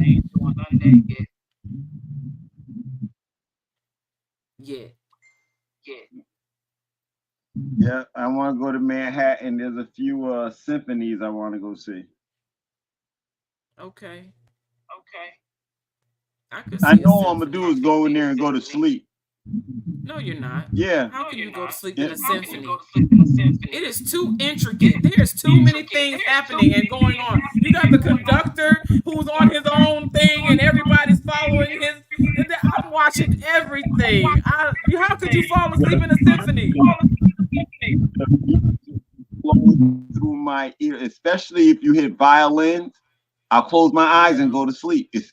Don't put on a good pair of violins. I'll lay right there. I'll go to sleep on a rock listening to violins. I don't. Yeah, I can see how that. Yeah. But I be looking at everything. I want to hear all the sounds. I want to see. I want to see the Yeah, sound as I I'm listen, hearing but it. I be watching I feel it everybody more and with my seeing eyes closed. how much That's heart what I they mean by putting seeing. into it. Oh yes, that part I'll hear that. I'll hear that in the music as they're playing. I don't need to. That part I don't need to see. Half the No, people up I there be are ugly as watching. hell anyway. Well, I mean, it ain't I about that. mean, I'd be more impressed, to tell you the truth. I'd be more impressed with the fact that these are people that you wouldn't even more than likely pay attention to in passing. But they're doing such a beautiful thing on that instrument. Like that instrument is a personification of who they are. Cause you gotta be that good to be in a symphony. So I ain't looking at their appearance like that. They have become the instrument, is what I'm telling you. no, And I be don't say that. and I like to see that. I, Mhm. I don't even know if you've never been to a play. I don't even I've know been how to to a play. describe with that. Yeah, I've been to several. isn't that like people than going to a movie and then seeing the actual people on stage doing what it is that they're doing in their craft? That's It's more theater. comedy. It's more comedy when it's done that way, because you can really see the how the actors and actresses are engaging in their role, and how they still keep it, you know what I'm saying, like who they are with Professional, the that's like other paper. people. You know what I'm saying? It's like Yeah. they gain this rapport where they begin to, now it's like a family. How when a family get together and everybody in the family, you got the ones that always join up together and they have everybody laughing because they noticing little things that everybody do, and they the ones that call it out. So to see a play is so interesting, because when you can see, if you watch what's going on the stage and you get into it like that, you can pretty much put together things like that and make it even more enjoyable, because they personalized it. Like it's just it Yes, to where they are too. yes, ma'am. Yes, man. I Yeah, I love it. love to see I love it. plays. Theater. Yeah. Yeah. The only I haven't seen a symphony though, and so I want to go to a symphony. Oh, y'all said some other things. A balloon, something about floating. That's now on my bucket list. Oh yeah, the hot air And jumping balloon. out of a and jumping out of a airplane. You want to know That's on my something? bucket list. I told this lady that I was driving, taking her to the airport, and I said, I don't know where I was going, but I was telling the lady, the man that appears in my life, in order to know that I got to be willing to jump out of a plane with you. Like I got to be willing to strap myself up and jump out of a plane with you, knowing that you got me. I mean, that to me, that's the ultimate trust that you can. Because if I could do that with you, you just might as well just go ahead and just give it up, because you mine. That's it. Nice to meet you. Come on, let's go on with the rest of our life. Ain't nothing you can say about this one right here. I jumped out of a plane with him. The thrill. Just Yeah. you're in mid ear, floating through mid ear before you got to pull that parachute. Yeah, I got to feel Yeah, that. no. I ain't with it. I ain't with it. That's why I'm saying, if you can get me to do that, you done did something. You done did something special. I gotta go do it myself first. I ain't even jump out a tree yet to practice. But That's I know the I got to point. go through all That's that. the point. Yeah, That's my I gotta point. go You through see, it, little and that things. might be because why you need to do it is because you need to have that experience. So you will know that a woman trusts you To jump out the plane. with you. Yes. Shit. You ain't gotta worry about nothing. Let's jump. Just trust. Once I know how to do it, let's go. But she got to trust you. So She'll learn to you trust gotta me, go. but when we get to the ground. She'll learn to trust me when we get to the ground, because I'm making it back to the ground. She got to trust you to even strap up. And jump. Yes, ma'am. That's something ever since I was a child. Parachuting, but they didn't take me in the Air Force. If they took me in the Air Force, I would still be in today. I would still be a pilot. I would still be flying flight missions. I went and jumping out of planes. I'd still be doing that right now. If I didn't die doing it, when I woke up today, I need to be in a plane jumping out. That's my idea of being in the military. Oh wow. I love it. I thought about it going air assault and airborne, but we used to get casualty reports, and all the casualties were because they was air assaulting and airborne soldiers, and I was like, I'm not doing that. I changed my mind quick. I keep doing the casualty report. Now, you know, that Make sure might I'm as change detailed something. as possible for the family. Yeah, that's wild. Were they dead or just hurt? Both. Some people come down and crack both their knees. Came down too fast.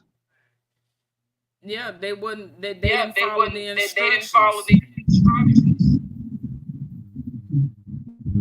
You know what I'm saying? You could think you got it, and then you ain't got it. That's a hard fall. You got to brace yourself. Pride in following instructions. Yeah, whatever you tell me to do, I think is going to save my life. That's exactly what I'm going to do.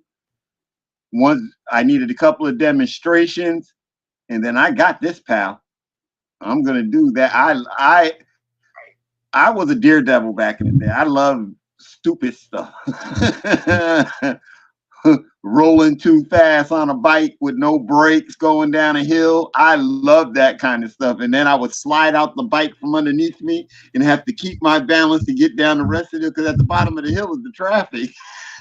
So without the brakes, you got to come up off that bike, and the bike just slide out from underneath you, and then you run down a couple of steps, grab the bike, and keep it moving. I used to love that kind of action. But that's just like the kids I be seeing on their bikes popping wheelies in traffic on the interstate. I'll be like, that's cool looking and everything. And I'm glad you got the balance that you got, but I wasn't built for that. Now, I've never popped a wheelie. The worst I did was take it down a hill, but I've never popped a wheelie. I think if I pop a wheelie, I'm just going to land on my back. So I've never popped a wheelie.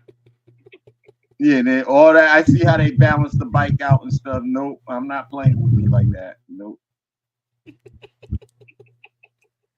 I've seen this girl. She literally the girls on their bike doing stuff like this now.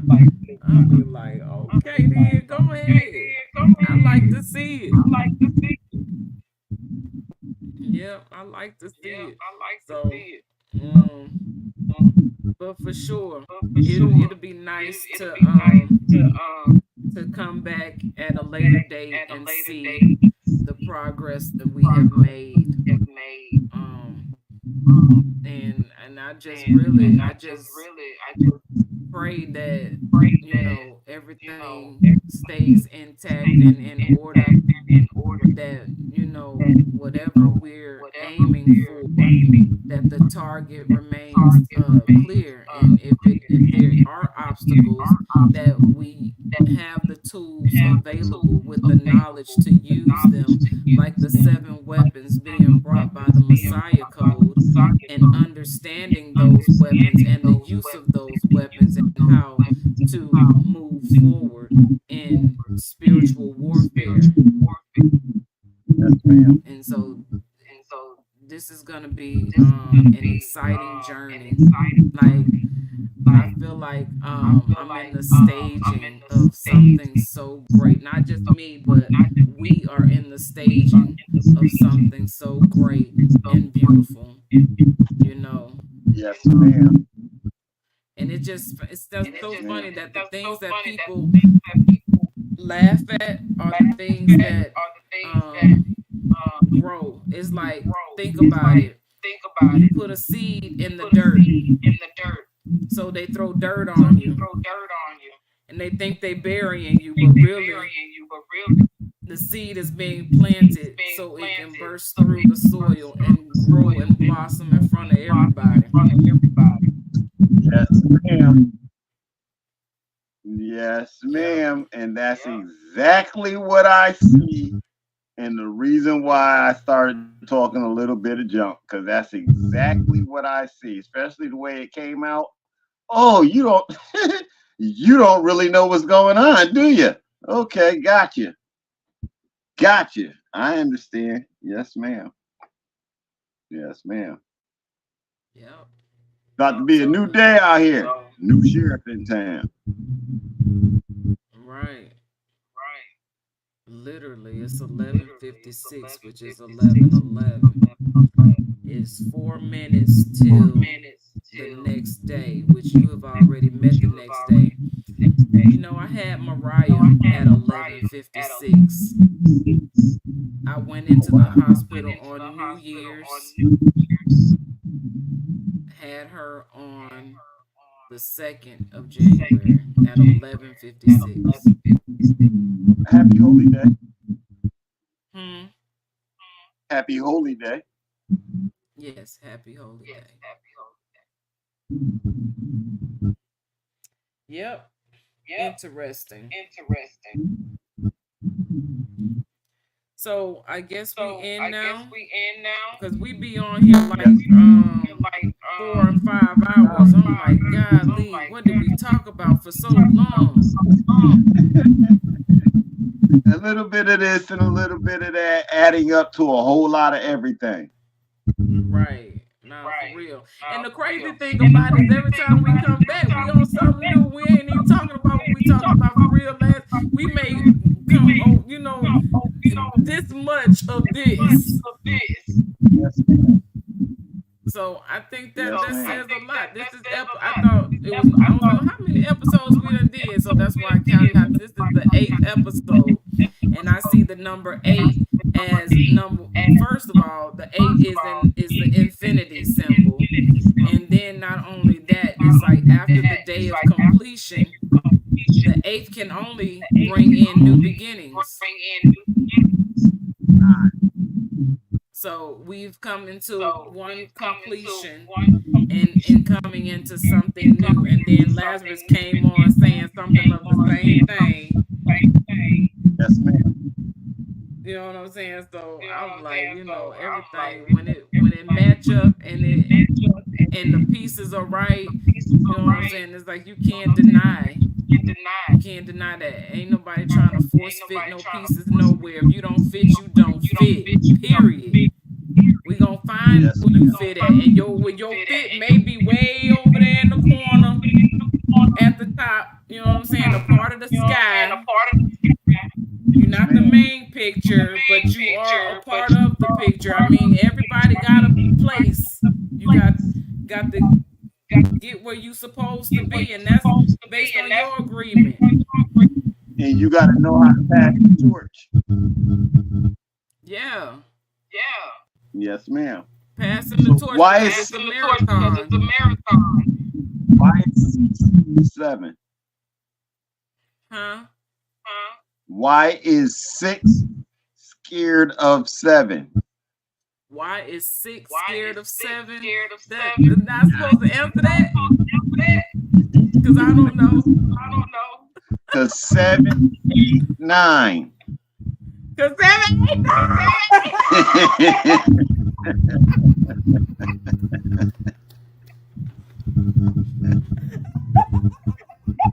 7, 8, 9. Okay. Oh God.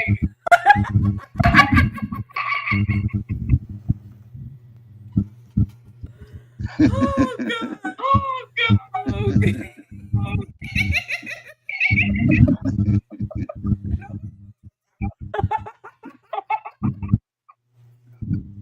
Where you come from?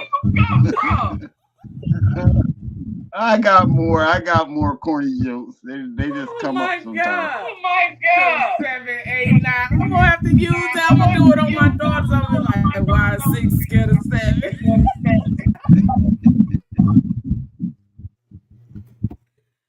Oh man, Mariah loves riddles and Aisha loves joking too. Like they gonna get a kick out of it. I'm gonna tell them. You got me in tears over here. My God. Yeah, we had a good show. Okay. Very good show. This was very nice. Thank you. Yes, man. Thank you. It's an honor. It's always an honor being with you. For sure. Likewise. All right, so we going out with yes, man. Thank New you, Wave Brother Lazarus, for showing up. Shabaka, we apologize, Shabaka. We was trying to get a message across, Shabaka. No slight on you, brother. Right. You know we want you in there. Right. So much love to everybody that came on. And much love to you for always showing up. And, welcome to a new wave of thinking. You're here with Akshita, Veda L and El Gharb. It's we the people of the Empire of Nubia. Get ready to open your mind, sit back and unwind to take in the discussion, to prepare us to win. We are sovereign, we are law. We coming with concepts here that are fundamental building blocks, focusing on principles, thoughts, and beliefs. We're here to shake you up, to wake you up. Islamism. The masses is suffering with temporary mental illness of cognitive dissonance. Open up your mind. We are speaking from experience. It's various perceptions while we maintain effective communication in the lines of respect. Our thoughts become connected through human cognition, which is the process of acquiring new information and understanding based on personal experience and relatable topics of discussion. We are the currency of the know, knowledge, wisdom through love, bringing peace, justice, and truth as we gain freedom in the mind. Open up your mind. Freedom of the mind. It's divine. To be one in unity, togetherness, you and me, we become we, and we are the change that we want to see. It is our time now, so come and get ready as we bring a new wave of thinking. It's a new wave of thinking. New wave of thinking. Well, Islamism. Islamism. Honors and thank you, Star. You as I'll well. see you later on today. Start. Yes, for sure. Yes, ma'am. Good night. Enjoy your day. Peace and love. You as well. Thank you. Cool. Cool.